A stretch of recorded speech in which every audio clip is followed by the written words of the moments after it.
ഗ്രാമങ്ങളിലാണ് ഇന്ത്യൻ്റെ യഥാർത്ഥ സോൾ ഇരിക്കുന്നതെന്ന് പറഞ്ഞു. ആ സോൾ നിങ്ങൾക്ക് ഇഷ്ടമാതിരി കാണാൻ പറ്റിയിട്ടുണ്ടാവില്ല? ഒരുപാട്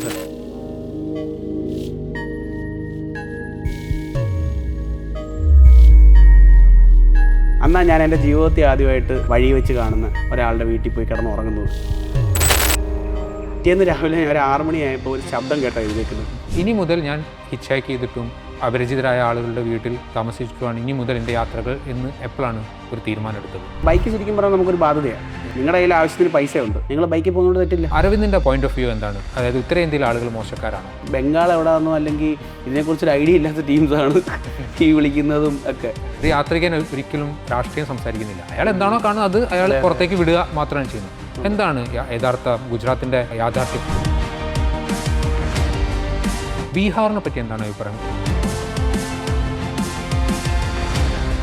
ഒരു ട്രാവൽ ഇൻഫ്ലുവൻസർ പുള്ളി എൻ്റെ അടുത്ത് പറഞ്ഞു ഇതേപോലെ ബീഹാറിലോട്ടാണോ പോകുന്നത്, അങ്ങനെയാണെങ്കിൽ പോകണ്ട, പുള്ളി എന്തോ ആരോ കൊല്ലുന്ന എങ്ങാണ്ട് വില്ലേജിൽ പോയപ്പോൾ കണ്ടിട്ട്. അപ്പോൾ പുള്ളി പേടിച്ചിട്ട് എനിക്ക് മെസ്സേജ് അയച്ചു. അപ്പോൾ അവരെന്നോട് പറഞ്ഞു ഇവിടെ ഒരാളെ തട്ടിക്കഴിഞ്ഞാൽ ഇതിൻ്റെ ഉത്തരവ് വായിക്കാൻ വേണ്ടി കോടതി ജഡ്ജി കയറത്തില്ല. കാര്യം ജഡ്ജി കയറി ഉത്തരവ് വായിച്ചാൽ ജഡ്ജി തട്ടും. മണിപ്പൂരിലെ യഥാർത്ഥ പ്രശ്നം എന്താണ്? For the past 10-15 minutes, we've been seeing flashes of light followed by a sound of an explosion.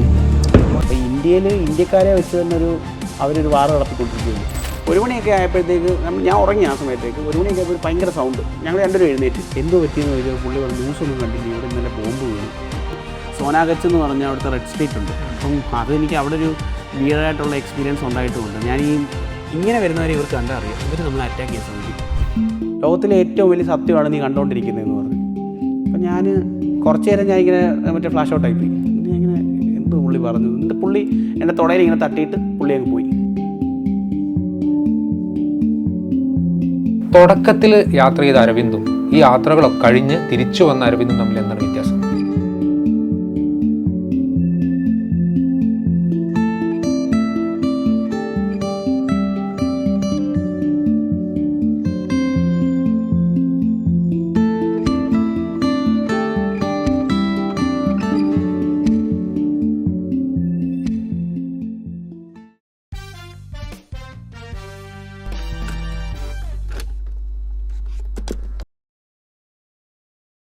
Aravind India മുഴുവൻ ലോ ബഡ്ജറ്റിൽ യാത്ര ചെയ്ത ഒരു യാത്രികനാണ്. അതെന്തുകൊണ്ടാണ് ലോ ബഡ്ജറ്റ് എന്നുള്ള തോട്ട് പ്രോസസ്സ്? നിങ്ങളടുത്ത് കയ്യിൽ പൈസ ഇല്ലാഞ്ഞിട്ടാണോ, അല്ലെങ്കിൽ ഇങ്ങനെ പോയാലാണ് യാത്ര കൂടുതലായിട്ട് എൻജോയ് ചെയ്യാൻ പറ്റുക എന്ന് തോന്നിയതാണോ? എന്തുകൊണ്ടാണ് ലോ ബഡ്ജറ്റ് യാത്ര ചെയ്യുന്നത്? അത് 1-2 റീസൺസ് ഉണ്ട്. ആദ്യം ഈ പറഞ്ഞ പോലെ തന്നെ കൈ പൈസ ഇല്ലാത്തതുകൊണ്ട് തന്നെ ലോ ബഡ്ജറ്റ് എന്നുള്ളൊരു ഇതിലോട്ട് പോകുന്നത്. ആദ്യ സമയത്ത് നമ്മുടെ കയ്യിൽ നമ്മളിപ്പോൾ ചെറിയ പഠിച്ചുകൊണ്ടിരിക്കുന്ന സമയത്തൊക്കെ എന്ന് പറയുമ്പോൾ എന്തോ പൈസയാണ് നമ്മൾ വീട്ടിൽ നിന്ന് പോക്കറ്റ് മണി എടുത്തായിരിക്കും യാത്രകളൊക്കെ പോകുന്നത്. ആ സമയത്ത് ഈ പറഞ്ഞ പോലെ ബഡ്ജറ്റ് ഇല്ല. രണ്ടാമത് ഞാൻ ഈ പറഞ്ഞ 2021 ഒരു ബൈക്ക് യാത്ര പോയി. ലഡാക്ക് വരെ 17 സ്റ്റേറ്റ് കവർ ചെയ്തൊരു ബൈക്കും കൊണ്ട് പോയി. അന്ന് ഞാൻ ഒറ്റയ്ക്കാണ് പോകുന്നത്. അപ്പം അന്നും ഈ പറഞ്ഞ പോലെ ലോ ബഡ്ജറ്റിൽ പോകണം എന്നുള്ള പ്ലാനിൽ തന്നെയാണ് പോകുന്നത്. ലോ ബഡ്ജറ്റ് തന്നെയാണ് ഫുള്ള് കവർ ചെയ്തത്. പക്ഷേ ആ സമയത്ത് എനിക്ക് മനസ്സിലായ വേറൊരു കാര്യം എന്ന് പറഞ്ഞാൽ നമ്മൾ ലോ ബഡ്ജറ്റിലാകുമ്പോൾ ആൾക്കാരുമായിട്ട് ഒരുപാട് നമ്മൾ ഇടപെടാൻ പറ്റും. ഇപ്പം ഒരുപാട് ആൾക്കാർ നമ്മളെ സഹായിക്കും. ഒരുപാട് സ്ഥലങ്ങളിൽ നമ്മൾ കിടന്നുറങ്ങുന്നിടത്ത് നമുക്ക് ആൾക്കാരുമായിട്ട് ബന്ധങ്ങൾ എടുക്കാൻ പറ്റും. അങ്ങനെ ആൾക്കാർ നമ്മളുമായിട്ട് ഭയങ്കരമായിട്ട് ഇൻട്രാക്ട് ചെയ്യും. ഇപ്പം ഒരു ഉദാഹരണം പറയുകയാണെങ്കിൽ ഞാൻ ലഡാക്കിൽ നുബ്ര വാലി എന്ന് പറഞ്ഞൊരു സ്ഥലമുണ്ട്. അവിടെ നമ്മൾ ഒരു ദീക്ഷിത് മൊണാസ്ട്രി എന്ന് പറഞ്ഞ മൊണാസ്ട്രി ഉണ്ട്. അത് കാണാൻ വേണ്ടി പോയതാണ്. പോയിട്ട് താഴെ ഇറങ്ങി വന്നപ്പോഴത്തേക്ക് ഒരു ഐസ്ക്രീം പാർലറുണ്ട്. അപ്പം ഈ ലഡാക്കിൽ നല്ല തണുപ്പായതുകൊണ്ട് നമ്മൾ ഇച്ചിരി ഷീറ്റ് എന്താ പറയുക മേളിലൊരു ഷീറ്റിൻ്റെ ഒരു കവറിങ് കിട്ടുന്നിടത്തായിരിക്കും ടെൻ്റ് അടിക്കാൻ കൂടുതൽ നോക്കുന്നത്. കാര്യം അങ്ങനത്തെ സ്ഥലത്താകുമ്പം നമുക്ക് ഒരു സേഫ് ഫീലിങ്ങും അല്ലെങ്കിൽ ഇച്ചിരി നമ്മൾ തണുപ്പിൽ നിന്ന് ഒരു പ്രൊട്ടക്ഷൻ കിട്ടും. അപ്പോൾ ഒരു ഐസ്ക്രീം പാർലറിൻ്റെ ഫ്രണ്ടിൽ പോയിട്ട് ഞാൻ ഒരു പുള്ളിയുടെ അടുത്ത് ചോദിച്ചു ഇതേപോലെ ടെൻ്റ് അടിക്കാൻ വേണ്ടി ഇച്ചിരി സ്ഥലം തരുമോ എന്ന് ചോദിച്ചു. പുള്ളി പറഞ്ഞു ഞങ്ങൾ കട 8:30 ആകുമ്പോൾ അടയ്ക്കും, അത് കഴിയുമ്പോൾ നീ ടെൻ്റ് അടിച്ചോളാൻ പറഞ്ഞു. ഒരു 8 മണി കഴിഞ്ഞപ്പോഴത്തേക്ക് ഞാൻ അവിടെ നിന്ന് ഒരു ഐസ്ക്രീമൊക്കെ മേടിച്ച് കഴിച്ചു. മറ്റേ സോഫ്റ്റി ഇല്ലേ, അത് മേടിച്ച് കഴിച്ചു. എന്നിട്ട് അവിടെ ഇരിക്കുക. അപ്പം ഈ പുള്ളിക്കാരൻ 8 മണിയൊക്കെ ആയപ്പോഴത്തേക്ക് കട ക്ലോസ് ചെയ്യുന്നതിൻ്റെ ഒരു ധൃതിയില്ല. പിന്നെ ഇടയ്ക്ക് വന്നിട്ട് എൻ്റെ അടുത്ത് ചോദിച്ചു വീട്ടിലോട്ട് വരുന്നോ, അവിടെ റൂമുണ്ടെന്ന് ചോദിച്ചു. ഞാൻ പറഞ്ഞു എൻ്റെ പൈസ ഇല്ല, ഞാൻ നിന്നോട് പൈസ ചോദിച്ചില്ലല്ലോ എന്ന് ചോദിച്ചു. ഞാൻ പറഞ്ഞു നിങ്ങൾക്ക് ബുദ്ധിമുട്ടില്ലെങ്കിൽ ഞാൻ വരാമെന്ന് പറഞ്ഞു. അന്നാ ഞാൻ എൻ്റെ ജീവിതത്തിൽ ആദ്യമായിട്ട് ഒരാളുടെ ഒരു പരിചയമില്ലാത്ത ഒരാളുടെ വീട്ടിൽ പോയിട്ട് വഴി വെച്ച് കാണുന്ന ഒരാളുടെ വീട്ടിൽ പോയി കിടന്നുറങ്ങുന്നത്. അന്ന് രാത്രി പുള്ളി എന്നെ വീട്ടിൽ വിളിച്ചുകൊണ്ട് പോയി അവരുടെ വീട് ഫുള്ള് കാണിച്ചു തന്നു. വീടൊക്കെ എന്ന് പറഞ്ഞാൽ ഭയങ്കര രസമാണ്. ഈ മേൽവശത്ത് നമ്മുടെ വീടത്തെ കൂട്ട് കോൺക്രീറ്റ് അല്ല, ഈ തടി നിരത്തിയിട്ട് അതിൻ്റെ മേളിൽ ചെളിയും ഈ പറഞ്ഞ മറ്റേ പുല്ലും കൂടെ മിക്സ് ചെയ്തിട്ട് തേച്ചേക്കുക. മനസ്സിലായി. അത് മഞ്ഞ് വീഴുമ്പം എന്നിട്ട് ഇവരൊരു ഈ വിൻ്റർ ടൈമിലൊരു മൂന്നാലഞ്ച് മാസം ഈ വീട്ടിനകത്ത് മാത്രമാണ് ഇവരുടെ ജീവിതം. ഈ പാലക്ക് പിന്നെ അതുപോലെ പാല് ഇങ്ങനെ കട്ടയാക്കിയിട്ട് ഇതെല്ലാം ഇവരിങ്ങനെ ഉണക്കി ഡ്രൈ ആക്കി വെച്ചേക്കും സമ്മർ ടൈമിൽ സ്റ്റോർ ചെയ്ത് വെക്കും. എന്നിട്ട് ഈ സാധനം ഇവർ അവിടെ ഈ വിൻ്റർ ടൈമിൽ ഈ 3 മാസം വീട്ടിനകത്തിരുന്ന് ഒരു റൂമിൽ തീ ഇട്ടിരുന്ന് അവിടെ ഇരുന്ന് ഇത് മാത്രം ഇങ്ങനെ സൂപ്പൊക്കെ ഉണ്ടാക്കി കുടിച്ച് അവിടെ അവരുടെ ജീവിതം. പുറത്തോട്ടൊന്നും ഇറങ്ങാൻ പറ്റത്തില്ല, അത്രയ്ക്ക് മഞ്ഞ അവിടെയൊക്കെ. അപ്പം അങ്ങനത്തെ അവരുടെ കഥകളൊക്കെ പറഞ്ഞ് അന്ന് നൈറ്റ് എനിക്ക് ഡിന്നർ തന്നു. റൈസും അവരുടെ ഒരു വെജിറ്റബിൾ കറിയും സാമ്പാറൊക്കെ പോലെ ഇരിക്കും, പക്ഷേ സാമ്പാറിൻ്റെ ടേസ്റ്റ് ഒന്നുമല്ല. ഒരു കറിയൊക്കെ തന്നു. അവരുടെ 2 പിള്ളേരുണ്ടായിരുന്നു, അവരുടെ അമ്മൂമ്മയുണ്ടായിരുന്നു. ഞാൻ അവിടെ കിടന്ന് ഉറങ്ങി അന്നത്തെ രാത്രി. എന്നിട്ട് പിറ്റേന്ന് രാവിലെ ഒരു 6 മണിയായപ്പോൾ ഒരു ശബ്ദം കേട്ടോ എഴുതേക്കുന്നത്. നമ്മൾ ഈ യോധ സിനിമയിലൊക്കെ കാണത്തില്ലേ, മറ്റേ ഇല്ല വലിയ അടിക്കുന്ന സൗണ്ട്. ഇവർ ബുദ്ധിസ്റ്റുകളാണ്, അപ്പോൾ അവരുടെ പ്രെയറും കാര്യങ്ങളൊക്കെ നടക്കുമായിരുന്നു. രാവിലെ ഇവരുടെ ഇവിടുന്ന് ഈ മൊണാസ്ട്രിയിൽ ഒരു ഗുരു വന്നിട്ട് ഭയങ്കര പ്രെയറാണ്. അപ്പോൾ എനിക്ക് അതൊക്കെ അന്ന് കാണാനുള്ള ഭാഗ്യമുണ്ടായി. അന്ന് എനിക്ക് ശരിക്കും പറഞ്ഞാൽ ഞാൻ പൈസ കുറച്ച് പോയതിൻ്റെ ഒരു ബെനിഫിറ്റ് എനിക്ക് മനസ്സിലാക്കാൻ സാധിച്ച അന്നത്തെ ദിവസം. അതുവരെ നമ്മൾ വഴിയിലൊക്കെ ടെൻ്റടിച്ച് കിടക്കുമ്പോൾ ആൾക്കാർ വന്ന് സഹായിക്കുന്നുണ്ടെങ്കിൽ ഇങ്ങനെ ഒരാൾ വന്ന് വീട്ടിൽ പിടിച്ചുകൊണ്ട് പോകാന്ന് പറഞ്ഞാൽ നമ്മുടെ നാട്ടിലൊന്നും ഒരിക്കലും ഒരാളും ചെയ്യത്തില്ല.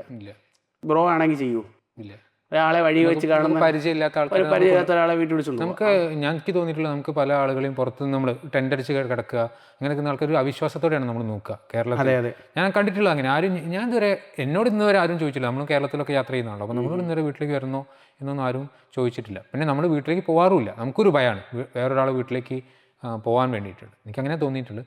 അപ്പോൾ ഈ ഒരു ലോ ബഡ്ജറ്റ് ട്രാവലിൽ കൊണ്ട് നിങ്ങൾക്ക് ഉണ്ടായിട്ടുള്ളത് എന്ന് വെച്ചാൽ അതായത് ഇൻറ്റേർണൽ പാർട്സ് ഓഫ് ഇന്ത്യേൻ്റെ കൂടുതൽ കാണാൻ നിങ്ങൾക്ക് പറ്റി അല്ലേ? ജനങ്ങളുടെ സാധാരണ ജീവിതം, അത് ഗാന്ധിജിയും അതുപോലെ നെഹ്റുവൊക്കെ പറഞ്ഞ മാതിരി ഗ്രാമങ്ങളിലാണ് ഇന്ത്യൻ്റെ യഥാർത്ഥ സോൾ ഇരിക്കുന്നതെന്ന് പറഞ്ഞു. ആ സോള് നിങ്ങൾക്ക് ഇഷ്ടമാതിരി കാണാൻ പറ്റിയിട്ടുണ്ടാവും. ഒരുപാട് സ്ഥലങ്ങളിൽ എനിക്ക് കൂടുതലും വില്ലേജ് സ്ഥലങ്ങളാണ് ഇഷ്ടം. ഞാൻ എപ്പോഴും എല്ലാവരോടും പറയാനുള്ള കാര്യമാണ്. എനിക്ക് ഈ ടൂറിസ്റ്റ് പ്ലേസുകളെക്കാട്ടി കൂടുതൽ ഞാൻ ഒരു സ്ഥലത്തോട്ട് പോകുമ്പോൾ പ്ലാൻ കാണത്തില്ല. എൻ്റെ ഒരു പ്രത്യേകത, ഓരോ ട്രാവലേഴ്സിനും ഓരോ പ്രത്യേകത കാണും. എൻ്റെ ഒരു പ്രത്യേകത എന്ന് പറഞ്ഞു കഴിഞ്ഞാൽ ഞാൻ ഒരു സ്ഥലത്തേക്ക് പോകുമ്പോൾ ഒരു വ്യക്തമായിട്ടുള്ള പ്ലാൻ കാണത്തില്ല.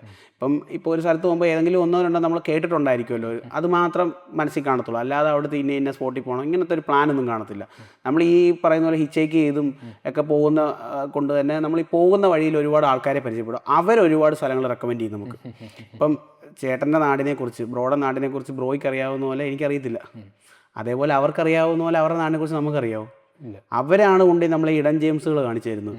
അവർ കൊണ്ടുപോയി കാണിക്കുന്ന സ്ഥലങ്ങൾ, മേഘാലയയിലൊക്കെ എന്തോരം സ്ഥലങ്ങളുണ്ടെന്നറിയോ, ചെറിയ ചെറിയ ടൂറിസ്റ്റുകൾ ചെല്ലാത്ത, എന്ത് ശാന്തമായിരിക്കുന്നറിയോ.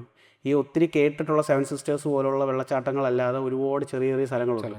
അവിടെയൊക്കെ പോകണം. അതാണ് ശരിക്കും നമുക്ക് എക്സ്പീരിയൻസ് ചെയ്യാൻ പറ്റുന്ന കാര്യങ്ങൾ. അരവിന്ദിന് ഏതെങ്കിലും ഒരു സ്പെസിഫിക് ഒരു ഇൻസിഡൻറ്റ് പറയുകയാണെങ്കിൽ ഇനി മുതൽ ഞാൻ ലോ ബഡ്ജറ്റ് യാത്രയെ ചെയ്യുള്ളൂ എന്ന് തോന്നിപ്പിക്കുന്നത്, കാരണം ആദ്യത്തെ യാത്ര പറഞ്ഞു ബൈക്കിലാണ് പോയിരുന്നത്, ലോ ബഡ്ജറ്റ് ആണെങ്കിലും കുറച്ചൊരു പൈസ സൂക്ഷിച്ച് വെച്ച് ആ പൈസയും കൊണ്ടാണ് പോയിരുന്നത്. ഇനി മുതൽ ഞാൻ ഹിച്ച് ഹൈക്ക് ചെയ്തിട്ടും അപരിചിതരായ ആളുകളുടെ വീട്ടിൽ താമസിച്ചിട്ടുമാണ് ഇനി മുതൽ എൻ്റെ യാത്രകൾ എന്ന് എപ്പോഴാണ് ഒരു തീരുമാനം എടുത്തത്? അതങ്ങനെ ഒരു തീരുമാനം എടുക്കാൻ ഇപ്പം ബൈക്ക് ട്രിപ്പ് പോയതാണ് ഞാൻ ആദ്യം. എനിക്ക് ബേസിക്കലി ബൈക്ക് ട്രിപ്പിനെക്കാട്ടി ഉപരി ഇപ്പം ഞാൻ 2024 ഒരു ചെറിയ യാത്ര പോയിട്ടുണ്ടായിരുന്നു, നമ്മൾ ഈ കുംഭമേളയൊക്കെ കാണാൻ വേണ്ടി. ആ സമയത്താണ് ഈ ബാക്ക് പാക്കിങ്ങിൻ്റെ ഒരു സുഖം എന്തോന്ന് മനസ്സിലാക്കുന്നത്.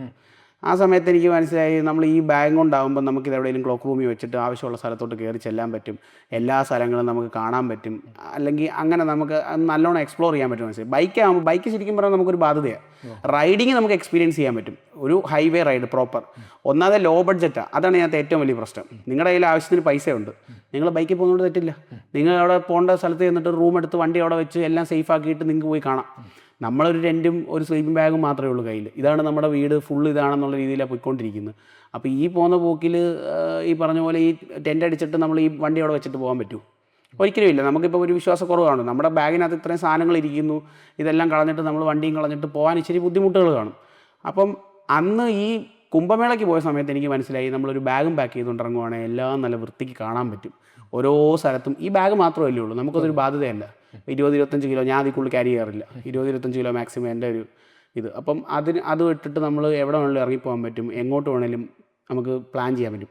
പെട്ടെന്ന് ഇപ്പം നമുക്ക് എവിടെയെങ്കിലും പോകണം, നമുക്കത് പ്ലാൻ ചെയ്ത് അങ്ങോട്ട് എങ്ങനെ അത് ചെയ്യാം. പക്ഷേ ബൈക്ക് ഉണ്ടെങ്കിൽ ബൈക്ക് നമുക്കൊരു ബാധ്യതയാണ്. നമുക്ക് പല സ്ഥലങ്ങളിൽ ഇപ്പോൾ ഒരു ട്രക്കിങ്ങിന് പോകണം, ഇപ്പോൾ ഉദാഹരണത്തിന് നമ്മൾ ഏതെങ്കിലും ട്രക്കിങ്ങിന് വേണ്ടി പോകാം, അവിടെ ബൈക്ക് വെക്കാൻ നമ്മുടെ ഈ റൂം എടുക്കാൻ കാശുണ്ടെങ്കിൽ 2 ദിവസത്തേക്ക് ഈ ബൈക്ക് വെക്കാൻ വേണ്ടി ഒരു റൂം എടുക്കണം, അല്ലെ പാർക്കിംഗ് ഇട്ടിട്ട് പോകണം. അപ്പം ഇതിനൊക്കെ പൈസ വേണം. ഈ പൈസ ചിലവ് നമുക്ക് ബാക്ക് പാക്കിങ്ങിലില്ല.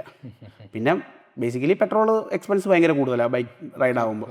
പിന്നെ എനിക്ക് തോന്നുന്നത് എപ്പോഴും ഹിച്ച് ഹൈക്കിങ് തന്നെയും അല്ലെങ്കിൽ ഈ പറഞ്ഞ പോലെ ബാക്ക് പാക്കിങ് തന്നെ നല്ലത്. ആൾക്കാരെ കൂടുതൽ മനസ്സിലാക്കാൻ പറ്റുന്നതിനകത്ത് ഒരുപാട് പേര് നമ്മളോട് സഹകരിക്കും, നമ്മളെ സഹായിക്കും. ഒത്തിരി കാര്യങ്ങൾ അവരുടെ വീട്ടിൽ ഈ പറഞ്ഞ പോലത്തെ വീട്ടിലൊക്കെ വിളിച്ചുകൊണ്ട് പോയിട്ട് നമുക്ക് ഭക്ഷണം തരിക.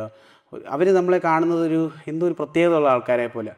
ഇങ്ങനെയൊക്കെ ഒരാൾ വരും, അവരുടെ നാട്ടിൽ നിന്ന് ആരും അങ്ങനെ ചിലപ്പോൾ പോകുന്നില്ലായിരിക്കും, അതുകൊണ്ടായിരിക്കും. ഹിച്ച് ഹൈക്ക് ചെയ്യാറുണ്ട്. ബാക്ക് പാക്കാണ് കൂടുതൽ, അതായത് ബൈക്ക് റൈഡിന് ശേഷം ബാക്ക് പാക്കിലൂടെയാണ്. അതാണ് കുംഭമേളയ്ക്ക് പോയപ്പോൾ അതാണ് കംഫർട്ടബിൾ എന്ന് നിങ്ങൾക്ക് തോന്നി. ആ ബാഗിൽ നിർബന്ധമായിട്ടും അരവിന്ദ് കരുതിയിരിക്കുന്ന സാധനങ്ങൾ എന്തൊക്കെയാണ്? അങ്ങനെ എന്തെങ്കിലും ഉണ്ടോ? ഞാൻ പറഞ്ഞ പോലെ എനിക്ക് വലിയ പ്ലാനിങ് ഒന്നുമില്ല. ഒരു യാത്രകളിൽ എന്ന് പറഞ്ഞാൽ ബാഗിൽ ഇന്നെ കൊണ്ടുപോകണം, ഇത് കൊണ്ടുപോകണം, അങ്ങനെയൊന്നുമില്ല. ഞാൻ കൊണ്ടുപോകാനുള്ള സാധനങ്ങൾ ഞാൻ പറയാം. കുറച്ച് ഡ്രസ്സുകൾ എടുക്കും, വളരെ കുറച്ചേ കാണത്തുള്ളൂ. 3 ഈ വട്ടം ഞാൻ പോയപ്പോൾ ഒരു 4-5 ടീഷർട്ട്. ഈ കൂടുതലും ഹണികോം മെറ്റീരിയൽ ഉണ്ടല്ലോ, ഡ്രൈ ഫിറ്റ് എന്താ പറയുന്നത്, അത് പെട്ടെന്ന് ഡ്രൈ ആവും. പെട്ടെന്ന് ഡ്രൈ ആവുന്ന ടൈപ്പ് ഓഫ് ക്ലോത്ത് ആയിരിക്കും ഹണികോം എന്ന് പറയുന്ന മെറ്റീരിയൽ, അതിൻ്റെ ആയിരിക്കും കൊണ്ടുവന്നത്. പിന്നെ കൊണ്ടുവന്നത് ഈ വട്ടം ഞാൻ പോയപ്പോൾ ഒറ്റ ജീൻസേ കൊണ്ടുപോയിട്ടുള്ളൂ. ഒരു ജീൻസ്, ഒരു പെയർ ഷൂ, ഒരു നോർമൽ ചെപ്പൽ, പിന്നെ സ്ലീപ്പിംഗ് ബാഗ്, ടെൻറ്റ്. ഇത് ഭയങ്കര മസ്റ്റാണ്. നമ്മൾ വീടാണല്ലോ, ഒരു സ്ലീപ്പിംഗ് ബാഗും ടെൻറ്റും ഭയങ്കര ഇമ്പോർട്ടൻറ്റാണ്. പിന്നെ ഒരു ജാക്കറ്റ് കാണും. പിന്നെ കുറച്ച് നമ്മുടെ ഈ വീഡിയോസൊക്കെ എടുക്കാനുള്ള ആക്സസറീസ്, ഈ ട്രൈപോഡ് പോലത്തെ സാധനങ്ങളൊക്കെ. പിന്നെ ഒരു ഹൈക്കിംഗ് സ്റ്റിക്ക് കാണും, പിന്നെ പോള്. പിന്നെ ഇതൊക്കെയാണ് ബേസിക് ആയിട്ടുള്ള സാധനങ്ങൾ. പിന്നെ ഒരു വാട്ടർ ബോട്ടിൽ. ഈ വാട്ടർ ബോട്ടിൽ ഈ വട്ടം ഞാൻ പോയപ്പോൾ കൊണ്ടുപോയിട്ടില്ല. നോർമൽ വാട്ടർ ബോട്ടിൽസൊക്കെയാണ് യൂസ് ചെയ്യുന്നത്. ഈ പോകുന്ന എല്ലാ യാത്രകളും റിലീജിയസ് ആയിട്ട് അല്ലെങ്കിൽ സ്ട്രിക്റ്റ് ആയിട്ട് നമ്മൾ വീഡിയോസ് എടുക്കാറുണ്ടോ? അത് സൂക്ഷിച്ച് വെക്കാറുണ്ടോ? അല്ലെങ്കിൽ നോട്ട്സ് എഴുതി വെക്കാറുണ്ടോ? എങ്ങനെയാണ് അതിൻ്റെ ഒരു രീതി? ഞാൻ ഡയറി എഴുതും. അതെനിക്ക് പണ്ട് തൊട്ടേ യാത്ര പോകുന്ന സമയത്ത് മാത്രമേ ഉള്ളൂ. വീട്ടിലൊന്നും ഇരിക്കുമ്പോൾ ഡയറി എഴുത്തില്ല. യാത്ര പോകുന്ന സമയത്ത് ഞാൻ ഭയങ്കരമായിട്ട് എൻജോയ് ചെയ്ത് എഴുതുന്ന ഒരു പരിപാടി. കാര്യം അന്ന് നടന്ന സംഭവം ഞാൻ അത് നോട്ട് ചെയ്ത് വെക്കും. ബിക്കോസ് എനിക്ക് അതിൻ്റെ ഒരു പിക്ചർ പിന്നെ എപ്പോഴായാലും എടുത്ത് വെച്ച് നോക്കിക്കഴിഞ്ഞാൽ കിട്ടും. അതുകൊണ്ട് ഞാനത് നോട്ട് ചെയ്യാറുണ്ട്. പിന്നെ വീഡിയോസ് എടുക്കാറുണ്ട്, റീൽസ് ഇടാറുണ്ട്. ലോങ് ലെങ്ത് വീഡിയോസ് ഞാൻ ഇടാറില്ല. യൂട്യൂബിലൊന്നും അങ്ങനത്തെ പരിപാടികൾ, വ്ളോഗൊന്നുമില്ല. ബിക്കോസ് വ്ളോഗ് ഇടാത്തതിൻ്റെ കാര്യം എന്ന് പറഞ്ഞാൽ നമ്മളൊരു 10 പേരിരിക്കുന്ന ഗ്യാങ്ങിൽ ചെന്ന് നിൽക്കുന്ന സമയത്ത് നമ്മൾ ഈ ക്യാമറ പിടിച്ചുകൊണ്ട് നിന്ന ആൾക്കാർ നമ്മുടെ അടുത്ത് അത്ര ഇടപെടത്തില്ല. പക്ഷേ ഒരുപാട് പേര് എന്നോട് ചോദിക്കാറുണ്ട്, വ്ളോഗ് ചെയ്യത്തില്ലേ പോകുന്ന വഴിക്കൊക്കെ. ഞാൻ പറഞ്ഞില്ല, ഇൻസ്റ്റാഗ്രാമിൽ വീഡിയോസ് ഇടാറുണ്ട്, അത്രയേ ഉള്ളൂ പറഞ്ഞു. അപ്പോൾ അവർ ചോദിക്കും, എന്താ വ്ളോഗ് ചെയ്യാത്ത, ഇത്രയും യാത്ര ചെയ്യുന്നില്ല. ചിലവർക്ക് ഭയങ്കര ഇൻട്രസ്റ്റിംഗ്, പക്ഷേ ചിലവർ മടിയാണ് ക്യാമറയുടെ മുമ്പിൽ. അപ്പം നമുക്ക് എല്ലാവരെയും ഈ എസ്പെഷ്യലി ട്രൈബൽസിൻ്റെ അടുത്ത് പോയി നമ്മൾ ഒരു റീലിന് വേണ്ടി പോലും നമ്മൾ പിക്ചേഴ്സ് എടുക്കുമ്പോൾ അവർക്ക് ബുദ്ധിമുട്ടാണ്. ഈ നോർത്ത് ഈസ്റ്റ് സൈഡിലൊക്കെ ഉള്ള ആൾക്കാരെ കൂടുതലും അങ്ങനെ ബുദ്ധിമുട്ട് കാണിച്ചിട്ടുണ്ട്. അപ്പം അതിൽ നിന്നൊക്കെ എനിക്ക് മനസ്സിലായെന്ന് പറഞ്ഞാൽ നമ്മളൊരു വ്ളോഗൊക്കെ എടുക്കുമ്പോൾ നമുക്ക് ആ ട്രാവലിൻ്റെ എക്സ്പീരിയൻസ് കണ്ടിട്ട് കിട്ടത്തില്ല. പിന്നെ നമ്മൾ അതിൻ്റെ പുറകിലായി പോകും. എനിക്കുള്ള അനുഭവം പറയാം. അത് നമ്മൾ യാത്രകൾ ചെയ്യുമ്പോൾ നമ്മൾ വീഡിയോസ് എടുക്കാൻ ശ്രമിക്കുമല്ലോ. അപ്പോൾ നമ്മളെ ചിന്ത ഏറ്റവും നല്ല ഫ്രെയിം ഏതാണ്, ഏത് സ്ഥലത്തു നിന്നാണ് നമ്മൾ വീഡിയോ എടുക്കുക, അങ്ങനെ ചിന്തിക്കും. മുമ്പിലുള്ള ആ ചിത്രത്തിൻ്റെ അല്ല, മുമ്പിലുള്ള ആ ഒരു ഭംഗിയുണ്ടല്ലോ, ആ നാച്ചുറലിൻ്റെ ഭംഗി, അത് നമ്മൾ ആസ്വദിക്കാൻ മറന്നു. നമ്മളെ ഫുൾ ചിന്ത എന്താണെന്ന് വെച്ചാൽ ഈ ക്യാമറയിൽ കൂടെ അതിനെ എങ്ങനെ ഭംഗിയിൽ കാണിക്കുക എന്നുള്ളതാണ്. അങ്ങനെ ഞാൻ 2-3 പ്രാവശ്യം അങ്ങനെ ചെയ്തപ്പോൾ എനിക്ക് മനസ്സിലായി ഞാൻ യാത്ര എൻജോയ് ചെയ്യുന്നില്ല, ഞാൻ ക്യാമറയിൽ കൂടെ വീഡിയോ എടുക്കുന്നത്. അതെന്ന് വെച്ചാൽ ഞാൻ എന്ത് ചെയ്യുന്നു വെച്ചാൽ കംപ്ലീറ്റ് ആയിട്ട് നിർത്തി. അപ്പോഴാണ് നമുക്ക് എന്ത് ചെയ്യാൻ യാത്ര എൻജോയ് ചെയ്യാൻ പറ്റുന്നത്. അതെ. ഇതിപ്പോൾ എന്നെ സംബന്ധിച്ചെന്ന് പറഞ്ഞാൽ ഞാനിപ്പോൾ ഇത് ഫുൾ ടൈം ചെയ്തുകൊണ്ടിരിക്കുക. അപ്പം ഈ പറഞ്ഞ പോലെ നമുക്ക് ജീവിക്കാൻ ചെറിയ തോതിൽ പൈസ വേണം, വലിയ തോതിൽ വേണമെന്നുള്ള അഭിപ്രായക്കാരനല്ല ഞാൻ. ചെറിയ തോതിൽ നമുക്ക് പൈസ വേണം ജീവിക്കാൻ, നമ്മുടെ അത്യാവശ്യ കാര്യങ്ങൾക്ക്. ആ ഒരു വരുമാനം കണ്ടെത്താൻ ഒരു ഓപ്ഷൻ എനിക്കിന്നുള്ളപ്പോൾ ഞാൻ എന്തുകൊണ്ട് യൂസ് ചെയ്തുകൂടാ? അതേ ഞാൻ ശ്രമിക്കുന്നുള്ളൂ. അതിലാരെയും ബുദ്ധിമുട്ടിക്കാതെ കാര്യങ്ങൾ മുന്നോട്ട് കൊണ്ടുപോകണമെന്നാണ് എൻ്റെ ഒരു അഭിപ്രായം. അതുകൊണ്ടാണ് റീല് മാത്രം ചെയ്യുന്നത്. റീല് ചെയ്യുന്നതിൻ്റെ ബേസിക് കാര്യം എന്ന് പറഞ്ഞാൽ അപ്പം ഓൺ വോയിസ് ചെയ്യുന്ന റീലാണെങ്കിൽ ഞാൻ ഇച്ചിരി മാറിയെന്നായിരിക്കും ചെയ്യുന്നത്. കാരണം ഗ്രൂപ്പിലല്ലേ ചോദിക്കും അവരുടെ അടുത്ത്. അല്ലെങ്കിൽ ഞാൻ ഷോർട്ട് ഫുട്ടേജ് എടുത്തിട്ട് പിന്നെ വോയിസ് ഓവർ ചെയ്യാറാ പതിവ്. അപ്പം അതാകുമ്പോൾ അവർക്കൊരു ബുദ്ധിമുട്ടില്ല. പക്ഷേ വ്ളോഗ് എന്ന് പറഞ്ഞാൽ ലൈവ് വോയിസ് ആയിരിക്കും വ്ളോഗ്. ഞാൻ ചെയ്തിട്ടുണ്ട് വ്ളോഗ്. പക്ഷേ എനിക്ക് ആ പറഞ്ഞ പോലെ ആൾക്കാർ നമ്മളോട് അത്രയും അങ്ങോട്ട് ഇതാവുന്നില്ല. എവിടെയെങ്കിലുമൊക്കെ ഗ്യാങ്ങിൽ പോയിരിക്കും, അവർക്ക് ചിലപ്പോൾ എന്തെങ്കിലുമൊക്കെ മടിയൊക്കെ കാണും. കേരളത്തിലെടുക്കുകയാണെങ്കിൽ ഏറ്റവും വലിയ ഹിച്ച് ഹൈക്കിംഗ് സെലിബ്രിറ്റി എന്ന് പറയുന്നത് പ്രണവ് മോഹൻലാലാണ്.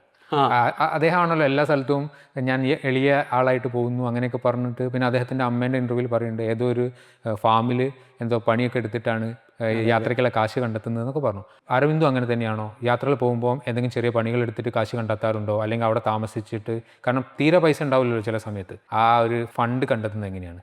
എൻ്റെ ഇതെന്ന് പറഞ്ഞാൽ ഞാൻ പോക്കറ്റ് മണിയിൽ നിന്നൊക്കെ തന്നെ എടുത്ത് ചിലവാക്കിയൊക്കെയാണ് പോകുന്നത്. പിന്നെ ഭയങ്കര ബഡ്ജറ്റ് കുറവിലാണ് ഞാൻ പോകുന്നത്. ഈ വിചാരിക്കുന്ന പോലെ ഇപ്പം 3 മാസം എന്നൊക്കെ പറയുമ്പോൾ ഒരുപാട് ചോദിക്കും, എത്ര രൂപ എവിടുന്ന പൈസ എവിടുന്നതൊക്കെ. എൻ്റെ നാട്ടിലൊക്കെ ഉള്ളവരൊക്കെ ചോദിക്കും, ഇത്രയും പൈസ മുടക്കിയാതെ പോകുന്നതെന്നൊക്കെ.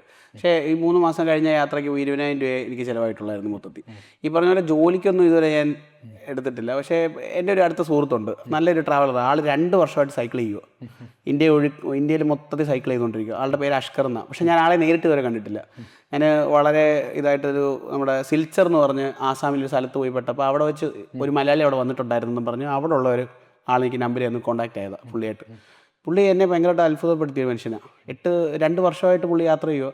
പുള്ളി കോൺട്രാക്ട്സ് ഒക്കെ ചെറുതായിട്ടൊക്കെ ചെയ്യുന്നുണ്ട്. പക്ഷേ അങ്ങനെ വലിയൊരു റീച്ച് അതിൽ നിന്നൊരു വരുമാനം ഒന്നും ഉള്ള മനുഷ്യനൊന്നുമില്ല. അപ്പോൾ ഞാൻ വിളിച്ചിട്ട് ചോദിച്ചു, ബ്രോ എങ്ങനെയാണ് മെയിൻറ്റെയിൻ ചെയ്ത് പോകുന്ന കാര്യം?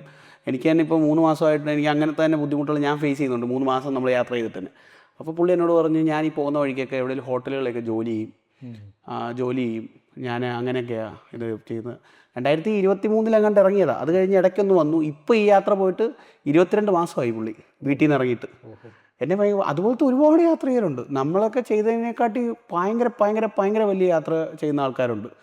പല രീതികളിലും പല സൈക്കിൾ ചവിട്ടി നടന്നും. പിന്നെ ഇപ്പോൾ കണ്ടില്ലേ കേരളത്തിൽ പോയ ഒറ്റ വീലായി ചവിട്ടി പോയെ, ഒരു വീല് സൈക്കിൾ ഫ്രണ്ട് വീലില്ലാതെ അങ്ങനെയൊക്കെ ചെയ്യുന്ന ഒരുപാട് പേരുണ്ട്. അതൊക്കെ ഭയങ്കര ഡിഫിക്കൽട്ടുള്ള പരിപാടിയാണ്. വിചാരിക്കുന്ന പോലത്തെ സെറ്റപ്പ് ആയിരിക്കത്തില്ല. ഞാൻ കേട്ടിട്ടുണ്ട് ഏതൊരു അമേരിക്കൻ യാത്രികൻ ഈ കൊല്ലാണ് അമ്മേനെ കാണാൻ ഇംഗ്ലണ്ടിൽ എത്തുള്ളൂ. 22 കൊല്ലമായി നടക്കാൻ തുടങ്ങിയിട്ട്. അതായത് ലോകം മുഴുവൻ നടന്നിട്ട് UK എത്തണം. UK കാരനാണ്. അപ്പോൾ എനിക്കൊന്ന് സൗത്ത് അമേരിക്കയിൽ നിന്നാണ് നടക്കാൻ തുടങ്ങിയത്. അദ്ദേഹം ഈ കൊല്ലാണ് വീട്ടിൽ അമ്മേനെ കാണുള്ളൂ. അത് അങ്ങനെയൊക്കെ യാത്ര എന്ന് പറഞ്ഞു കഴിഞ്ഞാൽ സമ്മതിക്കേണ്ടതാണല്ലോ അല്ലേ?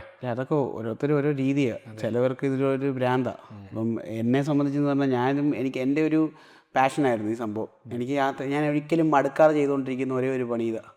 ഞാൻ എന്ത് പരിപാടി ചെയ്താലും മടുപ്പാണ് കുറച്ച് കഴിയുമ്പോൾ ഞാൻ പെട്ടെന്ന് ബോറടിക്കുന്ന കൂട്ടത്തിലുള്ള ഒരാളാണ്. അതിനി എന്തിലോട്ടാണ് അതിൽ കുറച്ച് കഴിയുമ്പോൾ എനിക്ക് ബോറടിക്കും. പക്ഷേ ഇത് എനിക്ക് എന്തോ നിർത്തില്ല, എനിക്ക് എത്ര പോയാലും അങ്ങനെ ബോറ് വരുന്നില്ല. അപ്പോൾ എനിക്ക് മനസ്സിലായി ഇത് ഞാൻ കണ്ടിന്യൂ ചെയ്യുവാണെങ്കിൽ ലൈഫ് ഇച്ചിരി കളറായിരിക്കുമെന്ന് എനിക്ക് മനസ്സിലായി. അങ്ങനെയാണ് ഞാൻ ഫുൾ ടൈം ഇതിലോട്ട്. റിഗ്രറ്റ് ഉണ്ടാവില്ല. ഇപ്പോൾ എനിക്ക് നാളെ ഒന്നും ചെയ്യാൻ പറ്റിയില്ലെങ്കിലും റിഗ്രറ്റ് ഉണ്ടാവില്ല. ഞാൻ ഹാപ്പിയാണ്. മനസ്സിലായി. അതാണല്ലോ വേണ്ടത്. നമ്മളെല്ലാവരും ഹാപ്പിനെസ്സിന് വേണ്ടിയിട്ടാണല്ലോ ജീവിക്കുന്നത് തന്നെ. ഹാപ്പിനെസ്സാണ് ഏറ്റവും വലുത്. സന്തോഷം കളഞ്ഞിട്ട് ഒരു പരിപാടിക്കും പോരുതെന്നാണ് എൻ്റെ. പൈസയൊക്കെ ഒരുപാട് പൈസയുടെ പുറകെ പോയി ഒരുപാട് പേര് സന്തോഷം കളയുന്നുണ്ട്. അങ്ങനെ പൈസയുടെ പുറകെ പോരെന്ന് ഞാൻ പറയത്തില്ല, പോകണം. പക്ഷേ ഒരു ലിമിറ്റിൽ കൂടുതൽ പൈസയാണ് ജീവിതം എന്നും പറഞ്ഞ് ജീവിക്കരുത്. മനസ്സിലായി. ടെൻറ്റ് ഉണ്ട്, അതേപോലെ സ്ലീപ്പിംഗ് ബാഗ്സ് ഉണ്ട്. നമ്മൾ നേരത്തെ പറഞ്ഞു ലഡാക്കിലോ ലഡാക്കോ അല്ലെങ്കിൽ എവിടെയായിരുന്നു നമ്മളൊന്ന് പറഞ്ഞത്, ഐസ്ക്രീം പാർലറിൻ്റെ അടിയിലാണ് താമസിക്കുന്നത്. നുബ്ര വാലി അല്ലേ? എങ്ങനെയാണ് സേഫ് സ്പോട്ട് കണ്ടെത്തുക? തണുപ്പ് സ്ഥലത്താകുമ്പോൾ നേരത്തെ പറഞ്ഞു ഒരു എന്തെങ്കിലും മേൽക്കൂരുള്ള അടിയിലാണ് ടെൻറ്റ് കണ്ടെത്തുക. അതല്ലാതെ പല രാജസ്ഥാനിൽ പോയിട്ടുണ്ടാവാം, ഡെസേർട്ടിൽ പോയിട്ടുണ്ടാവും. അപ്പോൾ ഇങ്ങനെയൊക്കെ പോകുമ്പോൾ എങ്ങനെയാണ് നിങ്ങൾക്കൊരു ഇൻറ്റ്യൂഷൻ ഉണ്ടാവുമല്ലോ, ഇവിടെ ഈ ഒരു സൈറ്റ് നല്ലതാണ്. ഇതേപോലെ പുതിയതായിട്ട് യാത്ര ചെയ്യാൻ വരുന്ന ആൾക്കാർക്ക് കൊടുക്കാൻ പറ്റുന്ന പ്രാക്ടിക്കൽ ടിപ്സ് എന്താ? ഇതൊരു നല്ല ചോദ്യമാണ് ആക്ച്വലി. കാര്യം ഈ സാധനം ആദ്യമൊക്കെ എനിക്കും ഈ ഇൻഡ്യൂഷൻ എന്ന് പറഞ്ഞില്ലേ, ഈ ഇൻഡ്യൂഷൻ തന്നെ ഈ സ്ഥലം കണ്ടുപിടിക്കാനുള്ള. നമ്മളവിടെ ചെന്ന് നിന്നിങ്ങനെ നിൽക്കുമ്പോൾ നമുക്ക് തോന്നും ഇത് സേഫാണ്, ഇവിടെ ഇതുണ്ട്.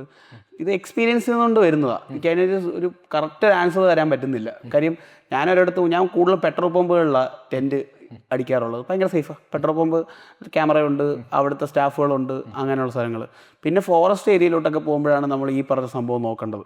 ഇപ്പം നമ്മൾ മരങ്ങളുടെ ചുവട്ടിലടിക്കും, അങ്ങനെയൊക്കെയുള്ള സ്ഥലങ്ങളിലൊക്കെ ടെൻറ്റ് കൂടുതൽ അടിക്കുന്നത്. അപ്പോൾ തന്നെ നമ്മൾ ശ്രദ്ധിക്കേണ്ട കാര്യം എന്ന് പറഞ്ഞാൽ ഒത്തിരി കാടുള്ള സ്ഥലത്തിൽ പോയിട്ട് ഫോറസ്റ്റിനകത്ത് തന്നെ നമ്മൾ ഈ പുല്ലുകൾ വലുതായിട്ട് കിളിച്ചിരിക്കുന്ന സ്ഥലങ്ങളുണ്ട്, അവിടെ അതിനകത്ത് കൊണ്ട് ടെൻറ്റ് അടിക്കരുത്, വൃത്തിയാക്കി. പാമ്പും ചേരയുടെയൊക്കെ ഇഷ്യൂസും പിന്നെ എന്തെങ്കിലുമൊക്കെ കാണാൻ ഈ മരപ്പട്ടി പോലത്തെ സാധനങ്ങളൊക്കെ ഒന്ന് ടെൻറ്റ് കീറുകയൊക്കെ ചെയ്യും. പക്ഷേ അപ്പോൾ നമ്മൾ ഇച്ചിരി പാരലായിട്ട് ഒരു വാലി പോലെ കിടക്കുന്ന സ്ഥലത്തിൽ പോയിട്ട് ടെൻറ്റ് അടിക്കുകയാണെങ്കിൽ അങ്ങനത്തെ ഇഷ്യൂസ് ഒന്നും വരത്തില്ല.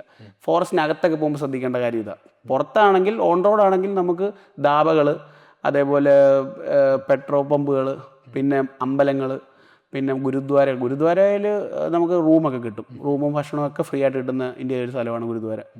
അങ്ങനെയുള്ള സ്ഥലങ്ങളൊക്കെയാണ് കൂടുതൽ യൂസ് ചെയ്യണമെന്നാണ് എൻ്റെ ഒരു അഭിപ്രായം. കുറേ യാത്ര ചെയ്യുമ്പം പല വീടുകളിൽ നിന്നാണ് ഭക്ഷണം കിട്ടുക. കാരണം ഭക്ഷണത്തിന് പൈസ ഉണ്ടാവില്ല, ആളുകൾ തരുന്ന ഭക്ഷണമാണ് കഴിക്കാറ്. ഇത്ര കാലം യാത്ര ചെയ്തതിൽ ഏറ്റവും മറക്കാനാവാത്ത ഭക്ഷണം ഏതാണ്? ഒരു ഇൻസിഡൻറ്റ് എന്താ? അങ്ങനെ കഴിക്കുമ്പോൾ നമുക്ക് ഇത്രയും ടേസ്റ്റുള്ള ഭക്ഷണം ഞാൻ ഇതുവരെ കഴിച്ചിട്ടില്ല എന്ന് തോന്നുന്നൊരു നിമിഷം നമുക്ക് ഏതൊരു ഹിച്ച് ഹൈക്കർക്കും ഉണ്ടാവും. അത് വിശപ്പ് കൊണ്ടാവാം. ഈ ഭക്ഷണമാണ് ഞാൻ എൻ്റെ ജീവിതത്തിൽ കഴിച്ച ഏറ്റവും ടേസ്റ്റുള്ള ഭക്ഷണം എന്ന് തോന്നിയ നിമിഷം. ഈ ലാസ്റ്റ് യാത്രയ്ക്ക് പെട്ടെന്ന് ഓർമ്മ വരുന്നതാ. ലാസ്റ്റ് യാത്രയ്ക്ക് പോകുമ്പോൾ നമ്മൾ കേരളത്തിൽ നിന്ന് പോകുന്നവരാ. അപ്പം നമുക്ക് എപ്പോഴും കേരള ഫുഡ് എന്ന് പറഞ്ഞാൽ ഒരു പ്രത്യേക ഇതായിരിക്കും. ഞാനപ്പം ഇറങ്ങിയിട്ട് ഏതാണ്ട് ഒരു 60 ദിവസത്തോളം ആയിട്ടുണ്ട്. അരുണാചലിൽ നമ്മൾ ഈറ്റാനഗർ എന്ന് പറഞ്ഞ സ്ഥലമുണ്ട്, അരുണാചലിലെ ക്യാപിറ്റൽ സിറ്റി. ഈറ്റാനഗറിൽ നിന്ന് നമ്മൾ അലോ എന്ന് പറഞ്ഞൊരു ഒരു വില്ലേജ്, ഒരു ഏരിയ ഉണ്ട്, അലോ എന്ന് പറഞ്ഞാൽ. അങ്ങോട്ട് പോയിക്കൊണ്ടിരിക്കുക. അപ്പോൾ ഈ പോകുന്ന വഴിയിൽ നമ്മൾ ഹിച്ചേക്ക് ചെയ്ത് 2-3 ലിഫ്റ്റ് കഴിഞ്ഞ് ഒരിടത്ത് നിൽക്കുക. ഇപ്പോൾ ഒരു KL, നിങ്ങളുടെ കോഴിക്കോട് വരാം, ഈ KL 11 രജിസ്ട്രേഷൻ, 11 ഇവിടെ അല്ലേ കോഴിക്കോട്, 11 രജിസ്ട്രേഷൻ വണ്ടി ഇങ്ങനെ വരുന്നു. ഒരു ബുള്ളറ്റും ഒരു ചെറിയ മറ്റേ FC, 2 11. അപ്പോൾ അവരിങ്ങനെ വരുന്നു. അപ്പോൾ ഞാൻ KL കണ്ടിട്ട് കൈ കാണിച്ചു. പക്ഷെ എന്നാൽ ഇവർ എന്നാൽ ഫ്രണ്ടിലൊരു അവിടുത്തെ ഒരു കുഞ്ഞിനെയൊക്കെ ഇരുത്തിക്കൊണ്ടാണ് വരുന്നത്. അവിടുത്തെ ആരുടെ ഒരു കുഞ്ഞിനെയൊക്കെ ഇരുത്തിക്കൊണ്ടാണ് വരുന്നത്. അപ്പോൾ ഞാനിങ്ങനെ കൈ കാണിച്ചു സംസാരിച്ചു. അപ്പം പേര് ഞാൻ മറന്നു, രണ്ടുപേരും ഉണ്ടായിരുന്നു. അപ്പോൾ ഇവർ സംസാരിച്ചപ്പോൾ എന്നോട് പറഞ്ഞു ഞങ്ങളിവിടുത്തെ പള്ളിയച്ചന്മാരാണ് അവർ. അപ്പോൾ അവർ കുറേ നേരം സംസാരിച്ചപ്പോൾ എന്നോട് പറഞ്ഞു വരുന്നോ വീട്ടിൽ വരെ, ഞങ്ങൾ ഭക്ഷണമൊക്കെ ഉണ്ടാക്കിയിട്ടുണ്ട് കഴിക്കാമെന്ന് പറഞ്ഞു. ഇവരെ എന്നെ വിളിച്ചുകൊണ്ട് പോയിട്ട് അവിടെ അരുണാചലി വെച്ചിട്ട് കപ്പയും ചിക്കൻ കറിയും ഉണ്ടെന്ന്.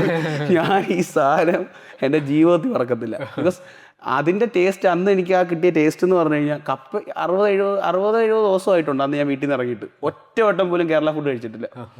അന്ന് കുത്തരിച്ചോറായിരുന്നു തോന്നുന്നു. കുത്തരി അല്ല, വെള്ളയരി, മറ്റേ വണ്ണമുള്ള വെള്ളയരി ഉണ്ടല്ലോ നമ്മുടെ നാട്ടിൽ. ആ അരിയുടെ ചോറും കപ്പയും ചിക്കൻ കറിയും അവിയലും സാമ്പാറും തോരനൊക്കെ വായി വെള്ളം വരുന്നു. എൻ്റെ ദൈവമേ, അന്ന് ഞാൻ ആ സാധനം കഴിച്ചത് അവർ ഭയങ്കര ഇതായിരുന്നു. അത് എനിക്ക് മറക്കാനേ പറ്റത്തില്ല. പിന്നെ നമ്മൾ പുറത്ത് എവിടെയെങ്കിലും ഭക്ഷണം കഴിച്ചിട്ടുണ്ടോ എന്ന് ചോദിച്ചാൽ ഈ പറഞ്ഞ അരുണാചലി വെച്ചിട്ട് തന്നെ ഒത്തിരി വിയേഡായിട്ടുള്ള സാധനം കഴിച്ചു. പക്ഷേ അത് നല്ലതായിട്ട് എനിക്ക് തോന്നി. ചിക്കന്, പോർക്ക്, ഇങ്ങനത്തെ ഐറ്റംസൊക്കെ. നമ്മൾ നേരത്തെ ബൈക്ക് റൈഡിനെ പറ്റി പറഞ്ഞു. ബൈക്ക് ഒരു ചില സമയത്ത് ലയബിലിറ്റി ആണെന്ന് പറഞ്ഞു.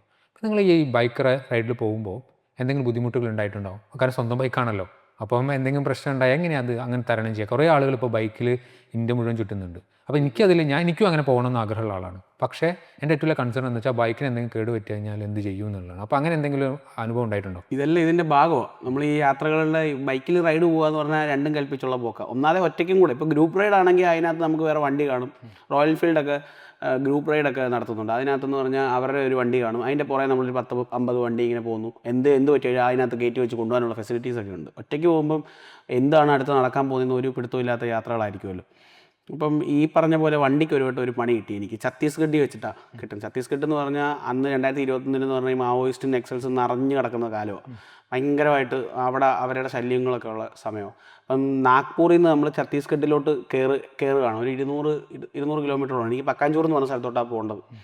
അപ്പോൾ ഈ പോകുന്ന വഴി വെച്ചിട്ട് നല്ല കാടാണ്, ഉൾവനം. പിന്നെ സെൻറ്ററിൽ വെച്ച് ചെയിൻ പൊട്ടിപ്പോയി വണ്ടിയുടെ. എൻ്റെ ബൈക്കിൻ്റെ ചെയിൻ പൊട്ടിപ്പോയിട്ട് എന്തോ ചെയ്യണമെന്നൊരു പിടുത്തവും ഇല്ല. നമ്മൾ കാടിന് നടുക്ക് നിൽക്കുക. കുറേ എനിക്ക് തോന്നുന്നു 8-9 കിലോ, എൻ്റെ ഓർമ്മ ശരിയാകുന്ന 8-9 കിലോമീറ്റർ ഞാൻ ഈ വണ്ടി തെള്ളി. ഇടയ്ക്ക് ഇച്ചിരി ഇറക്കമൊക്കെ കിട്ടി. അവിടെയൊക്കെ ഇരുന്നൊക്കെ പോയി ബാക്കിയൊക്കെ തെള്ളി. ഇത്രയും ലഗേജ് ഇരിക്കുന്നു, ബാക്കിൽ മറ്റേ ബാഗും കാര്യങ്ങളൊക്കെ ഇരിക്കുന്നു. ഞാൻ വെച്ച് തെള്ളി ഒരു 1-1.5-2 മണിക്കൂറല്ല, അതിൽ കൂടുതൽ ഞാൻ തെള്ളി കുറേ നേരിട്ട് ഒന്നും ഒരു അനക്കവും ഇല്ല. കുറേ നേരം കഴിഞ്ഞ് പിന്നെ അവിടെ ഇരുന്ന് കുറേ നേരം ഒരു 10-12 മണിയൊക്കെ, ഉച്ച ഒരു 12 മണിയൊക്കെ ആവാറായപ്പോഴത്തേക്ക് ഒരു പിക്കപ്പ് വന്നു. പിന്നെ അതിൻ്റെ പുറകിൽ എടുത്ത് വെച്ചിട്ട് അവരടുത്ത ജംഗ്ഷൻ കൊണ്ടുപോയിട്ട് അവിടുന്ന് ഒരു 20 കിലോമീറ്റർ കഴിയുമ്പോൾ ജംഗ്ഷൻ ഉണ്ടായിരുന്നു. ആ ജംഗ്ഷനിൽ ചെന്ന് കഴിഞ്ഞപ്പം അവിടെ ഒരു വർക്ക്ഷോപ്പുണ്ട്. ആ വർക്ക്ഷോപ്പിൽ ചെന്നപ്പോഴത്തേക്ക് ഈ വർക്ക്ഷോപ്പിൽ ഇവൻ ആദ്യമായിട്ടാണ് ബുള്ളറ്റ് കാണുന്നത്. ഇവൻ പണിതിട്ടില്ല ഈ സാധനം. ഇവന് അവിടെ ഈ ഹെവി ഡ്യൂട്ടി CT100 പോലുള്ള ചെറിയ വണ്ടികൾ പണിതുള്ള പരിചയമുള്ളൂ പയ്യന്. അപ്പോൾ അവനോട് പറഞ്ഞു, എന്നാൽ എനിക്ക് അഴിക്കാൻ പറ്റത്തില്ല, എനിക്കിതുപോലെ ബുദ്ധിമുട്ടാണ്, പറ്റത്തില്ലെന്ന് പറഞ്ഞു. അപ്പം ഞാൻ പറഞ്ഞു, ഇത് അഴിച്ചേ പറ്റൂ, നിങ്ങളല്ലാതെ ഇത് ആരും ചെയ്യാനില്ല. ഇപ്പം നമുക്കൊരു കാര്യം ചെയ്യാം, ഞാനും കൂടെ ഹെൽപ്പ് ചെയ്യുക, എങ്ങനെയും ചെയ്തേ പറ്റത്തുള്ളൂ എന്ന് പറഞ്ഞു. പിന്നെ ഇരുന്നിട്ട് നമ്മൾ ഈ ബുള്ളറ്റിൻ്റെ എൻജിൻ്റെ ഒരു സൈഡ് അഴിക്കണം, ഈ ചെയിൻ നമുക്ക് എടുക്കണമെങ്കിൽ. അപ്പം അതൊക്കെ അഴിച്ച് ഈ ചെയിനൊക്കെ ഇവനിങ്ങനെ നോക്കിയിട്ട് ലോക്ക് പൊട്ടിപ്പോയതാണ്. അപ്പോൾ പിന്നെ ലോക്ക് മേടിക്കാൻ വേണ്ടി ഇവൻ നാഗ്പൂർ പോയി. അവിടുന്ന് ഒരു 35-40 കിലോമീറ്റർ ഉണ്ട് അവിടുന്ന് നാഗ്പൂർ പോയി. നാഗ്പൂരിൽ നിന്ന് ഈ ലോക്ക് മേടിച്ചിട്ട് വന്ന് ഞാൻ അവിടെ തന്നെ വെയിറ്റ് ചെയ്യുക. അപ്പോഴത്തേക്ക് ഈ ബുള്ളറ്റും എന്നെയും ഈ ലഗേജും എല്ലാം കൂടെ കണ്ടിട്ട്, ഇപ്പം നമ്മുടെ നാട്ടിലാണെങ്കിലും ഒരു ഫോറിനർ വന്നിട്ട്, അവർക്ക് ഫോറിനർ എന്ന് പറയുമ്പോഴേ അവരുടെ സ്റ്റേറ്റിന് പുറത്തുള്ളവരെ അവർക്ക് ഫോറിനേഴ്സാണ്. അവരാൾക്കാരെ കണ്ടിട്ടില്ല. നമ്മുടെ നാട്ടിൽ ടൂറിസം ഉള്ളതുകൊണ്ട് ഒരുപാട് പേര് വരുന്നുണ്ട്, നമ്മൾ ഫോറിനേഴ്സിനെ കാണുന്നുണ്ട്. ഇപ്പോൾ ഒരു ബൈക്കിനകത്ത് ഒരു ഫോറിനർ വന്ന് നമ്മുടെ വീടിൻ്റെ ഫ്രണ്ടിൽ ഇരിക്കുമോ, നമ്മൾ അവരെ മൈൻഡ് ചെയ്യില്ലേ? അതേപോലെ തന്നെ ഇവർ എന്നെ കണ്ടിട്ട് എല്ലാവരും ആ നാട്ടിലുള്ളവർ മൊത്തം കൂടി. ഇപ്പം ആൾക്കാർ മൊത്തം ചുറ്റിനും വന്ന് നിൽക്കുമോ, ഞാനിങ്ങനെ അവിടെ ഇരിക്കുമോ, ഇവരെന്നെ എന്തെങ്കിലും ചെയ്യാൻ വരുവാണോ എന്തോന്നറിയത്തില്ല. ഇവരെല്ലാം വന്ന് നോക്കിയിരിക്കുന്നു. പിന്നെ ഈ പയ്യനൊരു 1 മണിക്കൂർ മേളിലെടുത്തു ഇനി ചെയിൻ ലോക്കും മേടിച്ചിട്ട് വരെ. പിന്നെ അവിടെ ഇരുന്നിട്ട് ഒരു 2-3 മണിക്കൂർ എടുത്തു അവരത് ശരിയാക്കാൻ. എനിക്കും അറിയത്തില്ലല്ലോ, നമ്മളിങ്ങനെ പറഞ്ഞൊക്കെ ഇങ്ങനെ നോക്കിയൊക്കെ യൂട്യൂബിലൊക്കെ നോക്കി ചെയ്യുന്നു. അങ്ങനെ അന്ന് ഒറ്റ വട്ടം എനിക്ക് വണ്ടി പണി തന്നിട്ടുള്ളൂ. പിന്നെ ഒരു വട്ടം പണി തന്നതെന്ന് പറഞ്ഞാൽ ഞാൻ ബ്രേക്ക് ഇല്ലാതെ ലഡാക്ക് വെച്ച് ബ്രേക്ക് പൊട്ടിപ്പോയി, ബാക്ക് ബ്രേക്ക്. ഇത് ശരിയാക്കാൻ പൈസ ഇല്ല എൻ്റെ കയ്യിൽ. എൻ്റെ അവസ്ഥ അത് മനസ്സിലാക്കണം. ലഡാക്ക് വരെ ബൈക്ക് കൊണ്ട് യാത്ര പോയേക്കോ, ഇത് ശരിയാക്കാൻ എൻ്റെ പൈസ ഇല്ല. ഞാൻ ആ ബാക്ക് ബ്രേക്ക് ഇല്ലാതെ ഇവിടെ നിന്ന് വീട്ടിൽ വരെ വന്നു.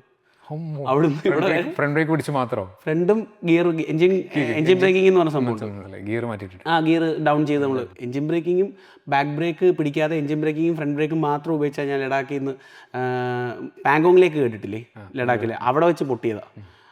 ബാക്ക് ഡിസ്ക് ആയിരുന്നു എൻ്റെ വണ്ടിയുടെ. അപ്പോൾ ഇതിൻ്റെ ആ പിസ്റ്റൺ പോയി. ഇത് ശരിയാക്കണമെങ്കിൽ ഒരു 14,000 രൂപ ആവും. എനിക്കറിയാം ഈ 4,000 രൂപ ഇല്ല. 4,000 രൂപ കൊടുത്താൽ എനിക്ക് പെട്രോൾ അടിക്കാൻ പിന്നെ പൈസ ഇല്ല. അപ്പോൾ ഒരു ടൈറ്റ് ഷെഡ്യൂളാണ്. അപ്പം അതിനകത്ത് നമ്മൾ അവിടുന്ന് ഇവിടെ വരെ നമ്മൾ ഈ ബ്രേക്ക് ഇല്ലാതെ വന്നു. അതൊരു അന്ന് ഈ ബ്രേക്കില്ലാത്ത സമയത്ത് ഈ ചെയിനും പൊട്ടുന്നു. അപ്പോൾ അവൻ്റെ അടുത്ത് ചോദിക്കുകയും ചെയ്തു, ബ്രേക്കില്ലല്ലോ എങ്ങനെയായിരുന്നു ചോദിച്ചു. ഞാൻ പറഞ്ഞു കുഴപ്പമില്ല, ഞാൻ നോക്കിക്കോളാം എന്ന് പറഞ്ഞു. ആ ബ്രേക്കില്ലാഞ്ഞുകൊണ്ട് 2 വട്ടം വീഡിയോ എൻ്റെ കയ്യിലെ ഈ പാടൊക്കെ അന്ന് വീണതാ. ബാക്ക് ബ്രേക്ക് ഇല്ലാത്തതുകൊണ്ട് ഇങ്ങനെ ഗ്ലൗസൊക്കെ ഉണ്ടായിരുന്നതുകൊണ്ട് ഇത്രേ പറ്റിയുള്ളൂ. ഒരു ടയറിനിടയിൽ കയറിപ്പോയതാണ്. ഈ യാത്രകൾ ചെയ്യുമ്പം സന്തോഷം മാത്രമല്ലല്ലോ, ചിലപ്പോൾ സങ്കടങ്ങളും ഉണ്ടാവാം. ഏതെങ്കിലും സ്ഥലത്ത് ഒറ്റയ്ക്കായി പോയിട്ടുണ്ടോ? അതേപോലെ ഞാൻ വരേണ്ടതില്ല എന്ന് തോന്നിയിട്ടുണ്ടോ? ചിലപ്പം ലോൺലിനെസ് ഒക്കെ ഫീൽ ചെയ്യുമല്ലോ, ചിലപ്പോൾ ഒരു കാട്ടിനുള്ളിൽ ഒറ്റയ്ക്ക് ടെൻ്റ് അടിച്ച് എടുക്കുമ്പോൾ അങ്ങനെയൊക്കെ ഫീൽ ചെയ്തിട്ടുണ്ടോ? കാരണം അരവിന്ദൻ അത് പാഷനാണെന്ന് പറഞ്ഞു. പാഷനുള്ള ആൾക്കാർക്ക് അതിൻ്റെ ആവശ്യം ഉണ്ടാവാറില്ല, കാരണം അത് എൻജോയ് ചെയ്യുന്ന ആൾക്കാരാണല്ലോ. പക്ഷേ അങ്ങനെ എപ്പോഴെങ്കിലും ഒരു സിറ്റുവേഷൻ ഉണ്ടായിട്ടുണ്ടോ? വിഷമമൊക്കെ എനിക്കും തോന്നിയിട്ടുണ്ട്. അത് പക്ഷേ എന്നെ സംബന്ധിച്ച് വിഷമം വരുന്ന ഈ കാട്ടി ഒറ്റപ്പെട്ട് പോകുമ്പോഴൊക്കെ അല്ല, ആ സമയത്തൊക്കെ ഞാൻ സന്തോഷവാനാണ്. ഭയങ്കര സമാധാനമാണ്. ഫോണിന് റേഞ്ചും കൂടി ഇല്ലെങ്കിൽ പറയുകയും വേണ്ട, ഭയങ്കര രസമാണ്. അവിടെയൊക്കെ ഞാൻ ഒരുപാട് എൻജോയ് ചെയ്യുന്നുള്ളത്. പക്ഷേ എനിക്ക് ഏറ്റവും കൂടുതൽ വിഷമം വരുന്നത് എനിക്ക് ഫിസിക്കലി എന്തെങ്കിലും ഇഷ്യൂസ്, ഹെൽത്ത് ഇഷ്യൂസ് വരുമ്പോൾ. ഇപ്പം ഈ മുംബൈ വെച്ചിട്ട് ഈ ബൈക്ക് ട്രിപ്പിനിടെ കോവിഡ് വന്നായിരുന്നു. ഞാൻ 10 ദിവസത്തോളം മുംബൈ പെട്ടുപോയി. അന്ന് ഞാൻ ഭയങ്കരമായിട്ട് ഡസ്റ്റ് പഠിച്ചിട്ടിരുന്നു. പിന്നെ ഇപ്പോൾ ഈ പറഞ്ഞ ഈ ഹിച്ചേക്കിങ് പോയ സമയത്ത് ഫുഡ് പോയ്സൺ അടിച്ചൊരു 3-4 ദിവസം ഇവിടെ മണിപ്പൂരി ഇരുന്നു.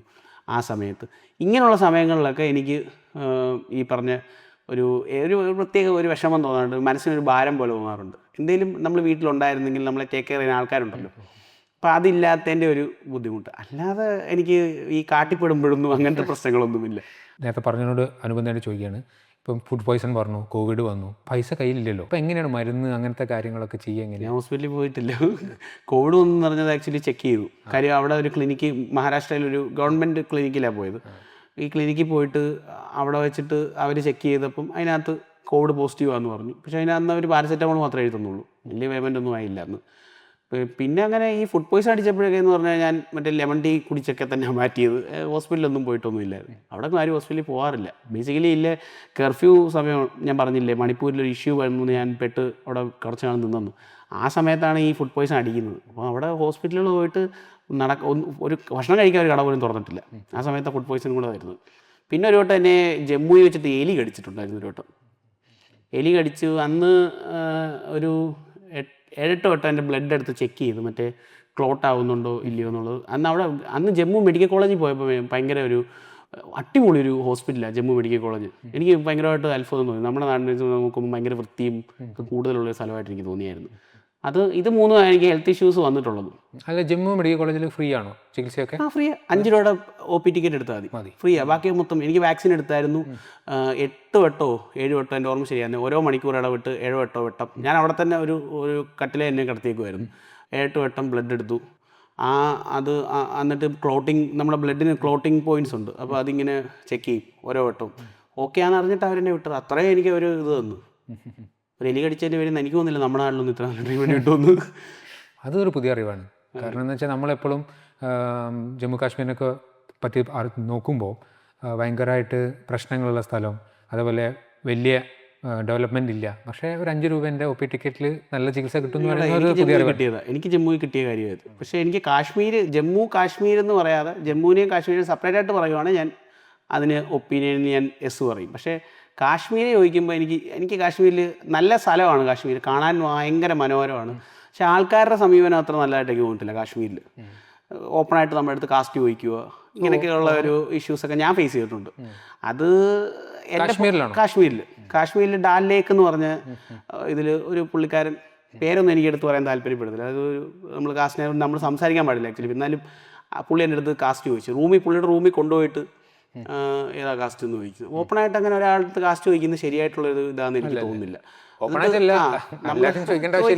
അല്ല, ചോദിക്കാൻ പാടില്ല. അത് മനസ്സിൽ വെച്ചുകൊണ്ട് പെരുമാറാൻ പാടില്ല. എന്നിട്ട് പുള്ളി അതറിഞ്ഞപ്പം കാസ്റ്റ് പറഞ്ഞപ്പോഴത്തേക്ക് ഞാൻ സ്വാഭാവികമായിട്ട് പുള്ളി ഇങ്ങനെ വേറൊരു ഫേസിലോട്ട് പോകുന്നത് കണ്ടു. അപ്പോൾ അതൊക്കെ എനിക്കൊരു ഭയങ്കര വീടായിട്ടുള്ളൂ. ഞാനങ്ങനെ ആരോടും കാസ്റ്റ് ഒന്നും ചോദിച്ചിട്ട് ഇടിപിടി ഉണ്ടാക്കാൻ പോകുന്ന ടൈപ്പല്ല. അപ്പം പിന്നെ വേറൊരു കാര്യം കൂടി, ആർട്ടിക്കിൾ 370 ഒക്കെ ഒഴിവാക്കിയല്ലോ നമ്മൾ ജമ്മു കാശ്മീരിലുള്ള. അതിന് ശേഷമാണോ അരവിന്ദ് അവിടെ പോകുന്നത്? ഞാൻ 2021 അതിന് ശേഷമാണ് പോകുന്നത്. അപ്പോൾ എന്താണ് മാറ്റങ്ങൾ എങ്ങനെയാണ് ഫീൽ ചെയ്തിട്ടുള്ളത്? പണ്ട് ടിവിയിലൊക്കെ കണ്ടിട്ടുള്ള പല ഇൻസർജൻസി അങ്ങനത്തെ പ്രശ്നങ്ങളൊക്കെ ഉണ്ടല്ലോ. ഇപ്പോൾ അതിലും വലിയ മാറ്റങ്ങൾ എന്തെങ്കിലും ഉണ്ടോ? ഈ കാശ്മീർ ആക്ച്വലി ജമ്മു ഫ്രീ ലാൻഡാണ്. ഒരു പ്രശ്നവും ഞാൻ അവിടെ എനിക്കൊന്നും പിന്നെ ജമ്മു ഒരു ഓക്കെ സ്ഥലമാണ്, കുഴപ്പമൊന്നുമില്ല. അവിടെ 1-2 സ്ഥലങ്ങൾ ടൂറിസ്റ്റ് സ്പോട്ട്. പക്ഷേ കാശ്മീർ എന്ന് പറഞ്ഞു കഴിഞ്ഞാൽ നമ്മളവിടെ ചെന്ന് കഴിഞ്ഞാൽ ഒരു ഭീകരാന്തരീക്ഷം പോലെ എന്ന് പറഞ്ഞാൽ മൊത്തം മിലിറ്ററിക്കാരും ആടും വഴി മൊത്തം നമ്മുടെ ഇവിടുത്തെ മറ്റേ അവിടുത്തെ ലോക്കൽ ആൾക്കാരെക്കാട്ടി കൂടുതൽ BSFിൻ്റെയും മിലിറ്ററിയുടെ ആൾക്കാരാണ് അവിടെ മൊത്തം. എപ്പോഴും ഇങ്ങനെ മറ്റേ ട്രക്ക് പോവുക, അതിന് പുറകെ തോക്കും പിടിച്ചുകൊണ്ട് ആൾക്കാർ പോവുക. അന്ന് ഞാൻ പോയപ്പോൾ 2021 കാര്യമാണ് ഞാൻ ഈ പറയുന്നത്. ഇപ്പോൾ എന്താണ് സിറ്റുവേഷൻ എന്ന് എനിക്കറിയത്തില്ല. അന്ന് ഇതായിരുന്നു അവസ്ഥ. പക്ഷേ അന്നാ ചോദിച്ചാൽ അതിമനോഹരമായിട്ടുള്ള സ്ഥലമായി കാശ്മീർ. വളരെ ബ്യൂട്ടിഫുള്ളാണ്. നമ്മൾ കണ്ടു കഴിഞ്ഞാൽ കണ്ടുകൊണ്ടിങ്ങനെ ഇരിക്കും. ഇലയ്ക്ക് വരെ സൗന്ദര്യമുണ്ട്. അവിടുത്തെ ഈ മരങ്ങളിലെ ഇലയാണെങ്കിൽ മഞ്ഞ കളറിലോട്ട് പോകും, പച്ച കളറിൽ നിന്ന് മഞ്ഞ വരും, ചുവപ്പ് വരും, എന്നിട്ട് അത് പൊഴിയുന്നു. ഒരു ട്രീ ഉണ്ട്, അതിൻ്റെ പേര് കറക്റ്റായിട്ട് ഓർമ്മയില്ല. അതൊക്കെ ഇങ്ങനെ കണ്ടുകൊണ്ടിരിക്കാൻ ഭയങ്കര രസമാണ്. ഭക്ഷണമായാലും നല്ലതാണ്. പക്ഷെ ആൾക്കാരുടെ സമീപനം എനിക്ക് അത്ര ബെറ്റർ ആയിട്ട് തോന്നിയില്ല. എന്നാലും നല്ല ആൾക്കാരും ഉണ്ടേ. എത്ര ദിവസം അവിടെ താമസിച്ചിരുന്നു കാശ്മീരിൽ? കാശ്മീരിൽ ഞാൻ 3 ദിവസം. 3 ദിവസം. ഇനി എങ്ങനെയും പോകാൻ താല്പര്യമുണ്ടോ? അവിടെ ഒരു 1 month നിൽക്കാനുള്ള. അരവിന്ദ് എപ്പോഴും കൂടുതൽ നേരം ഒരു സ്ഥലത്ത് നിൽക്കുന്ന ആളാണല്ലോ, അങ്ങനെ ഫുള്ള് കണ്ടിട്ടാണല്ലോ പോരാ. അങ്ങനെ പോകാൻ താല്പര്യമുണ്ടോ? അപ്പോൾ കാശ്മീരിൽ ഈ പെഹൽഗാം ഞാൻ പോയിട്ടില്ല. അപ്പോൾ പെഹൽഗാം പോകാൻ വേണ്ടി ഒന്ന് പോകണമെന്നുണ്ട്. ഈ പെഹൽഗാമൊക്കെ നല്ല രീതിയിൽ ഒന്ന് കാണണം എന്നുണ്ട്. അപ്പം എന്തായാലും ഞാൻ അടുത്ത മാസം ഒരു യാത്രയ്ക്കുള്ള തയ്യാറെടുപ്പിലാണ് ഇപ്പം നിലവിൽ. അപ്പം ആ യാത്രയിൽ കാശ്മീർ എന്തായാലും കാണും. കാശ്മീരിൽ ലഡാക്കൊക്കെ ഒന്നുകൂടെ പോകണം. മുമ്പ് നമ്മൾ പറഞ്ഞ ഈ ഫാമിലി ഒന്ന് പോയി കാണണമെന്നുണ്ട്. എനിക്ക് താമസ സൗകര്യം ഒരുക്കി തന്ന ഒരു ഐസ്ക്രീം പാർലറിൻ്റെ കാര്യം പറഞ്ഞു, നുബ്ര വാലിയിൽ.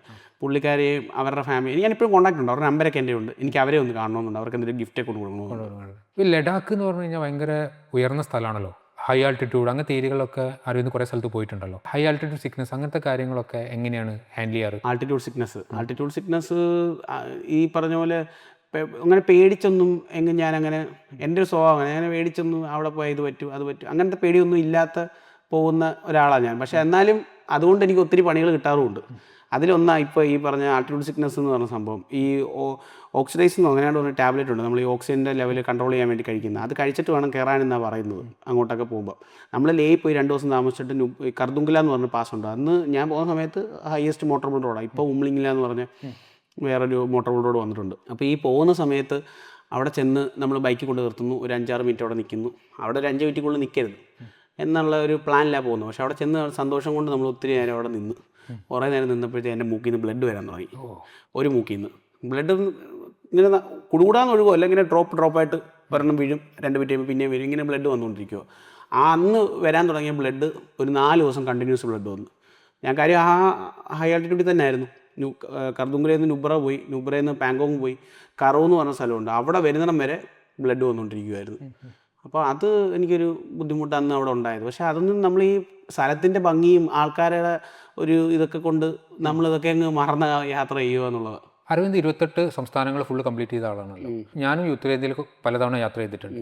പക്ഷേ നമ്മൾ സിനിമകളിലും കേരളത്തിലെ സിനിമകളിലും അങ്ങനത്തെ പല കാര്യങ്ങളും കാണുമ്പോൾ നമ്മൾ മനസ്സിലാക്കുന്നത് എന്താണെന്ന് വെച്ചാൽ നമുക്ക് സുപ്പീരിയോറിറ്റി കോംപ്ലക്സ് ഉണ്ടോ എന്ന് എനിക്ക് പലപ്പോഴും തോന്നിയിട്ടുണ്ട്. കേരളക്കാർക്ക് നമ്മളാണ് ഏറ്റവും വലിയ വിദ്യാഭ്യാസമുള്ള ആൾക്കാർ, നമ്മളാണ് ഏറ്റവും കൾച്ചേർഡ് ആയിട്ടുള്ള ആൾക്കാർ, ഇങ്ങനെ പല ഒരു തെറ്റിദ്ധാരണകൾ നമുക്ക് തോന്നിയിട്ടുണ്ട്. കാരണം വെച്ചാൽ ഉത്തരേന്ത്യയിലെ പല സംസ്ഥാനവും, ഉത്തർപ്രദേശ് ആയിക്കോട്ടെ, ഗുജറാത്ത് ആയിക്കോട്ടെ, ഞാൻ അവിടെയൊക്കെ യാത്ര ചെയ്തപ്പം അവിടുത്തെ ആളുകൾ നമ്മളോട് നല്ല മാന്യമായിട്ട് തന്നെയാണ് പെരുമാറിയിട്ടുള്ളത്. പക്ഷേ ഞാൻ ഒരു ബഡ്ജറ്റ് ട്രാവലറല്ല. ഞാൻ കാണുന്ന സ്ഥലങ്ങൾ, ഞാൻ എടുക്കുന്ന ഹോട്ടൽ റൂമും അതുമായിട്ട് അഡ്ജസ്റ്റൻ്റ് ആയിരിക്കും. അരവിന്ദ് ഒരു ബഡ്ജറ്റ് ട്രാവലറാണല്ലോ, അതായത് തീരെ പൈസ കുറഞ്ഞിട്ടാണ് യാത്ര ചെയ്യുന്നത്. അപ്പോൾ അതായത് യഥാർത്ഥ വില്ലേജസിലൂടെ യാത്ര ചെയ്ത് അവിടുത്തെ വീടുകളിൽ താമസിച്ചാണ് യാത്രകൾ ചെയ്യുന്നത്. അരവിന്ദിൻ്റെ പോയിന്റ് ഓഫ് വ്യൂ എന്താണ്? അതായത് ഉത്തരേന്ത്യയിലെ ആളുകൾ മോശക്കാരാണോ? അങ്ങനെ ഒരു തോന്നൽ എനിക്ക് തോന്നിയിട്ടില്ല. എനിക്ക് ഒരുപാട് സഹായങ്ങളൊക്കെ അവർ ചെയ്തിട്ടുണ്ട്. ഇപ്പം ഞാൻ അറിയാൻ വേണ്ടി ഇപ്പം മുമ്പ് പറഞ്ഞു നുബ്ര വാലിയിലെ കഥ പറഞ്ഞു. അതേപോലെ UP അല്ലെങ്കിൽ മേഘാലയയുടെ ഭാഗങ്ങളിലൊക്കെ ഞാൻ ഓരോരുത്തരുടെ വീട്ടുകളിൽ പോയി താമസിച്ചിട്ടുണ്ട്. എത്ര പേര് നമ്മുടെ കേരളത്തിൽ ഇതേപോലെ ഒരാളെ വിളിച്ചുകൊണ്ട് പോയി താമസിപ്പിക്കും? അത് വളരെ റെയറായിരിക്കും, 1-2 പേര്. ഇപ്പം ഞാൻ പോയിട്ടുണ്ട്, ചിലപ്പോൾ ഞാൻ ഒരാളെ കണ്ടാൽ ഇതേപോലെ കൊണ്ടുപോകായിരിക്കും. എനിക്കൊരു ഇതുള്ളതുകൊണ്ട് അങ്ങനെയൊന്നും നമ്മുടെ നാട്ടിലൊന്നും ആരും ചെയ്യത്തില്ല. നമ്മളിവിടെ എഡ്യൂക്കേഷൻ കൂടുതലാണ്, നമ്മൾ ഭയങ്കര സംഭവമാണെന്നൊക്കെ പറഞ്ഞ് ചിന്തിച്ചുകൊണ്ടിരിക്കത്തേ ഉള്ളൂ. അവർ മനുഷ്യത്വം എന്ന് പറഞ്ഞ സാധനം ഏറ്റവും കൂടുതൽ എനിക്കുണ്ടെന്ന് തോന്നിയിട്ടുള്ളത് അവർക്ക്, എസ്പെഷ്യലി നോർത്ത് ഈസ്റ്റ് സൈഡിലൊക്കെ ഉള്ളവർക്ക്.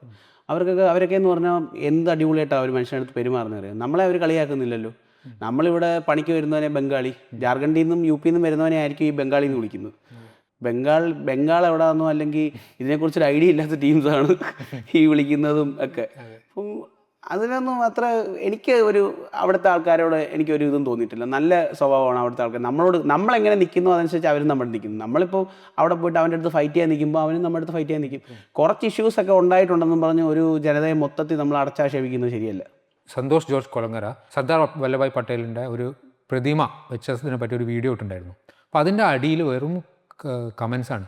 ഒരു പ്രതിമ വെച്ചിട്ട് എന്താ കാര്യം, അത് തീരെ മോശമാണ്, അല്ലെങ്കിൽ സന്തോഷ് ജോർജ് കുളങ്ങര സംഖ്യയാണ് എന്നൊക്കെ പറഞ്ഞ കമൻ്റ് ഉണ്ട്. അപ്പം നമ്മൾ സത്യം പറയുന്ന ആൾക്കാർ എന്തിനാണ് നമ്മളെ അതായത് ഗുജറാത്ത് റൈറ്റ് വിങ് പാർട്ടി ഭരിക്കുന്ന സംസ്ഥാനമാവാം, നമ്മളിവിടെ ലെഫ്റ്റ് വിങ് പാർട്ടിയും ഭരിക്കുന്നുണ്ടല്ലോ. പക്ഷെ നമ്മൾ യാത്ര ചെയ്യുമ്പോൾ ഒരു യാത്രികൻ ഒരിക്കലും രാഷ്ട്രീയം സംസാരിക്കുന്നില്ല. അയാൾ എന്താണോ കാണുന്നത് അത് അയാൾ പുറത്തേക്ക് വിടുക മാത്രമാണ് ചെയ്യുന്നത്. ഗുജറാത്തിൽ യാത്ര ചെയ്തിട്ടില്ലേ? എന്താണ് യഥാർത്ഥ ഗുജറാത്തിൻ്റെ യാഥാർത്ഥ്യം എന്താണ്? ഈ പറഞ്ഞ Sardar Vallabhbhai Patel statue of unity എന്ന അതിൻ്റെ പേര്, അത് ഞാൻ പോയിട്ടുണ്ട് അവിടെ. അത് ഈ നർമ്മദ റിവറിൻ്റെ തീരത്ത് സ്ഥിതി ചെയ്യുന്ന ഒരു, അതായത് ടോളസ്റ്റ് ഹ്യൂമൻ സ്റ്റാച്യു, അതാണ് അതിൻ്റെ ക്രെഡിറ്റ്, ഗിനസ് റെക്കോർഡൊക്കെ ഉള്ള സംഭവം. നമുക്ക് ഇന്ത്യക്ക് ലോകത്തിന് മുമ്പിൽ റെപ്രസെൻറ്റ് ചെയ്യാൻ എന്തെങ്കിലും സാധനങ്ങളൊക്കെ വേണ്ടേ? പുള്ളി ഇത് തന്നെയാണെന്ന് പറഞ്ഞു, സന്തോഷ് ജോർജ് കുളങ്ങര ഇത് തന്നെയാണ്, സാറും അത് തന്നെയാണ് പറഞ്ഞത്. ഇന്ത്യക്ക് നമ്മുടെ ഇന്ത്യയെ റെപ്രസെൻറ്റ് ചെയ്യാൻ, ലോകത്തിന് മുന്നിൽ റെപ്രസെൻറ്റ് ഇതാണ്, ഇത് ഞങ്ങളുടെ നാട്ടിലാണ്. ഇപ്പോൾ ദുബായി പോയി കഴിഞ്ഞാൽ ഏറ്റവും ടോളസ്റ്റ് ബിൽഡിംഗ്, ദുബായ് ഏറ്റവും ഫേമസ് ആയി വന്നത് ബുർജ് ഖലീഫ എന്ന് പറഞ്ഞ ആ ഒരൊറ്റ പ്രൊജക്റ്റ് കാരണം ഏറ്റവും കൂടുതൽ ടൂറിസം അവർ ഡെവലപ്പ് ചെയ്തെടുത്ത ആ ഒറ്റ പ്രോജക്റ്റിൽ നിന്ന്. അതേപോലത്തെ പ്രോജക്റ്റുകൾ നമുക്ക് വേണ്ടി. ഇപ്പോൾ ചിനാബ് റെയിൽവേ ഒക്കെ വന്നില്ലേ കാശ്മീരിൽ, നമ്മൾ ചിനാബ് റെയിൽവേ ഒക്കെ വന്ന അതൊക്കെ എന്ന് പറഞ്ഞാൽ ഹൈ ആൾട്ടിറ്റ്യൂഡിലുള്ള ഏറ്റവും ലെങ്ത് ഉള്ള പാലം. ഇങ്ങനത്തെ റെക്കോർഡുകൾ നമുക്കും വേണം. ഈ റെക്കോർഡുകളാണ് നമ്മളെ മറ്റ് രാജ്യങ്ങളുടെ മുന്നിൽ നമ്മളെ റെപ്രസെൻറ്റ് ചെയ്യുന്നത്. അല്ലാതെ അത് പണിയാൻ 3000 കോടി മുടക്കി അത് പാവങ്ങളുടെ അക്കൗണ്ടിൽ ഡിവൈഡ് ചെയ്തിട്ട് കൊടുക്കണം, എന്ത് ഉളത്തരോ ഇത്. ഒരു മര്യാദ വേണ്ടേ? ഈ 130 കോടി ജനങ്ങളുള്ള ഇന്ത്യയിൽ ഈ 3000 കോടി കൊണ്ട് എന്തോ ഡിവൈഡ് ചെയ്ത് എന്തോ 10 രൂപ 1 രൂപ എത്ര രൂപ വെച്ച് കൊടുക്കാൻ പറ്റും? ഇതൊക്കെ നടക്കുന്ന കാര്യമൊന്നുമല്ല. അപ്പോൾ അവിടെ ഞാൻ പോയിട്ടുള്ളത് വെച്ച് കണ്ടിട്ട് ഒരു 20-30 കിലോമീറ്റർ സറൗണ്ടിങ്ങിൽ ഈ പറഞ്ഞ സ്ഥലം കംപ്ലീറ്റ്ലി ഡെവലപ്ഡാണ്. ഈ സ്റ്റാച്യു ഓഫ് യൂണിറ്റി വന്നതിന് ശേഷം വന്ന ഡെവലപ്മെൻ്റ് ആണിത്. ഏതാണ്ട് ഒരു 1000 തൊട്ട് ഒരു 3000 പേർക്ക് വരെ ജോലി കിട്ടിയ ഒരു പ്രൊജക്റ്റാണ് അത്. ഈ പറയുന്ന 3000 കോടി ഈ സ്റ്റാച്ചു പണിയാൻ വേണ്ടി മാത്രമല്ല, ഡാമിനും കൂടെ വേണ്ടിയാണ്. ഡാമിൽ നിന്ന് വൈദ്യുതി ഉൽപ്പാദിപ്പിക്കുന്നുണ്ട്. അതേപോലെ ഈ പറയുന്ന സ്റ്റാച്യു ഓഫ് യൂണിറ്റിന് അകത്ത് കയറാൻ 400 രൂപയും കണ്ട്, എൻ്റെ ഓർമ്മ ശരിയാണ് ടിക്കറ്റ് ചാർജ്, കറക്റ്റ് ഓർമ്മയില്ല, അത്രയും കണ്ട ടിക്കറ്റ് ചാർജ്. എന്നേ ഇത് ബ്രേക്ക് ഈവൻ ആയി കാണില്ലേ? ഉണ്ടോ? എത്രയോ നാൾ മുമ്പേ ബ്രേക്ക് ഈവൻ ആയി കാണും. അപ്പോൾ അതൊരു തെറ്റായിട്ടുള്ള ഗവൺമെൻറ് തെറ്റായിട്ടുള്ള ഡിസിഷൻ എടുത്തെന്നാണോ എല്ലാവരും പറഞ്ഞു വരുന്നത്? ഇതൊക്കെ കേരളത്തിൽ ഇരിക്കുന്നവരുടെ വെറും ചിന്തകൾ മാത്രമോ. അവർ ചെയ്യേണ്ട കാര്യങ്ങൾ ചെയ്യുന്നുണ്ട്, പണിയേണ്ട കാര്യങ്ങൾ പണിയുന്നുണ്ട്, നല്ല രീതിയിൽ പോകുന്നുണ്ട്. ഇന്ത്യയുടെ ഇൻഫ്രാസ്ട്രക്ചർ തന്നെ ഒരുപാട് ചേഞ്ച് ആയിട്ടില്ലേ? ഇപ്പോൾ ചേഞ്ച് ആയിട്ടുണ്ട്. ലാസ്റ്റ് 15 കൊല്ലം എടുക്കുകയാണെങ്കിൽ, 10 കൊല്ലം 12 കൊല്ലം എടുക്കുകയാണെങ്കിൽ ഹ്യൂജ് ഇൻഫ്രാസ്ട്രക്ചർ ചേഞ്ചാണ്. കാരണം ഞാൻ മലബാദ്, അതേപോലെ നോർത്ത് ഇന്ത്യയിലെ പല സ്ഥലങ്ങളും പോയിട്ടുണ്ട് ഈ 15 കൊല്ലം മുമ്പേ. കാരണം ഞാൻ SSB, അതായത് സ്റ്റാഫ് സെലക്ഷൻ ബോർഡ് എന്ന് പറഞ്ഞ എക്സാമിന് നമ്മൾ ഇന്ത്യയിലെ എല്ലാ സ്ഥലവും പോയിട്ടാണ് നമ്മൾ പല സ്ഥലങ്ങളിലാണ് നമ്മൾ ചെയ്യുക. പക്ഷേ ഇപ്പം ഞാൻ നോക്കുമ്പോൾ ഹ്യൂജായിട്ടുള്ള ഡെവലപ്മെൻറ്റാണ്. റോഡ്, അങ്ങനത്തെ ഇൻഫ്രാസ്ട്രക്ചർ ഉണ്ടോ, റെയിൽ ഇൻഫ്രാസ്ട്രക്ചർ, അതേപോലെ ട്രെയിനിൽ യാത്ര ചെയ്യുമ്പോൾ ട്രെയിനിൻ്റെ വൃത്തി, ഇതൊക്കെ ഭയങ്കരമായിട്ട് മാറ്റം വന്നിട്ടുണ്ട്. അത് ആരൊക്കെ ഇല്ലയെന്ന് പറഞ്ഞാലും നമുക്ക് സമ്മതിക്കാൻ പറ്റാത്ത കാര്യം. വന്ദേ ഭാരതൊക്കെ ഒന്ന് ആലോചിക്കും. നമ്മൾ 10 വർഷം മുമ്പ് എങ്ങനെ നടന്ന റെയിൽവേ സിസ്റ്റം, 10 വർഷം മുമ്പ്. അതിൽ നിന്ന് ഈ പറയുന്ന, ഞാൻ ഈ അടുത്തിടയ്ക്ക് ആസാമിൽ പോയപ്പോൾ ഗുവാഹട്ടിയിലൊരു ഇത് എന്താ പറയുന്ന മറ്റേ വാട്ടർ മെട്രോ പോലത്തെ ഒരു സെറ്റപ്പ്. അവിടുത്തെ ഒരു അമ്പലമുണ്ട്. അമ്പലത്തിലോട്ട് പോകുന്ന ഒരു നമ്മൾ ബോട്ട് ജെട്ടി എന്നൊക്കെ പറയത്തില്ലേ, ആ സംഭവം. അതൊന്ന് കാണണം. ഒരു ചെറിയ എയർപോർട്ടിൻ്റെ അത്ര വിട്ട്, ചെറിയൊരു എയർപോർട്ട് പോലെ ഇരിക്കും അത്. അത്രയൊക്കെ ഇൻഫ്രാസ്ട്രക്ചർ നമ്മുടെ ഇന്ത്യ ചേഞ്ച് ആയിട്ടുണ്ട്. ഇപ്പം ഈ പറഞ്ഞ പോലെ 2021 യാത്ര ചെയ്തിട്ട് ഇപ്പം യാത്ര ചെയ്യുമ്പം അതിൻ്റെ ചേഞ്ച് ഉണ്ട്. UP ഓരോ വട്ടം പോകുമ്പോഴും ഓരോ ചേഞ്ച്. ഇപ്പോൾ വാരണാസി എന്ന് പറഞ്ഞ സ്ഥലത്ത് ഞാൻ ആദ്യം പോയപ്പം അവിടെ റോപ്പ് വേ ഇല്ല. ഇപ്പോൾ റോപ്പ് വേയുടെ പണി ഓൾമോസ്റ്റ് തീരാറായി. ഞാൻ പറഞ്ഞ മനസ്സിലായില്ലേ? അതുപോലെ UP തന്നെ ഒന്ന് എടുത്തു കഴിഞ്ഞാൽ UP ഇപ്പം എനിക്ക് തോന്നുന്നു 2-3 മെട്രോ സിറ്റീസ് ഉണ്ട് UP. കാൺപൂർ, ആഗ്ര, അങ്ങനെ 2-3 മെട്രോ സിറ്റീസ് ഉണ്ട് UP. ഇത്രയൊന്നും മെട്രോ സിറ്റി നമ്മളെടുത്തില്ലല്ലോ. ഇപ്പം വിമർശിക്കുമ്പോൾ നമ്മൾ ശരിയാണെന്ന് നോക്കണം. നമ്മുടെ എന്താണെന്ന് മനസ്സിലാക്കണം. ഇവിടെ ഒരു ജോലി സാധ്യത, ഇവിടുത്തെ പിള്ളേർ മൊത്തം നാട് വിടുവോ? എന്നിട്ട് ഇവിടെ ഇരുന്നിട്ട് നമ്മൾ പറയുന്നത് നമ്മളെല്ലാം പെർഫെക്റ്റ് ആണ്. ഇത് ശരിയാവും? ശരിയാണ്. കാരണം വെച്ചാൽ വാരണാസി നേരത്തെ പറഞ്ഞല്ലോ, ഞാൻ വാരണാസിയിൽ കുറേ കൊല്ലം മുമ്പേ പോയിട്ടുണ്ട്. അവിടെ എന്താ വെച്ചാൽ ഈ ഗല്ലി ഉണ്ടല്ലോ, ചെറിയ നമ്മൾ 2 ഷോൾഡർ തമ്മിൽ തട്ടും, അങ്ങനത്തെ ഗല്ലി കൂടെ പോയിട്ടായിരുന്നു കാശി വിശ്വനാഥനെ കാണാൻ പോകേണ്ടത്. ഇപ്പം അത് ഫുള്ള് ഭയങ്കര ഭംഗി, നേരിട്ട് തന്നെ നമുക്ക് എന്ത് ചെയ്യാം, അതിലേക്ക് പോവാം. ഒരു വണ്ടി പോകാനുള്ള ഗട്ടുകളൊക്കെ നല്ല വൃത്തിയായിട്ട് സ്റ്റെപ്പ് കെട്ടി വൃത്തിയാക്കി.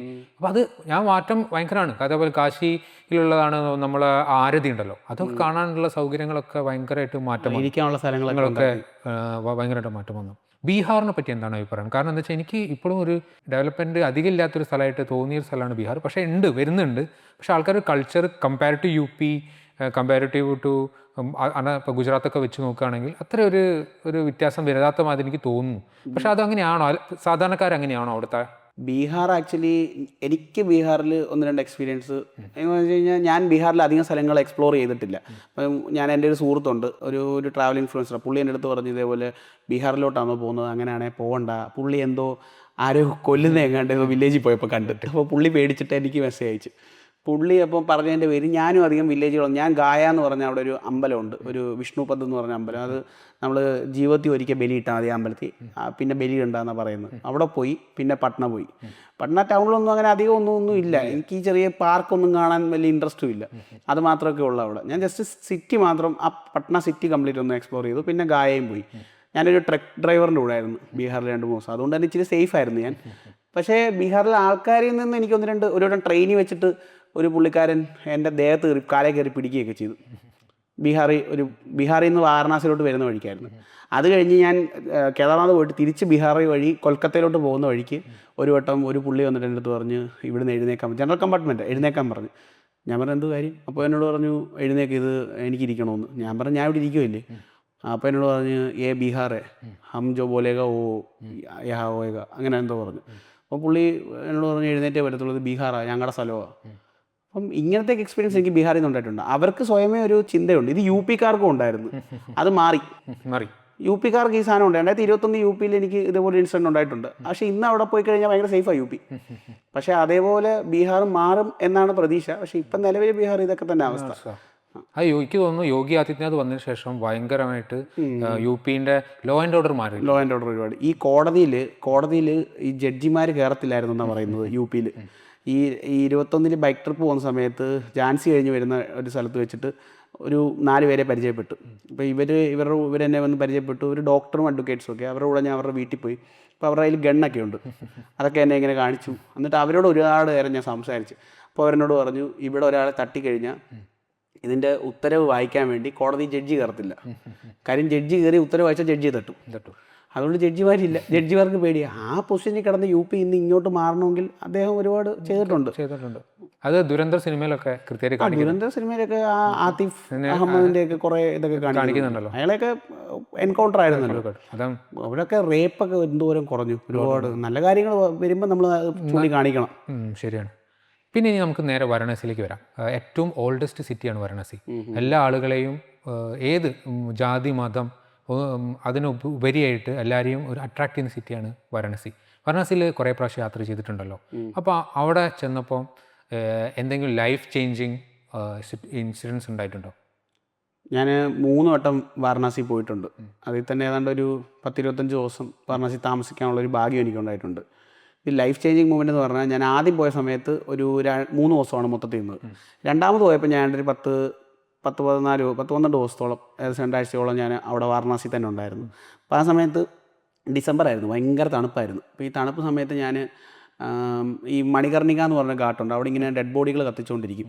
അപ്പോൾ ഇതിങ്ങനെ കാണാൻ വേണ്ടി അവിടെ പോയി ഇരുന്നിട്ട് ഇച്ചിരി ഹൈറ്റുള്ളൊരു പില്ലറിന് മേളിൽ കയറി ഇരിക്കുക. അപ്പം ഇങ്ങനെ ഇരുന്ന് കണ്ടുകൊണ്ടിരുന്ന സമയത്ത് ഭയങ്കര തണുപ്പ്. അപ്പോൾ ചൂടടിക്കുന്ന നമുക്ക് അറിയുന്നില്ല. ഞാൻ 2-3 മണിക്കൂർ അവിടെ ഇരുന്ന് ഇങ്ങനെ ഇത് കണ്ടുകൊണ്ട് വീഡിയോ ഒക്കെ കണ്ടുകൊണ്ടിരിക്കുക. അപ്പോൾ ഒരു ബാബ താടിയൊക്കെ വളർത്തി നല്ല വൃത്തിയുള്ളൊരു ബാബ. സാധാരണ ഈ ഭസ്മമൊക്കെ തേച്ചിട്ടുള്ള ബാബമാരെ കൂടുതലുള്ളൂ. പക്ഷേ ഇത് പുള്ളിക്കാരെ കുളിച്ച് നല്ല വൃത്തിക്ക് നല്ല ഡ്രസ്സൊക്കെ ഇട്ടൊരു ബാബ വന്നിട്ട് എന്നോട് ഇങ്ങനെ ചോദിച്ച് എന്തുകൊണ്ട് ഇരിക്കുന്നതെന്ന് ചോദിച്ചു. ഞാൻ പറഞ്ഞു ഒന്നുമില്ല, ഇവിടെ ഇത് കണ്ടുകൊണ്ടൊക്കെ ഇരിക്കുക. അപ്പോൾ എന്നോട് പറഞ്ഞു ലോകത്തിലെ ഏറ്റവും വലിയ സത്യമായി നടക്കുന്നതെന്ന് പറഞ്ഞു. ലോകത്തിലെ ഏറ്റവും വലിയ സത്യമാണ് നീ കണ്ടുകൊണ്ടിരിക്കുന്നതെന്ന് പറഞ്ഞു. അപ്പം ഞാൻ കുറച്ച് നേരം ഞാൻ ഇങ്ങനെ മറ്റേ ഫ്ലാഷ് ഔട്ട് ആയിപ്പോയി. എന്നിട്ട് ഞാൻ ഇങ്ങനെ എന്തോ പുള്ളി പറഞ്ഞു. എന്നിട്ട് പുള്ളി എൻ്റെ തുടയിൽ ഇങ്ങനെ തട്ടിയിട്ട് പുള്ളി അങ്ങ് പോയി.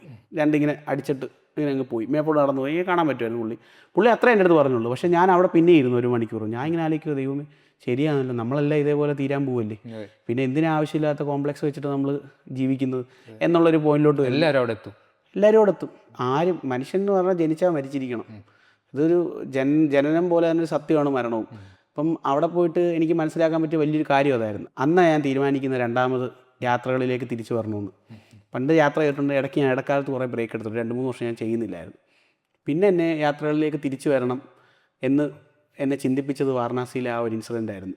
വാരണാസിയാണ് അപ്പം നിങ്ങളുടെ ജീവിതത്തിലെ ടേണിംഗ് പോയിന്റ്? അല്ല, ടേണിംഗ് പോയിന്റ് എന്ന് പറയാൻ പറ്റത്തില്ല. പണ്ടോട്ടെ യാത്ര ചെയ്തുകൊണ്ടിരുന്നതാണ്. ഇടയ്ക്ക് ഞാൻ നിർത്തിയായിരുന്നു. എന്നാലും യാത്രകൾ പോകുമെങ്കിലും ഈ ഒത്തിരി നാളത്തെ ലെങ്തി യാത്രകൾ ഒഴിവാക്കി ചെറിയ ചെറിയ യാത്രകൾ മാത്രം ചെയ്തുകൊണ്ടിരുന്നതാണ്. പെട്ടെന്ന് ഈ 2ാമത് ഈ ലെങ്തി യാത്ര പോകണം, ഇന്ത്യയിലെ എല്ലാ സംസ്ഥാനങ്ങളും കവർ ചെയ്യണം എന്നെന്നെ തോന്നിപ്പിച്ചത് ഈ ഇൻസിഡൻ്റ് ആയിരുന്നു.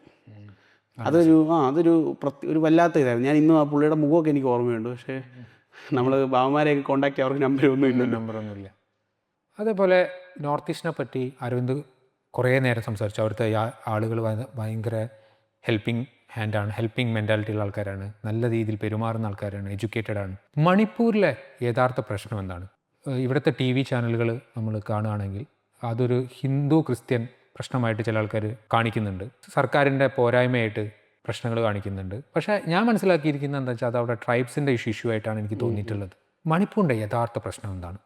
മണിപ്പൂരിൽ ഇത് എനിക്കൊരു ഭയങ്കര വിയറായിട്ടുള്ള എക്സ്പീരിയൻസ് ഉണ്ടായ ഒരു സ്ഥലമാണ് മണിപ്പൂർ. ഞാൻ എന്നെ ഒരു നൈറ്റ് മെയർ ആയിരുന്നു അത്. കാര്യം ഞാനൊരു ദിവസം രാത്രിയിൽ നമ്മൾ മണിപ്പൂരിൽ മൊയറാങ് എന്ന് പറഞ്ഞ വില്ലേജ് ഉണ്ട്. അവിടെ ലൊക്തക് എന്ന് പറഞ്ഞൊരു ലേക്ക് കാണാൻ വേണ്ടി പോയി. ഈ ലേക്കിനൊരു പ്രത്യേകത ഉണ്ട്. ലേക്ക് ഫ്ലോട്ടിംഗ് ലേക്കാണ്. അതായത് ഈ ഫ്യൂമിഡീസ് എന്ന് പറയും അതിന്. അതെന്ന് പറഞ്ഞു കഴിഞ്ഞാൽ നമ്മൾ പായൽ ഈ മണ്ണും ഈ എല്ലാം കൂടെ കൂടി ചേർന്ന് കട്ടിയായിട്ട് കിടക്കും. അതിന് മേളിൽ ചെടി കളിക്കും. എന്നിട്ട് ഒരു തിക്ക് ലെയറായിട്ട് ഇത് ഒഴുകി നടക്കും ഈ ലേക്കിൻ്റെ മേളിൽ കൂടെ. ലൊക്തക് എന്ന ഈ ലേക്കിൻ്റെ പേര്. ഈ ഒഴുകി കിടക്കുന്ന ഈ ഫ്യൂമിഡീസിൻ്റെ മേളിൽ ആൾക്കാർ വീട് പണിത് അവർ അവിടെ എന്താ പറയുന്നത് ഈ ടൂറിസം കൊണ്ടുവരുന്നു. ആൾക്കാർ വരുന്നവരെ താമസിപ്പിക്കും, അകത്ത് കൊണ്ടുപോയി ഇതിങ്ങനെ ഒഴുകിക്കൊണ്ടിരിക്കും കണ്ടിന്യൂസ്.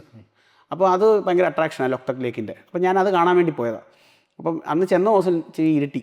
അപ്പം ഞാനെന്ത് തിരിച്ച് വന്ന് നമ്മൾ ഒരു പെട്രോൾ പമ്പ് വന്നിട്ട് പെട്രോൾ പമ്പിന് ഓണറായിട്ട് സംസാരിച്ചപ്പോൾ മേളിൽ ടെൻ്റ് അടിച്ചോളാൻ പറഞ്ഞു. എൻ്റെ കൂടെ ഒരു പയ്യനുണ്ട്, ബീഹാറിൽ നിന്നുള്ള ഒരു പയ്യനുണ്ട്.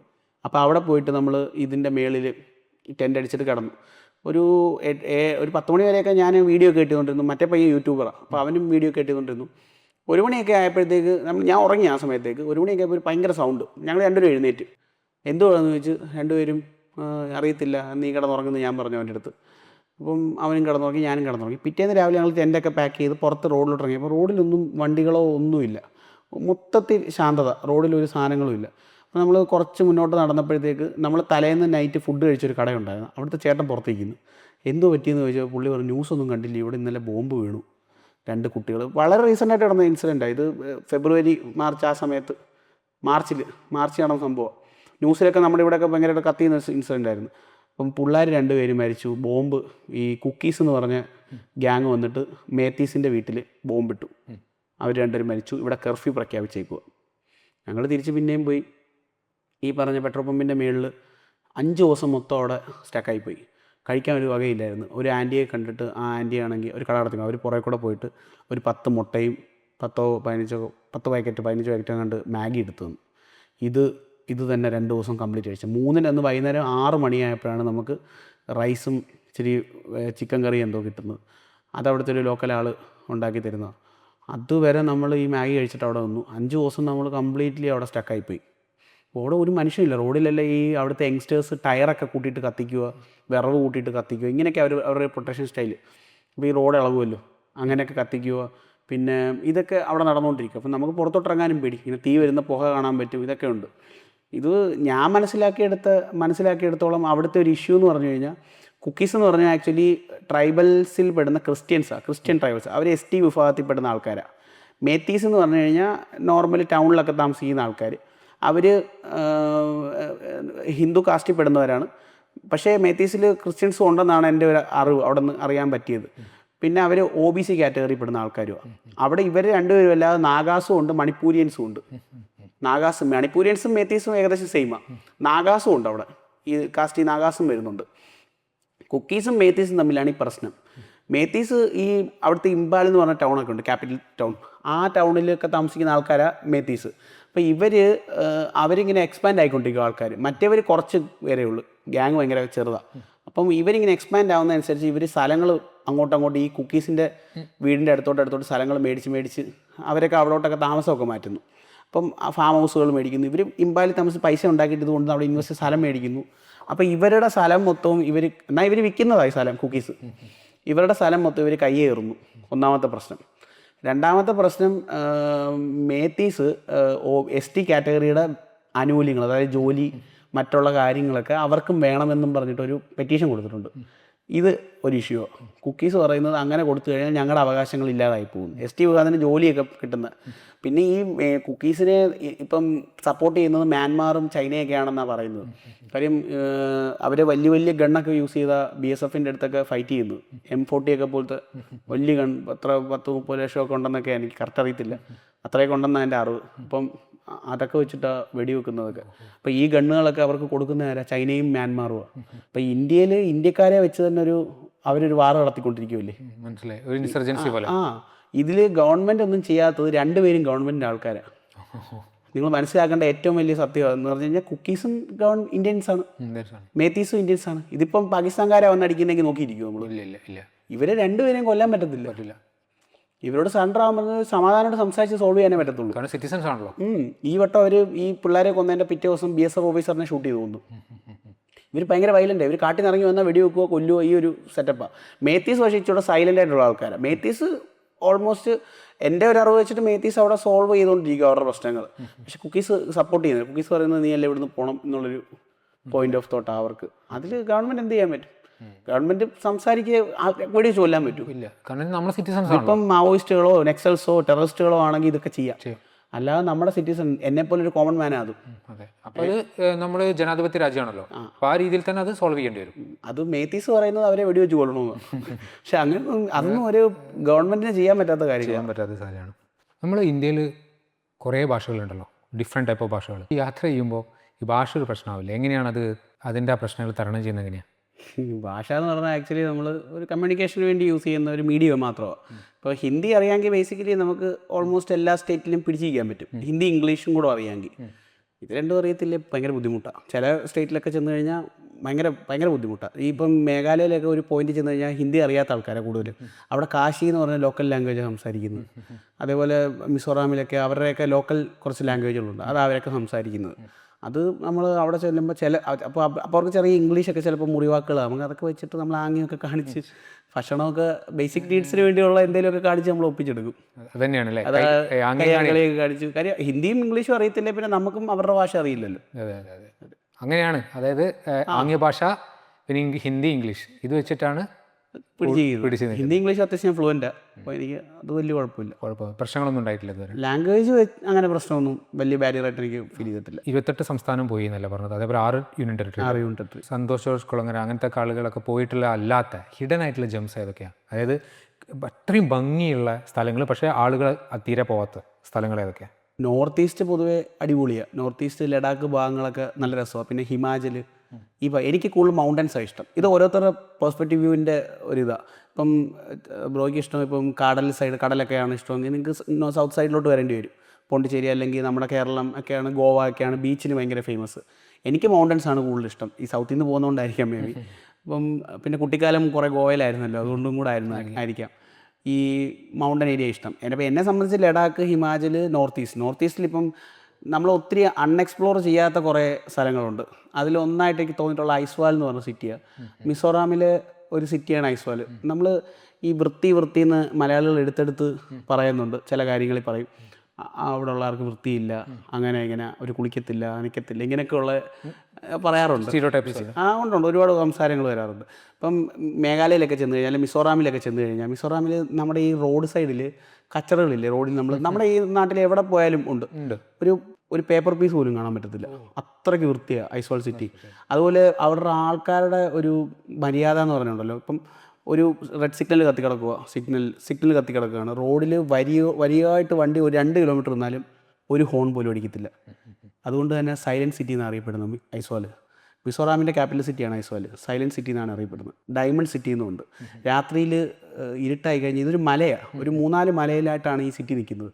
ബിൽഡിങ്ങുകൾ ഇങ്ങനെ അടുക്കി വെച്ചേക്കുക. ഈ ലൈറ്റ് ഇങ്ങനെ കത്തുമ്പോൾ ഉണ്ടല്ലോ, ഇതിങ്ങനെ തിളങ്ങും, ഭയങ്കര രസമാണ്. ആ ഐസ്വാളിൽ നമ്മൾ പോയി കഴിഞ്ഞാൽ ഒരു 5-6 ദിവസം നിന്നാലും നമുക്ക് മതിയാവത്തില്ല. അതൊരു വേറെ രാജ്യത്ത് എന്ന ഫീലിങ്ങാണ്. ഇപ്പം ഒരുപാട് രാജ്യങ്ങളെ വിയറ്റ്നാമിനെയൊക്കെ വെച്ച് കമ്പയർ ചെയ്യുന്നുണ്ട്. അതുപോലെ അങ്ങനെയൊക്കെയുള്ള രാജ്യങ്ങളെയൊക്കെ വെച്ച് ഐസ്വാളിനെ കമ്പയർ ചെയ്യാറുണ്ട്. ഭയങ്കര വൃത്തിയും എന്തോ ഒരു ബ്രിട്ടീഷ് കോളനിയൊക്കെ പോലത്തെ ഒരു സെറ്റപ്പ് നമുക്ക് വേറൊരു രാജ്യത്ത് എന്ന ഫീലിങ്ങാണ്. യൂറോപ്പിലൊക്കെ ചെന്നാൽ വേറെ ഒരു രാജ്യത്ത് എന്ന ഫീലിങ്ങാണ്. അവിടുത്തെ ഫ്ലവേഴ്സ് ആണെങ്കിലും ആ ബിൽഡിങ്ങിൻ്റെ ഇൻഫ്രാസ്ട്രക്ചർ ആണെങ്കിലും എല്ലാം വേറൊരു പ്രത്യേക സ്റ്റൈലിലാണ് ചെയ്തിരിക്കുന്നത്. ഭയങ്കര രസമാണ്. അതൊരു ജെമ്മാണ്, ഇന്ത്യയുടെ ഒരു ജെമ്മാണ് ഐസ്വാൾ. അത് പോയി എല്ലാവരും കാണേണ്ട ഒരു സ്ഥലവുമാണ്. പിന്നെ മേഘാലയ പിന്നെ ഇപ്പോൾ ഒരുപാട് പേര് പോകുന്നുണ്ട്. എങ്കിൽ പോലും മേഘാലയ ഒരിക്കലും നിങ്ങൾക്കൊരു നഷ്ടം വരത്തില്ല. മേഘാലയ നിങ്ങൾ ഒരു വട്ടം കറങ്ങാൻ പോയി കഴിഞ്ഞാൽ അത്രമാത്രം സ്ഥലങ്ങളുണ്ട് മേഘാലയയിൽ. ഈ ചിറാപുഞ്ചി എന്നൊക്കെ നമ്മൾ വിളിക്കുന്ന ഇന്നത്തെ സോഹറ, ഇപ്പം ചിറാപുഞ്ചി എന്നല്ല സ്ഥലത്തിൻ്റെ പേര്, അറിയോ? ഇല്ല, അറിയില്ല. ഈ ചിറാപുഞ്ചി ലോകത്തിലെ ഏറ്റവും മഴയുള്ള സ്ഥലം എന്ന് പറയുന്ന സ്ഥലം ഇപ്പം ചിറാപുഞ്ചി ബ്രിട്ടീഷുകാർ കൊടുത്ത പേരായിരുന്നു. ചിറാപുഞ്ചി എന്നായിരുന്നു. CERRA ആ ചിറയായിരുന്നു. ഇപ്പം പിന്നെ നമ്മൾ CHI ആക്കിയില്ലേ. അപ്പം ചിറാപ്പുഞ്ചി എന്നുള്ളത് ഇപ്പോൾ സൊഹറ എന്നാണ് അറിയപ്പെടുന്ന ആ സ്ഥലത്തിന്. ആ സ്ഥലമൊക്കെ എന്ന് പറഞ്ഞാൽ ഭയങ്കര ബ്യൂട്ടിഫുള്ളാണ്. അതുപോലെ അവിടുത്തെ പിള്ളേർ ഈ വേസ്റ്റ് മാനേജ്മെൻറ്റ് എന്ന് പറയുന്ന സംഭവം നമ്മുടെ നാട്ടിൽ ശരിക്കും പറഞ്ഞാൽ സെക്സ് എഡ്യൂക്കേഷൻ പോലെയൊക്കെ ഭയങ്കര ആവശ്യമുള്ള, ഞാൻ എല്ലായിടത്തും പറയാറുള്ള കാര്യമാണ്. സെക്സ് എഡ്യൂക്കേഷൻ പോലെ ഭയങ്കര ഇമ്പോർട്ടൻ്റ് ആയിട്ടുള്ളൊരു സാധനമാണ് വേസ്റ്റ് മാനേജ്മെൻറ്റ് എന്ന് പറഞ്ഞാൽ. കുട്ടികൾക്ക് സ്കൂളിൽ ഇതിനെക്കുറിച്ച് വീക്കിൽ ഒരാഴ്ചയിൽ ഒരു ക്ലാസ് മിനിമം, ഒരു ക്ലാസ് സെക്സ് എഡ്യൂക്കേഷനും ഒരു ക്ലാസ് ഇതിനും കൊടുത്തിരിക്കണം. ബേസിക് മാനേജ്മെൻ്റ് ആണത്. നമ്മുടെ എൻവയോൺമെൻറ്റിനെ എല്ലാം നമ്മൾ സേഫായിട്ട് വെക്കാൻ വേണ്ടി നമ്മൾ ബേസിക്കായിട്ട് കൊടുത്തിരിക്കേണ്ട ഒരു കാര്യമാണത്. നമ്മുടെ നാട്ടിലൊന്നും പ്രൊവൈഡ് ചെയ്യുന്നൊന്നുമില്ല. അത് നമ്മൾ സിവിക് സെൻസിൻ്റെ ഭാഗമായിരിക്കും മാറ്റണം. ഉറപ്പായിട്ടും സിവിക് സെൻസിൻ്റെ ഭാഗമാണ്, മാറ്റണം നല്ലതാണ്. അത് നമ്മളതിനെ എല്ലാവർക്കും അത് പറഞ്ഞു കൊടുത്ത്, കാറിൽ നിന്ന് പുറത്തേക്ക് വേസ്റ്റ് എടുത്ത് എറിയുന്നത്, അതേപോലെ നടന്നു പോകുന്ന ചോക്ലേറ്റിൻ്റെ കവർ പുറത്തിടുന്നത്, ഇതൊക്കെ കുട്ടികൾ ചെയ്യുന്ന അവരുടെ അറിവില്ലായ്മ. അത് പറഞ്ഞു കൊടുക്കേണ്ട ആൾക്കാർ തന്നെ അങ്ങോട്ടും കളാന്നാണ് പറയുന്നത്. പേരൻസ് ആണെങ്കിൽ തന്നെ ഇപ്പോൾ എന്താ അങ്ങോട്ടും കള അതും കള ഇതിനകത്ത് വെക്കുന്നത് ഇങ്ങനത്തെ ഒരു ഇതാണ്. പക്ഷെ അങ്ങനെയല്ല, അത് നമ്മൾ വീട്ടിൽ കൊണ്ട് ഡിസ്പോസ് ചെയ്യേണ്ട രീതിയിൽ ഡിസ്പോസ് ചെയ്യണം. എന്തോരം പ്രശ്നങ്ങൾ ഇതുകൊണ്ട് ഉണ്ടാകുന്നുണ്ട്, പരിസ്ഥിതി മലിനീകരണം എന്തൊക്കെ ഉണ്ടാകുന്നുണ്ട്, നമ്മൾ ചിന്തിക്കണം ഇതിനെക്കുറിച്ച്. ഇതിനെക്കുറിച്ചൊന്നും ആരും സംസാരിക്കുന്നില്ല, പക്ഷേ നമ്മൾ ഭയങ്കര വലുതാണെന്നാണ് നമ്മൾ ചിന്ത. അതൊരു വലിയ തെറ്റാണ്. അപ്പോൾ നമ്മൾ ഏറ്റവും വൃത്തിയുള്ള സിറ്റി ആയിട്ട് പറഞ്ഞു ഐസ്വാൾ. ഏറ്റവും വൃത്തിയില്ലാത്ത സംസ്ഥാനമോ അല്ലെങ്കിൽ നഗരമോ ഏതാണ് ഇന്ത്യയിൽ യാത്ര ചെയ്ത്? ഇല്ലാത്ത എനിക്ക് മഹാരാഷ്ട്ര ഭയങ്കര, ഞാൻ മഴ സമയത്ത് പോയതുകൊണ്ടാണെന്ന് അറിയത്തില്ല. മഹാരാഷ്ട്ര മൊത്തത്തിലല്ല, മുംബൈ ഈ ധാരാവി സൈഡൊക്കെ ഭയങ്കര എനിക്ക് ഒരു കച്ചറയായിട്ട് ഫീൽ ചെയ്തിട്ടുണ്ട്. പിന്നെ എനിക്ക് ഒട്ടും വൃത്തിയില്ലെന്ന് തോന്നിയിട്ടുള്ളത് എനിക്ക് തോന്നുന്നു കൊൽക്കത്തയിൽ ആ റെഡ് സ്ട്രീറ്റൊക്കെ കേട്ടിട്ടുണ്ടായിരിക്കുമല്ലോ, ആ ഭാഗമൊക്കെ ഞാൻ പോയിട്ടുണ്ട്. അകത്തൊന്നും കയറിയിട്ടില്ല, പക്ഷേ അതിൻ്റെ ഔട്ടറിൽ കൂടെ ഒക്കെ നമ്മൾ പോയിട്ടുണ്ട്.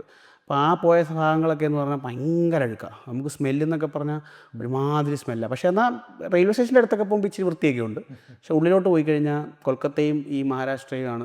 ചെന്നൈ പോലും എനിക്ക് തോന്നുന്നില്ല അത്രയും ആളുമ്പോൾ. ഞാൻ ചെന്നൈയിൽ 5 വർഷത്തോളം ജീവിച്ചതാണ്. ചെന്നൈ പോലും സിറ്റിക്കകത്ത് കയറിയാൽ ചെന്നൈ കുഴപ്പമില്ല, ഒരുമാതിരി വൃത്തിയൊക്കെ ഉണ്ട്. പക്ഷേ മുംബൈ എന്തോ ആ നവി മുംബൈ ഒഴിച്ച് മുംബൈയുടെ എല്ലാ പാർട്ടുകളും ഭയങ്കര ഒരു വൃത്തികെട്ട സ്ഥലമായിട്ട് എനിക്ക് ഫീൽ ചെയ്തിട്ടുണ്ട്. ആളുകളുടെ എണ്ണം കൂടുതലുകൊണ്ടാവാം അല്ലേ? സ്വാഭാവികം, ഉറപ്പായിട്ടും ആൾക്കാർ കൂടുതലാണ്. ഇപ്പോൾ ഒരു കിലോമീറ്ററിൽ തന്നെ ഇത്ര ലക്ഷം ആൾക്കാർ താമസിക്കുന്ന സ്ഥലമാണ്, അല്ലെങ്കിൽ കോളനി പോലെ ആൾക്കാർ ഫ്ലാറ്റ് ആയിട്ട് അപ്പോൾ ഈ വേസ്റ്റിനെ മാനേജ് ചെയ്യുക എന്ന് പറഞ്ഞാൽ ഗവൺമെൻറ്റിനെ സംബന്ധിച്ച് വലിയൊരു പ്രശ്നം തന്നെ. അപ്പോൾ അത് അവരെ കുറ്റമൊന്നും പറയാൻ പറ്റത്തില്ല നമുക്ക്. അവർ സ്വാഭാവികമായിട്ട് എത്ര പേരെ അതിനാണ് നമ്മൾ പറഞ്ഞത് വേസ്റ്റ് മാനേജ്മെൻറ്റ് എന്ന് പറഞ്ഞ സംഭവം ജനങ്ങളിലേക്ക് എത്തിക്കണം, അവർക്ക് ഒരു അവയർനെസ് ഉണ്ടാക്കി കൊടുക്കണം. അതിനുവേണ്ടി ഒന്നും ഇന്ത്യയിൽ, കേരളം എന്നല്ല, ഇന്ത്യ പൊതുവേ നമ്മുടെ ഈ സൗത്ത് സൈഡിലൊന്നും എങ്ങും ചെയ്യുന്നില്ല. അപ്പോൾ പിന്നെ ഈ നോർത്ത് ഈസ്റ്റ് പറഞ്ഞ പോലെ അവർക്ക് ഒരു മണിക്കൂർ ക്ലാസ് ഉണ്ട് കുട്ടികൾക്ക്, വേസ്റ്റ് മാനേജ്മെൻറ്റിനെ കുറിച്ച് സ്കൂളുകളിൽ ക്ലാസ് എടുക്കുന്നുണ്ട്. ട്രക്കിങ്ങിനെ പറ്റി നേരത്തെ പറഞ്ഞു, അതേപോലെ മലകളാണ് ഇഷ്ടം, അത് മൗണ്ടൻസ് ആണ് ഇഷ്ടം എന്ന് പറഞ്ഞു. അത് ഏറ്റവും ഭംഗിയുള്ള മലമ്പ്രദേശങ്ങൾ എവിടെയാണ്? ഉത്തരാഖണ്ഡാണോ അല്ലെങ്കിൽ ഹിമാചലാണോ? ഏതൊരു വ്യക്തി ഒന്ന് ട്രക്ക് ചെയ്താൽ നല്ലതെന്ന് വിചാരിക്കുന്ന സ്ഥലം ഏതാണ്? ഉത്തരാഖണ്ഡ് നല്ല രസം. ഉത്തരാഖണ്ഡ് ആകുമ്പോൾ കൂടുതലും ഈ അമ്പലങ്ങളും അങ്ങനത്തെ ട്രക്കിങ്ങുകളാണ് കൂടുതൽ. ഹിമാചൽ അടിപൊളിയാണ്. ഹിമാചലിലും അത്യാവശ്യം നല്ല ട്രക്കിങ്ങൾ ചെയ്യാൻ പറ്റുന്ന കീർഗംഗ എന്നൊക്കെ പറഞ്ഞ സ്ഥലമുണ്ട്. അത് ഞാൻ പോയിട്ടുണ്ട്, പക്ഷെ പാതി വരെ പോകാൻ പറ്റുള്ളൂ. അന്ന് എൻ്റെ ഹെൽത്ത് ഇച്ചിരി മോശമായിട്ട് തിരിച്ചു വരേണ്ടി വന്നു. അപ്പം അതൊക്കെ അടിപൊളി ട്രക്കിങ്ങാണ്. ഇസ്രയേലിൽ ടൂറിസ്റ്റുകൾ ഏറ്റവും കൂടുതൽ വരുന്ന സ്ഥലമാണ് മലാന. അതിനെപ്പറ്റി ഒരു ഡോക്യുമെൻ്ററി ഉണ്ടായിരുന്നു യൂട്യൂബിൽ. അതിൽ പറയുന്നുണ്ടായിരുന്നു ഇസ്രയേലിൽ നിർബന്ധിത സൈനിക സേവനമാണ്. അത് കഴിഞ്ഞിട്ട് ആൾക്കാർ ഈ മലാന വില്ലേജിലേക്കാണ് വരിക, ഹിമാചലിലെ. കാരണം അവിടെ നമ്മളെ കഞ്ചാവ് അതേപോലെ അങ്ങനത്തെ കാര്യങ്ങൾ കിട്ടും. അപ്പോൾ എന്ന് വെച്ചാൽ അവർക്ക് അത് അവരെ ഒരു PTSD അറിയാലോ, ഈ യുദ്ധമൊക്കെ ഉണ്ടാകുമ്പം ഇതിൽ മാനസികമായുള്ള അസുഖങ്ങൾ വരുന്നതാണ്. അപ്പോൾ അതൊക്കെ ഇവരിൽ നിന്നാണ് ഹീൽ ചെയ്തിട്ടാണ് അവർ തിരിച്ച് ഇസ്രയേലിലേക്ക് തന്നെ തിരിച്ചു പോകുന്നത്. അപ്പോൾ നിങ്ങൾ അവിടെ മലാന വില്ലേജിൽ എത്തിക്കഴിഞ്ഞാൽ ഹീബ്രുവിലാണ് ഹോട്ടൽസിൻ്റെ ബോർഡൊക്കെ. ചില സ്ഥലത്ത് നമ്മളെ ഇന്ത്യക്കാരെ തന്നെ കയറ്റില്ല, അവരോട് ഹീബ്രൂസിനും. മലാനയിൽ നമ്മൾ അവിടുത്തെ മനുഷ്യരെയും അവിടുത്തെ അമ്പലങ്ങളിലൊന്നും തൊടാൻ പാടില്ല. 3500 രൂപ 3000 രൂപ കൊണ്ട് ഫൈനുണ്ട്. അപ്പോൾ കഞ്ചാവ് അങ്ങനെ ശരിക്കും അവിടെ കിട്ടുന്നതാണ്. അവിടെ ഉണ്ട്. അവിടെ അമ്മൂമ്മമാരാണ് കൂടുതലും. അവരുടെ മെയിൻ വരുമാന സോഴ്സ് അതാ. ഇപ്പോൾ നമ്മൾ മേഘാലയ ചൂലിൻ്റെ മറ്റേ ചൂലുണ്ടാക്കുന്ന പുല്ലുണ്ടല്ലോ, ബൂം, ആ സാധനമാണ് കൂടുതൽ അവർ കൾട്ടിവേറ്റ് ചെയ്ത് അതിനെയാണ് വരുമാന മാർഗ്ഗം. അതേപോലെ തന്നെ മലാനയിൽ ഏറ്റവും വലിയ വരുമാന മാർഗ്ഗം എന്ന് പറഞ്ഞാൽ ഈ ഹാഷ് എന്ന് പറഞ്ഞ സാധനമാണ്. അതവിടുത്തെ പ്രായമുള്ള അമ്മച്ചിമാർ തൊട്ട് ചെറിയ പിള്ളേർ വരെ എല്ലാവരും ഇങ്ങനെ, നമുക്കവിടെ ചെല്ലുമ്പോൾ കാണാൻ പറ്റും, അവരിങ്ങനെ ഇരുന്നിട്ട് ഈ കഞ്ചാവ് ഇങ്ങനെ ഒടിച്ചെടുത്ത് കയ്യിൽ ഇങ്ങനെ നീട്ടി വെച്ചിട്ട് ഉരയ്ക്കും, ഇങ്ങനെ കൈ വെച്ച് ഇങ്ങനെ ഉരയ്ക്കും. എന്നിട്ട് ഇതിൻ്റെ കറ എന്തോ കൈ പറ്റും, ഇങ്ങനെ പിച്ചി എടുക്കും വരും. ഇത് ഒരു 30 ദിവസം സ്റ്റോർ ചെയ്ത് വെച്ചിട്ട് പിന്നെ ഇത് സ്മോക്ക് ചെയ്യാൻ വേണ്ടി യൂസ് ചെയ്യും. അതിനെ ലോകത്തിലെ ഏറ്റവും പ്യൂറസ്റ്റ് ഹാഷ് ആണെന്നാണ് പറയുന്നത് മലാനയിലെ അവിടെ ഉള്ളവർ പറയുന്നത്. പക്ഷേ എന്നാൽ മേളിൽ ഇതിന് ഡിമാൻഡ് ഉണ്ടോയെന്ന് വെച്ചാൽ ഈ ടൂറിസ്റ്റുകളെല്ലാം പോകുന്നത് ഇതിനെ നോക്കി തന്നെ. അവിടെ ഈ ബ്രൗണി എന്ന് പറഞ്ഞ കേക്കൊക്കെ കിട്ടും ഇത് വെച്ചുണ്ടാക്കുന്നത്. അതൊക്കെ നമുക്ക് ആ മൗണ്ടനെ ആസ്വദിക്കാൻ വേണ്ടി വേണേൽ എൻജോയ് ചെയ്യാമെന്നാണ് അവർ പറയുന്നത്. അതാണ് ഞാൻ അങ്ങനെ കേട്ടിട്ടുണ്ട്. അവിടെ ഇസ്രേലീസിൻ്റെ ഭയങ്കര ഇൻഫ്ലക്സ് ആണ്. ഇസ്രേലി അപ്പോൾ അതും 90% പട്ടാളക്കാരാണ് അവിടെ വരുന്നത്. ഈ കഞ്ചാവ് എന്ന് പറഞ്ഞ സാധനം ബേസിക്കലി നമ്മുടെ നാട്ടിൽ ഭയങ്കര, ശരിക്കും പറഞ്ഞാൽ അത് ആ ഒരു സിസ്റ്റം നമ്മുടെ നാട്ടിൽ നല്ലതാണെന്ന് എനിക്ക് തോന്നിയിട്ടുണ്ട് ഒരു പോയിന്റ് വരെയൊക്കെ. കാര്യം ഡ്രഗ്സിനെ നമ്മുടെ നാട്ടിൽ ഒരുപാട് റെസ്ട്രിക്റ്റ് ചെയ്യുന്നുണ്ട്. അത് നല്ലൊരു പുതിയ തലമുറയ്ക്ക് അങ്ങനെ ഒരു പ്രശ്നം ഉണ്ടാവാതിരിക്കാനൊക്കെ നല്ലതാണ്. പക്ഷേ ആ ഏരിയയിലോട്ടൊക്കെ പോയി കഴിഞ്ഞാൽ ഇത്രയും ഒരു റെസ്ട്രിക്ഷൻ ഈ കഞ്ചാവിന് ഉള്ളതായിട്ട് എനിക്ക് തോന്നിയിട്ടില്ല. കാര്യം ഓപ്പണായിട്ട് നിന്ന് അവർ വലിക്കുന്നതൊക്കെ ഞാൻ കണ്ടിട്ടുണ്ട്. പെട്ടെന്ന് മനസ്സിൽ വരുന്ന ഈ ഇത്രയും യാത്രകൾ ചെയ്തല്ലോ, ഒരിക്കലും മറക്കാൻ പറ്റാത്ത ഒരു വ്യക്തി ആരായിരിക്കും കണ്ടുമുട്ടിയ വ്യക്തികൾ എന്ന് വേണമെങ്കിൽ പറയണം.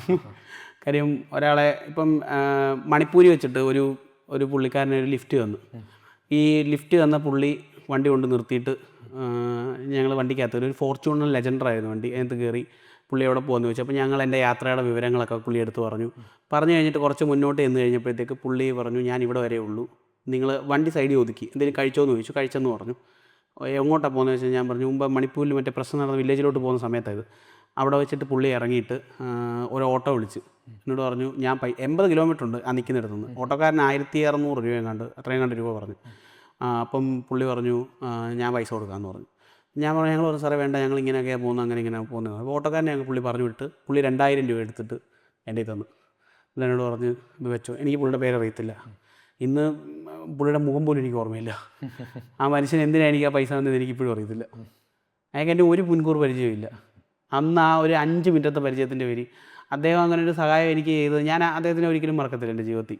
ഞാൻ ആ പൈസ മേടിച്ചു, കാര്യം എൻ്റെ ഒന്നുമില്ല. അന്ന് ഞാൻ ഭയങ്കര പെട്ടിരിക്കുന്ന സമയത്താണ് ഈ പുള്ളി ഇങ്ങനെ ഒരു ഇത് തരുന്നത്. അതേപോലത്തെ ഒരുപാട് മനുഷ്യർ നമ്മളെ സപ്പോർട്ട് ചെയ്തിട്ടുണ്ട്. ഈ ഡ്രൈവേഴ്സ് ഇപ്പം എനിക്ക് നമ്മുടെ അരുണാചലി വെച്ചിട്ട് ഇതുപോലൊരു ഡ്രൈവർ ലിഫ്റ്റ് തന്നിട്ട് പുള്ളി ഭയങ്കര സ്നേഹമായിരുന്നു. 2 ദിവസം പുള്ളി അതിൻ്റെ ചിലവുകളൊക്കെ നോക്കിയതൊക്കെ. പുള്ളിക്ക് എന്ത് ശമ്പളം കാണും, കൂടിപ്പോയി 1000-1200 രൂപ ശമ്പളത്തിന് വർക്ക് ചെയ്യുന്നൊരു മനുഷ്യൻ എൻ്റെ ഒരു ദിവസം ചിലവെന്ന് പറയുമ്പോൾ ഒരു 200 രൂപയെങ്കിലും എനിക്ക് വേണ്ടി പുള്ളി ചിലവാക്കി കാണുമല്ലോ. അത്രയും പുള്ളി എനിക്ക് വേണ്ടി ചിലവാക്കാനുള്ള ഒരു ഇതും പുള്ളി ഞാനും തമ്മിലില്ല. പക്ഷെ പുള്ളി അത് എനിക്ക് വേണ്ടി ചെയ്തു. അങ്ങനെയൊക്കെ നമ്മളെ ഒരുപാട് മനുഷ്യർ അത്ഭുതപ്പെടുത്തും. ജമ്മു കാശ്മീരിൻ്റെ കാര്യം നമ്മൾ നേരത്തെ പറഞ്ഞു. അവിടെയൊക്കെ ഈ ആർമീൻ്റെ പ്രസൻസ് ഭയങ്കര കൂടുതലാണ്. കാരണം അതിർത്തി ഗ്രാമങ്ങളാണല്ലോ. അതേപോലെ മണിപ്പൂർ അവിടെയൊക്കെ ഹിച്ച് ഹൈക്കേഴ്സായിട്ടും പല യാത്രകൾ ചെയ്യുമ്പോഴും ഇവരുമായിട്ട് നമ്മൾ ഇടപഴകേണ്ട അവസ്ഥ ഉണ്ടായിട്ടുണ്ടാവുമല്ലോ. എന്തായിരുന്നു പട്ടാളത്തിനോടുള്ള പട്ടാളത്തുമായിട്ടുള്ള താങ്കളുടെ എക്സ്പീരിയൻസ് എങ്ങനെയാണ്? ഞാൻ ഭയങ്കര ഒരു നേഷൻ ലവറാണ്. എനിക്ക് രാജ്യം കഴിഞ്ഞിട്ടാണ് ബാക്കിയെല്ലാം. അപ്പം അങ്ങനെ ഒരു ഇതുള്ളത് കൊണ്ട് തന്നെ എനിക്ക് അവരോടൊരു ഭയങ്കര ഹ്യൂജ് റെസ്പെക്റ്റ് ഉണ്ട്. എസ്പെഷ്യലി നമ്മൾ ഇത്രയും ട്രാവൽ ചെയ്യുന്ന സമയത്ത് ഇവർ വർക്ക് ചെയ്യുന്ന ടെറൈന് ഞാനൊക്കെ എൻജോയ് ചെയ്യാൻ പോകുന്നത്, അല്ലെങ്കിൽ എൻ്റെ ഒരു മനസ്സുഖത്തിന് വേണ്ടി പോകുന്ന ആൾക്കാരാണ്. പക്ഷേ ഇവർ വർക്ക് ചെയ്യുന്ന ടെറൈനിലൊക്കെ മാസങ്ങളോളം താമസിക്കുക എന്ന് പറഞ്ഞാൽ എന്ത് ബുദ്ധിമുട്ടാണ് ഇവർ അനുഭവിക്കുന്നതെന്ന് എനിക്ക് ചിന്തിക്കാവുന്നതേ ഉള്ളൂ. ഞാനും ആ തണുപ്പത്തൊക്കെ പോയി താമസിച്ചിട്ടുള്ളതാണ്.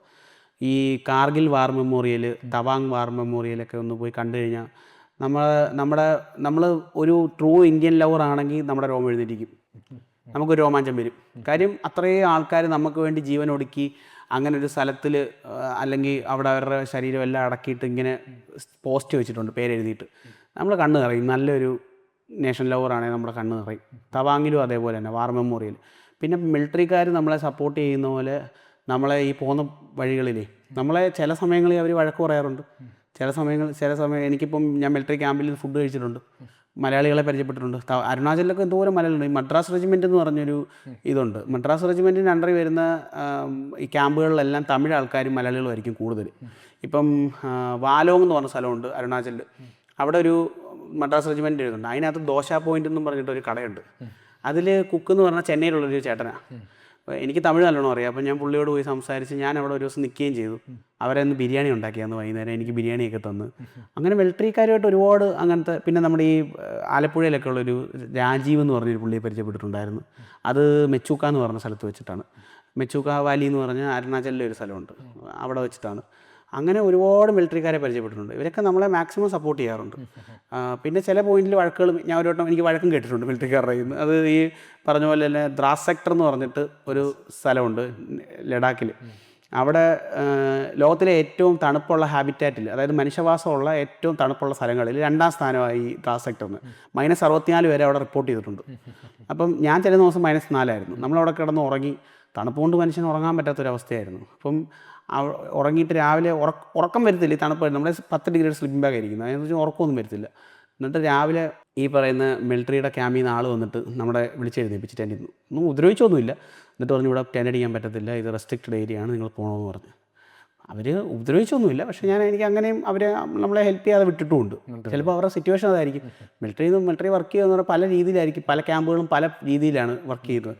ഇപ്പം ലഡാക്കിലൊക്കെ ഉള്ളത് പാകിസ്ഥാൻ്റെ ബോർഡർ അടുത്ത് കിടക്കുന്നതുകൊണ്ട് തന്നെ അവിടെ ഇച്ചിരി കൂടെ സിനാരിയോ ഭയങ്കര ഡിഫറെൻറ്റാണ്, സ്ട്രിക്റ്റ് ആയിരിക്കും. ഇപ്പം പക്ഷേ അരുണാചലിൽ ചിലപ്പോൾ അത്രയും പ്രഷർ കാണത്തില്ല, അതുകൊണ്ടായിരിക്കും അവർ നമ്മുടെ അടുത്ത് അങ്ങനെ ഇടപെട്ടത്. അങ്ങനെയൊക്കെ ഉള്ള മിലിറ്ററിയിൽ നിന്ന് ഒരുപാട് സപ്പോർട്ടുകൾ കിട്ടിയിട്ടുണ്ട്. 28 സംസ്ഥാനങ്ങൾ, 6 യൂണിയൻ ടെറിട്ടറി. മൊത്തത്തിൽ എത്ര ദിവസമായിരുന്നു അതിന് എടുത്തിട്ടുണ്ടായിരുന്നത്? അത് 2 യാത്രകളായിട്ടാണ് മൊത്തത്തിൽ കവർ ചെയ്തത്. ആദ്യത്തെ യാത്രയിൽ 17 സംസ്ഥാനങ്ങൾ 74 ദിവസം എടുത്തു. രണ്ടാമത് 11 സംസ്ഥാനങ്ങൾ. രണ്ടാമത് പോയ യാത്രയാണ് ഹിച്ച് ഹൈക്കൊക്കെ ചെയ്ത് പോയത്. ആദ്യത്തത് ബൈക്കിലായിരുന്നു, റൈഡിങ് ആയിരുന്നു. രണ്ടാമത്തെ യാത്രയിൽ നമ്മൾ ബാക്കി 11 സംസ്ഥാനങ്ങൾ നമ്മൾ ഈ ഹിച്ച് ഹൈക്ക് ചെയ്തൊക്കെ ഒരു 91 ദിവസം എടുത്ത് 91 ദിവസം എടുത്താണ് കവർ ചെയ്തത്. ഈ 91 ദിവസം കവർ ചെയ്തതിന് ശേഷം നിങ്ങൾ വീട്ടിലേക്ക് എത്തുമല്ലോ, അപ്പോൾ ചില കഥകളൊക്കെ നമ്മൾ പറയുമല്ലോ. ആ കഥകൾ, അങ്ങനെ ഒരു കഥ പറഞ്ഞിട്ട് ആളുകൾ വിശ്വസിക്കാത്ത ഏതെങ്കിലും കഥ ഉണ്ടായിട്ടുണ്ടോ? അത്രയും ഒരാൾക്ക് വിശ്വസിക്കാൻ തീരെ പറ്റാത്ത അങ്ങനത്തെ ഒരു എക്സ്പീരിയൻസ് ഉണ്ടായിട്ടുണ്ടോ? നീ പറയുന്ന കള്ളത്തരാന്ന് അങ്ങനെ പറഞ്ഞേ? അത് കുറേ ഉണ്ടായിട്ടുണ്ട്. ഈ മരണത്തിനെയൊക്കെ മുന്നിൽ കണ്ടുള്ള പോക്കൊക്കെ പോയിട്ടുണ്ട്. ഈ ലാസ്റ്റ് ടൈം ഞാൻ പോയപ്പോൾ മേഘാലയയിൽ ഭയങ്കര ഇതായിരുന്നു, മറ്റേ മണ്ണിടിച്ചിലും വെള്ളം കുത്തൊഴുക്കും ഒക്കെ ആയിരുന്നു. അപ്പോൾ ഈ ദൗക്കി എന്ന് പറഞ്ഞ ലേക്കുണ്ട് മേഘാലയ, ക്ലിയറസ്റ്റ് ലേക്ക്, ഏഷ്യയുടെ ഏറ്റവും ക്ലിയറസ്റ്റ് ലേക്കല്ല, റിവർ, ഏറ്റവും ക്ലീനസ്റ്റ് റിവറാണ്. അപ്പോൾ ഞാൻ പോയപ്പോൾ കലങ്ങി കിടക്കുമായിരുന്നു, എനിക്ക് നല്ല വൃത്തി കാണാൻ പറ്റിയില്ല. ബ്ലൂ ലഗൂൺ എന്നൊക്കെ അറിയപ്പെടുന്ന ഒരു റിവറാണ് അത്. അപ്പോൾ അവിടെ പോവുക, ഷിലോങ്ങിൽ നിന്ന് നമ്മൾ ചിറാപൂഞ്ചി പോയിട്ട് ചിറാപൂഞ്ചിയിൽ നിന്ന് പിന്നെയും ഷിലോങ് വരുന്ന വഴി വന്നിട്ട് വേണം നമ്മൾ ഈ ദൗക്കിലോട്ട് പോകാൻ. ഈ പോകുന്ന വഴിക്ക് മഴ പെയ്തിട്ട് മല ഫുൾ ഇടിഞ്ഞ് വീഴുക. അപ്പം നമ്മൾ വണ്ടി ഇങ്ങനെ പോവും, ഫ്രണ്ട് ഇടിഞ്ഞ് വീഴും, പിന്നെ അവർ വന്ന് ക്ലിയർ ചെയ്യും, അങ്ങോട്ട് ക്രോസ് ചെയ്ത് പുറകെ ഇടിഞ്ഞ് വീഴും. ഇങ്ങനെ കണ്ടിന്യൂസ് ആയിട്ട് മണ്ണിടിച്ചില്ല. നമ്മൾ അവിടെ വരെ ചെന്നത് ഒരു എന്താ പറയുന്നത്, എങ്ങനെ എന്തോ ദൈവഭാഗ്യം കൊണ്ട് ചെന്നെന്ന് വേണേൽ പറയാം. ഇപ്പോഴും എനിക്ക് ആ റോഡിൽ കൂടെ പോയതൊരു ഭയങ്കര പേടി സ്വപ്നമാണ്. അത് വീട്ടിലൊന്നും പറഞ്ഞപ്പോൾ ആൾക്കാർ വിശ്വസിച്ചില്ലല്ലേ? ഞാനത് ആദ്യം ഒരു വീഡിയോ ഇട്ടായിരുന്നു, റീല്. അന്നേ അമ്മ വിളിച്ചിട്ട് എന്നോട് ചോദിച്ചു, നീ എന്ത് കാണിക്കുന്നത്, എവിടെയാ പോകുന്നത്, മര്യാദക്കുള്ള സ്ഥലത്തൊക്കെ പോയിട്ട് വരാൻ കുറച്ച് അഡ്വഞ്ചറസ് ആയിട്ടുള്ള പരിപാടി ഇഷ്ടമുള്ളത് കൊണ്ട് പോകുന്നതാണ്. 3-4 മാസം നീണ്ടു നിൽക്കുന്ന യാത്രകളാണല്ലോ നടത്തിയിട്ടുള്ളത്. അതായത് ഇന്ത്യ മുഴുവൻ 99% കവർ ചെയ്തെന്ന് പറഞ്ഞാൽ ശരിയാവും? അല്ലെങ്കിൽ അത്രയൊന്നും കവർ ചെയ്തിട്ട് ഒരു 50%? 50 ഒരു 70-75%. നമ്മളിങ്ങനെ യാത്ര ചെയ്യല്ലേ, ഇവിടുത്തെ പല ദേശങ്ങൾ, പല ഭാഷകൾ, ഇവരോടൊക്കെ നമ്മൾ ബഡ്ജറ്റ് ട്രാവൽ എല്ലാ വില്ലേജിലും പോയിട്ട് സാധാരണക്കാരായ ആളുകളോടൊക്കെ നമ്മൾ ഇടപഴകും അല്ലേ? തുടക്കത്തിൽ യാത്ര ചെയ്ത അരവിന്ദും ഈ യാത്ര കഴിഞ്ഞ് തിരിച്ചു വന്ന അരവിന്ദും തമ്മിൽ എന്താണ് വ്യത്യാസം? എനിക്ക് അത്യാവശ്യം തീർച്ചയായിട്ടും നല്ല വ്യത്യാസമുണ്ട്. എൻ്റെ സ്വഭാവത്തിൽ ഒരുപാട് ചേഞ്ചുകൾ ഞാൻ തന്നെ, ഈ പ്രത്യേകിച്ച് ഈ പറയുന്ന പൈസയോടുള്ള, ആദ്യമൊക്കെ എനിക്ക് ഭയങ്കര ഇതായിരുന്നു, ക്യാഷിനോട് ഭയങ്കര ഒരു പൈസ ഉണ്ടാക്കണം, ഭയങ്കര ഒത്തിരി യാത്രകൾ എന്നെ അതിൽ നിന്ന് കുറച്ച് ബാക്ക് അടിപ്പിച്ചു. മനുഷ്യന് ആവശ്യമുള്ളത് മതി, അല്ലെങ്കിൽ ഉണ്ടാക്കുവാണെങ്കിൽ അതിനനുസരിച്ചുള്ള എനിക്ക് സോഷ്യൽ വർക്കുകൾ കൂടുതൽ ചെയ്യണമെന്ന് ഇപ്പോൾ ആഗ്രഹം. എൻ്റെ കയ്യിൽ ഫൈനാൻഷ്യലി ഞാൻ സ്റ്റേബിൾ അല്ല, അല്ലെങ്കിൽ ഉറപ്പായിട്ട് ഞാൻ ചെയ്താൽ സോഷ്യൽ വർക്കുകൾ എന്തെങ്കിലുമൊക്കെ ഒരാളെ ഹെൽപ്പ് ചെയ്യണമെന്നൊക്കെ ഒരു ഭയങ്കര ആഗ്രഹം എൻ്റെ മനസ്സിലിപ്പം ഒരു എന്തെങ്കിലുമൊക്കെ തുടങ്ങണം, അല്ലെങ്കിൽ ആൾക്കാരെ ഒരു ട്രസ്റ്റ് സ്റ്റാർട്ട് ചെയ്യണം, ആൾക്കാരെ സപ്പോർട്ട് ചെയ്യണം എന്നൊക്കെ ഒരു തോട്ട് എൻ്റെ മനസ്സിൽ വരാൻ തുടങ്ങിയത് ഇതിന് ശേഷമാണ്, യാത്രകൾക്ക് ശേഷമാണ്. പക്ഷേ ഇതുവരെ ഞാൻ അങ്ങനെ ഫൈനാൻഷ്യലി സ്റ്റേബിൾ ആയിട്ടില്ല. ഇപ്പോഴും എനിക്കങ്ങനെ വരുമാനമൊന്നും ഉള്ള ഒരാളല്ല. അതുകൊണ്ട് തന്നെ എനിക്കത് ഇപ്പം എന്നെ സംബന്ധിച്ചത് ഇമ്പോസിബിളാണ്. നാളെ എന്തായാലും ഞാൻ ഇതുകൊണ്ട് തന്നെ മുന്നോട്ട് പോകുന്ന സമയത്ത് എനിക്കൊരു വരുമാനം ആവുകയാണെങ്കിൽ ഉറപ്പായിട്ട് ഞാൻ സോഷ്യൽ വർക്കിലേക്ക് ഇറങ്ങും, അതിൽ ഒരു മാറ്റമില്ല. അരവിന്ദിൻ്റെ കാഴ്ചപ്പാടിൽ എന്താണ് യഥാർത്ഥ സമ്പത്ത്? നമ്മൾ കണ്ട കാഴ്ചകളും കഴിച്ച ഭക്ഷണത്തിന് രുചിയുമാണ് യഥാർത്ഥ സമ്പത്ത്. ഇത് മാത്രമേ നമുക്ക് കൊണ്ടുപോകാൻ പറ്റത്തുള്ളൂ, അല്ലാതെ വേറെ ഒന്നും നമുക്ക് കൊണ്ടുപോകാൻ പറ്റത്തില്ല. Very good answer. അതാണ് കാഴ്ചകളാണല്ലോ അല്ലേ?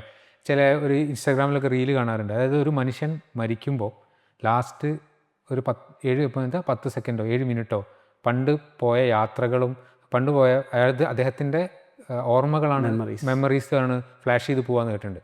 അപ്പം നല്ല മെമ്മറീസുള്ള ആൾക്കാരെ മരണം എപ്പോഴും നല്ലതായിരിക്കും എന്ന് എനിക്ക് തോന്നിയിട്ടുണ്ട്. അതാണല്ലോ യാത്രകൾ. അങ്ങനെ വേണം.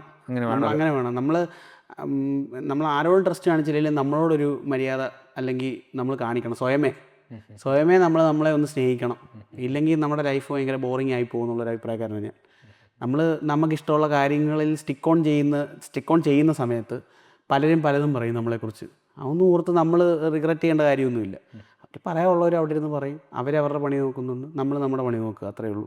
ഇപ്പോൾ എന്നെ തന്നെ കുറ്റപ്പെടുത്താൻ ഒരുപാട് പേരാണ്, ഇവന് ഭ്രാന്ത എന്നൊക്കെ പറയുന്ന ഒരുപാട് പേരുണ്ട്, എൻ്റെ ഫാമിലി തന്നെ ഉണ്ട്.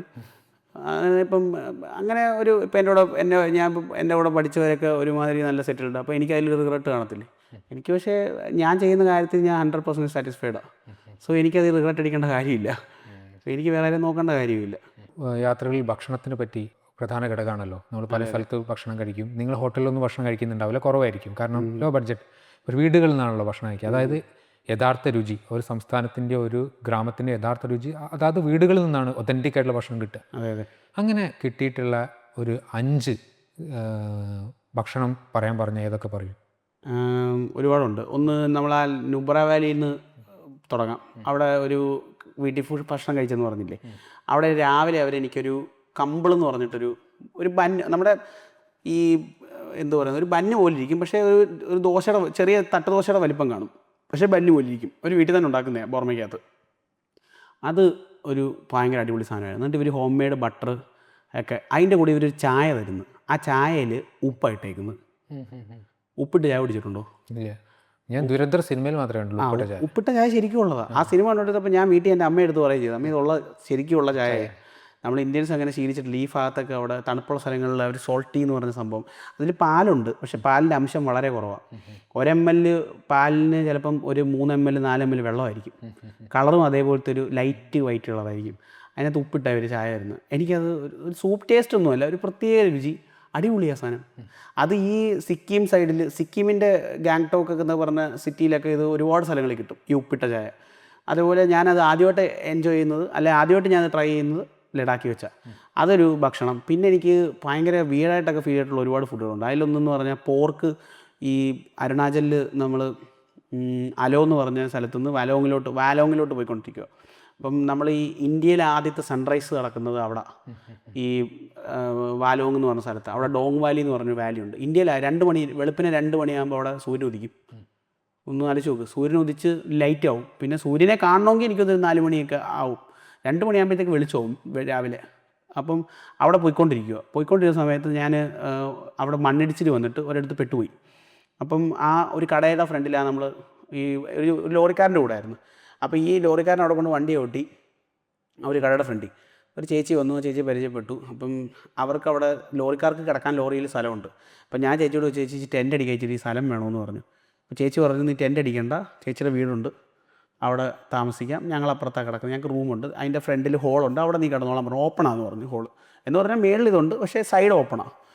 നല്ല രസമാണ്, നല്ല തണുപ്പും കൂടെ സ്ഥലമല്ലേ. അപ്പോൾ സെൻറ്ററിൽ മറ്റേ തീ കായുന്ന ഇതൊക്കെയുണ്ട്. അപ്പോൾ ഞാൻ അവിടെ കിടന്നപ്പോൾ, അവിടെ അന്ന് കിടക്കാമെന്നുള്ള തീരുമാനമൊക്കെ ആയിട്ട് രാത്രി ആയപ്പോഴത്തേക്ക് ഇവർ പോർക്കില്ലേ, പച്ച പോർക്ക്, ഇവർ തീ കത്തിച്ചിട്ടേക്കുക ചൂട് കൊള്ളാൻ വേണ്ടി. പച്ച പോർക്കിനെ ഇങ്ങനെ ഒരു 2 സെൻറ്റിമീറ്റർ കനത്തിൽ ഇങ്ങനെ കണ്ടിക്കും. നമ്മൾ ഈ കാർട്ടൂണിലൊക്കെ കണ്ടിട്ടില്ലേ, സ്ലൈസ് ചെയ്യും. ടോം ആൻഡ് ജെറി കാർട്ടൂണിൽ കണ്ടില്ല ഇങ്ങനെ ഇരിക്കുന്നത്, അതേപോലെ സ്ലൈസ് എടുക്കും. ബേക്കൺ പോലത്തെ. ബേക്കൺ പോലത്തെ അത് ഇങ്ങനെ കട്ട് ചെയ്തെടുത്തിട്ട് ഇവർ ഈ തീയുടെ മേളിൽ ഒരു മിനിമം ഒരു 10 മിനിറ്റ്, അല്ലെ മാക്സിമം ഒരു 10 മിനിറ്റ്, മിനിമം ഒരു 5 to മാക്സിമം ഒരു 10 മിനിറ്റിനകത്ത്, അത്രേ ഉള്ളൂ, തിരിച്ചും മറിച്ച് വിടും.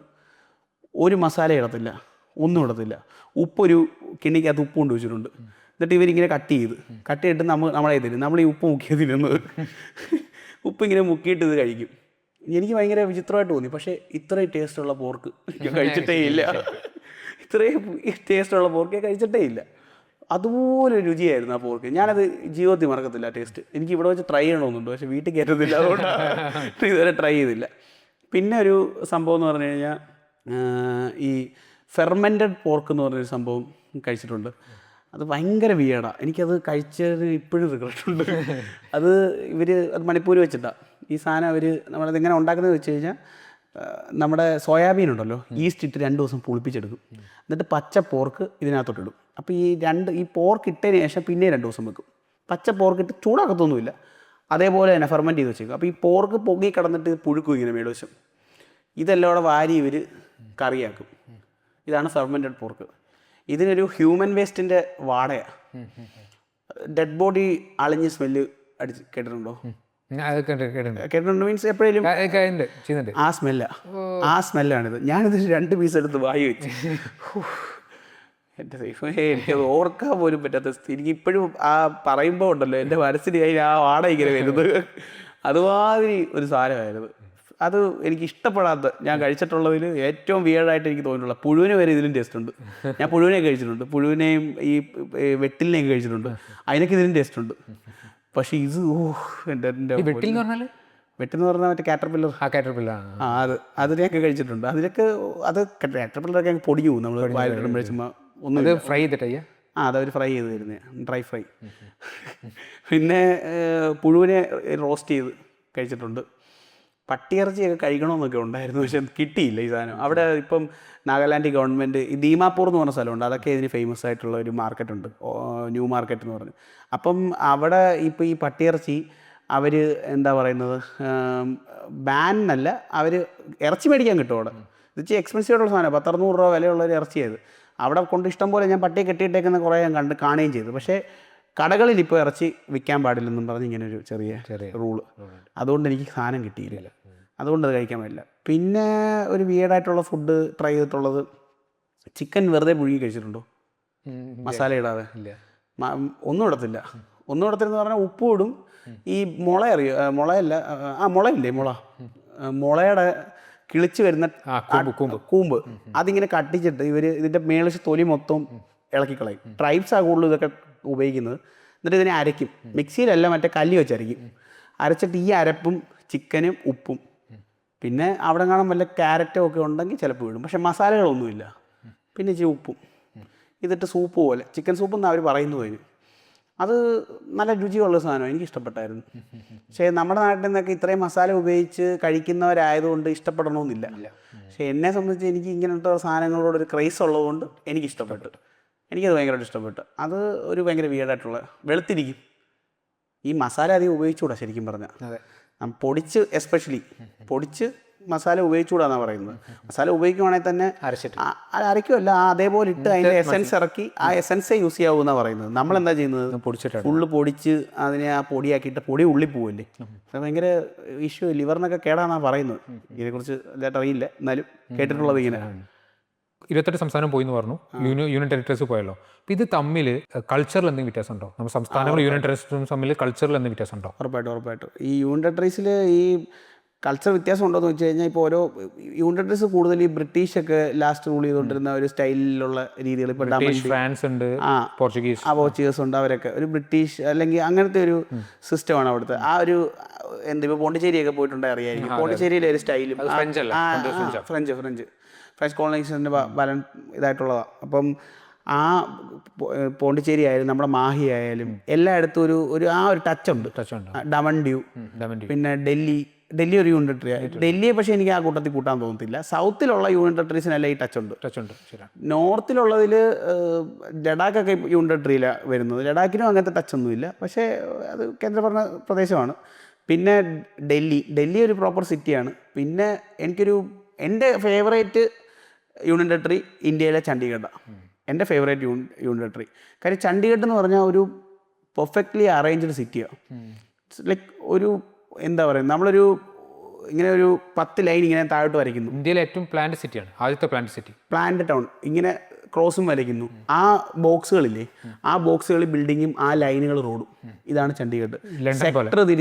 സെക്ടർ തിരിച്ച് നല്ല വൃത്തിയായിട്ട് പ്ലാൻ ചെയ്തുണ്ടാക്കിയ ഒരു ടൗൺ, ഒരു സിറ്റി ചണ്ഡീഗഡ്. ഒരുപാട് പ്രത്യേകതകളുണ്ട്. സിറ്റി അങ്ങനെയാണ് അപ്പോൾ അതൊക്കെ അതെന്ന് വെച്ചാൽ ലണ്ടൻ അങ്ങനത്തെ സിറ്റികളിൽ ഏറ്റവും വലിയ ഗുണം എന്താണെന്ന് പറയുമോ? നടക്കാൻ ഭയങ്കര രസമാണ്. ഓരോ സ്ട്രീറ്റ്സും ഇല്ലേ, അതിന് ചുറ്റും കാണാനുണ്ടാവും. മറ്റേ നമ്മളെന്ന് വെച്ചാൽ ഗല്ലികളിലൂടെ കൂടിയാണല്ലോ നമ്മളെ സിറ്റി. അത് ഗല്ലി ഒരു യൂണിഫോമിറ്റി ഇല്ല. ലണ്ടൻ്റെ ഒരു പ്രത്യേകത എന്ന് പറഞ്ഞാൽ ഓരോ സെക്ഷൻ ഓരോ ഭംഗിയാണ്. ഇതേപോലെ തന്നെ കോർണർ ഷോപ്പുകൾ അങ്ങനെയാണല്ലോ. ഇത് മുറിച്ച് കഴിഞ്ഞാൽ കോർണർ ഷോപ്പ് ഉണ്ടാവില്ല, അവിടെ വേറെ തന്നെ കോർണർ ഷോപ്പ്, അങ്ങനത്തെ നല്ല ഭംഗിയാണ് കാണാൻ. അതുപോലെ തന്നെയാണ് ചണ്ഡീഗഡ്. ചണ്ഡീഗഡും സെക്ടറുകൾ തിരിച്ച് ചണ്ഡീഗഡിൽ ഒത്തിരി വിയേഡായിട്ടുള്ള കാര്യങ്ങളുണ്ട്. എനിക്ക് ഏറ്റവും വിയേഡായിട്ട് തോന്നിയെന്ന് പറഞ്ഞാൽ, ഞാൻ ചണ്ഡീഗഡിൽ ബൈക്ക് ഓടിച്ചുകൊണ്ട് ഇങ്ങനെ പോവാം. അപ്പം നമ്മൾ ചെപ്പലായിട്ടിരിക്കുന്നു. അപ്പോൾ ഒരു പുള്ളിക്കാരൻ എൻ്റെ അടുത്ത് വന്നിട്ട് പറഞ്ഞു, ചെപ്പലിട്ടുണ്ടോ വണ്ടി ഓടിക്കരുത്. ഞാൻ എന്താ പറ്റി? ഇവിടെ വണ്ടി ഓടിക്കുന്നത് ഷൂ ഇട്ടുകൊണ്ടേ ഓടിക്കാവുന്നു. അപ്പോൾ അത് അവിടുത്തെ നിയമപുസ്തകത്തിലുള്ള റൂളാണെന്നൊന്നും എനിക്കറിയത്തില്ല. അല്ല, അതുണ്ട്. കാരണം എന്താ വെച്ചാൽ നോർത്ത് ഈസ്റ്റിലും ആ റൂളുണ്ട്. മിസോറാം സ്ഥലത്ത് ഞാൻ ചില യൂട്യൂബ് കണ്ടാണ്, ഒരു പെണ്ണ് വന്നിട്ട് ഇതേപോലെ ചെപ്പലിട്ട് പോയ ഒരു കേരളത്തിൽ നിന്ന് ഒരാളെ തന്നെ ഒരു ഫൈൻ ചെയ്തു. എന്നിട്ടൊരു മറ്റേ പോലീസ് സ്റ്റേഷനിൽ പോയി ഫൈൻ അടിച്ചിട്ടാണ് തിരിച്ചു വന്നത്. പക്ഷേ ഈ സംഭവം ഉണ്ടല്ലോ, നോർത്ത് ഈസ്റ്റിൻ്റെ കാര്യം ഇത് പറഞ്ഞപ്പോഴാണ് വേറൊരു കാര്യം എനിക്ക് ഓർമ്മ വന്നതെന്ന് പറഞ്ഞാൽ, നോർത്ത് ഈസ്റ്റിൽ അവിടുത്തെ ആൾക്കാർ എപ്പോഴും ഷൂവാണ്. അവർ ഭയങ്കരമായിട്ട് ഷൂ എറിയും. നമ്മുടെ അടുത്ത് ഞാൻ ചെപ്പലിട്ടുണ്ട്, മറ്റേ ക്രോക്സിൻ്റെ ചെപ്പലുണ്ടല്ലോ, മറ്റേ സ്ലൈഡ്സ്, അതിട്ടുകൊണ്ട് നടന്നപ്പോൾ എൻ്റെ അടുത്ത് ചോദിച്ച് എന്തുവാ ഇത് ഇട്ടുകൊണ്ടാണോ വരുന്നതെന്ന്. ഭയങ്കര വിയർഡായിട്ടൊക്കെ നമ്മൾ ഇതിട്ടുകൊണ്ടാന്ന് വരുന്നത്. നമുക്കൊരു കംഫർട്ട് കിട്ടുന്ന അതിനകത്ത്. ഷൂ എപ്പോഴും ഈ ട്രക്കിംഗ് ഷൂ എന്ന് പറയുമ്പോൾ ഇച്ചിരി ഭാരമുള്ള ഒരു കാലിനൊരു കംഫർട്ട് ആയിരുന്ന സാധനമാണ്. അതാണ് നമ്മൾ യൂസ് ചെയ്യുന്നത് ഫുൾ ടൈം. അപ്പോൾ അതിട്ടുകൊണ്ട് എപ്പോഴും നടക്കുക എന്ന് പറഞ്ഞാൽ ഭയങ്കര ബുദ്ധിമുട്ടാണ്. അപ്പോൾ എന്നോട് ഇതാണോ യൂസ് ചെയ്യുന്നത്? ഒരു ഭയങ്കര വിചിത്രമായിട്ടൊക്കെ അവർ നമ്മളെ എടുത്ത് തന്നിട്ട്, അവിടുത്തെ ലോക്കൽ ആൾക്കാർ, പണിക്കാർ തൊട്ട് മേലെ കടയിലുള്ളവർ വരെ എപ്പോഴും യൂസ് ചെയ്യുന്നത്. അത് അന്നത്തെ സമയത്ത് ബ്രിട്ടീഷുകാരൊക്കെ തന്നിട്ട് പോയ നല്ല പാഠങ്ങളിൽ ഒരെണ്ണം അത്. നമ്മൾ ആദ്യത്തെ ക്യാപിറ്റൽ, ബ്രിട്ടീഷ് ഇന്ത്യയിലെ ആദ്യത്തെ ക്യാപിറ്റൽ എന്ന് പറയുന്നത് കൊൽക്കത്തയായിരുന്നു. പിന്നെയാണ് ബ്രിട്ടീഷുകാർ അതിനെ മാറ്റി ഡൽഹിയിലേക്ക് കൊണ്ടുവന്നത്. ഒരു ഡോക്യുമെൻ്ററി ഇങ്ങനെ കണ്ടുകൊണ്ടിരിക്കുകയായിരുന്നു. സിംഗപ്പൂർ, അതേപോലെ മലേഷ്യ, ഇതിലെപ്പോലത്തെ വലിയ ക്യാപിറ്റൽ സിറ്റി പോലെ അത്രയും സ്ട്രക്ചേർഡ് ആയിട്ടും അത് പ്ലാൻഡ് സിറ്റി ആയിരുന്നു കൊൽക്കത്ത. കാരണം ബ്രിട്ടീഷുകാരുടെ നഗരമായിരുന്നു അത്, ബ്രിട്ടീഷിൻ്റെ ക്യാപിറ്റലായിരുന്നു. പക്ഷേ ഞാൻ ഈ അടുത്ത് കണ്ടപ്പോൾ അതൊക്കെ ഈ പുക പിടിച്ച് ഭയങ്കര മോശമായ അവസ്ഥയിലാണ് ഇപ്പോൾ കാണുന്നത്. പക്ഷേ ഞാൻ ഇതുവരെ അവിടെ പോയിട്ടില്ല. അങ്ങനെ ശരിക്കും അതങ്ങനെ തന്നെയാണോ? വിയന്നയൊക്കെ പോലെ ട്രാമുകളൊക്കെ ഉള്ള ഒരു സിറ്റിയാണ് എന്ന് കേട്ടിട്ടുണ്ട് കൊൽക്കത്ത. ശരിക്കും കൊൽക്കത്ത വൃത്തിഹീനമായതാണോ, അല്ലെങ്കിൽ ആളുകൾ ഒരു മെയിൻ്റനൻസും നടത്താതെ വൃത്തിഹീനമായി പോയതാണോ? ഈ പറഞ്ഞ പോലെ കൊൽക്കത്ത എനിക്ക് പേഴ്സണലി ഹൈജീനിൻ്റെ കാര്യത്തിൽ കുറച്ച് പ്രശ്നങ്ങൾ തോന്നിയിട്ടുള്ളൊരു സ്ഥലമാണ്. പക്ഷേ എന്നാലും കൊൽക്കത്ത ഒരു വലിയൊരു സിറ്റിയുമാണ്. ഇപ്പം രവീന്ദ്രനാഥ് ടാഗോർ ആയാലും നമ്മുടെ മദർ തെരേസ, പിന്നെ സുഭാഷ് ചന്ദ്രബോസിനെ പോലുള്ള ഒരുപാട് വലിയ ആൾക്കാർ ഉറവിടം എല്ലാം കൊൽക്കത്തയായിരുന്നു. ഇപ്പം ഹൗറ ബ്രിഡ്ജുണ്ട്, നമ്മുടെ ഇന്ത്യയിലെ വലിയ ഒരുപാട് കാര്യങ്ങൾ, അവിടുത്തെ ഒരുപാട് കാര്യങ്ങൾ, ട്രാം ട്രെയിനുണ്ട്, യെല്ലോ ടാക്സി ഉണ്ട്, ഒത്തിരി കാര്യങ്ങൾ അവിടെ ഫേമസ് ആയിട്ടുള്ളതുണ്ട്. പക്ഷേ എങ്കിൽ പോലും ആൾക്കാരുടെ പോപ്പുലേഷൻ കൂടുമ്പം ആൾക്കാരെ കൺട്രോൾ ചെയ്യാൻ പാടാണ്. അതുകൊണ്ട് വരുന്ന പൊല്യൂഷൻ ആയിരിക്കാം. പക്ഷേ ഒരു ഹൈജീൻ വെച്ച് നോക്കുമ്പം കൊൽക്കത്ത ഭയങ്കര ഡൗൺ ആണ് ഹൈജീൻ്റെ കേസിൽ. അതിപ്പം നമ്മൾ ഫുഡായാലും എന്തിനകത്തായാലും, നമ്മൾ ഹൗറ ഈ നമ്മുടെ റെയിൽവേ സ്റ്റേഷനിലൊക്കെ പോയി ഇറങ്ങിയിട്ട് പുറത്തോട്ടൊക്കെ ഇറങ്ങി കഴിഞ്ഞാൽ ഭയങ്കര ഒരു വൃത്തിഹീനമായ സാഹചര്യമാണ്. ആ ഒരു സെറ്റപ്പൊന്നും എനിക്ക് തോന്നുന്നില്ല. അത് മുംബൈയിലും ഇല്ലെന്ന് തോന്നുന്നു. അത്രയും ഒരു ഇത് മുംബൈയിലും ഇല്ല. മുംബൈ അളമ്പാണ്. പക്ഷേ മുംബൈ ആ സിറ്റി ഏരിയ ഇച്ചിരി ഔട്ടറിൽ പോയാലേ ഇത്രയും ഈ നവി മുംബൈ എന്നൊക്കെ പുറത്ത് പോയാലേ ഏറ്റവും കൂടുതൽ അളമ്പായിട്ട് തോന്നുന്നു. പക്ഷേ കൊൽക്കത്തയിൽ നമ്മൾ ഇറങ്ങുന്നിടം തൊട്ട് ഒരുമാതിരിപ്പെട്ട ചില സ്ഥലങ്ങളൊക്കെ ഉണ്ട്. ഈ വിക്ടോറിയസ് എന്ന് പറഞ്ഞൊരു ചർച്ചുണ്ട് അവിടെ. ആ ഭാഗമൊക്കെ ഇച്ചിരി നല്ലതായിട്ട് എനിക്ക് തോന്നിയിട്ടുണ്ട്. എങ്കിൽ പോലും ആ ഗ്രൗണ്ടിലൊക്കെ ഫുള്ള് അതൊക്കെ ജനങ്ങൾ തന്നെ ഇടുന്നതാണ്. വേസ്റ്റ് കൊണ്ടിട്ടിട്ട് അവിടെ എല്ലാം അങ്ങനത്തെ ഒരു വൃത്തിയായിട്ട സെറ്റപ്പാണ്. പിന്നെ ഈ സോനാഗച്ച് എന്ന് പറഞ്ഞാൽ അവിടുത്തെ റെഡ് സ്ട്രീറ്റ് ഉണ്ട്. അപ്പം അതെനിക്ക് അവിടെ ഒരു വീടായിട്ടുള്ള എക്സ്പീരിയൻസ് ഉണ്ടായിട്ടുമുണ്ട്. ഞാൻ ഈ താമസിച്ചുകൊണ്ടിരുന്ന എൻ്റെ ഒരു ഫ്രണ്ടിൻ്റെ വീട്ടിലായിരുന്നു അവിടെ. കരൺ എന്ന് പറഞ്ഞ എൻ്റെ ഒരു കൂട്ടുകാരനുണ്ട്.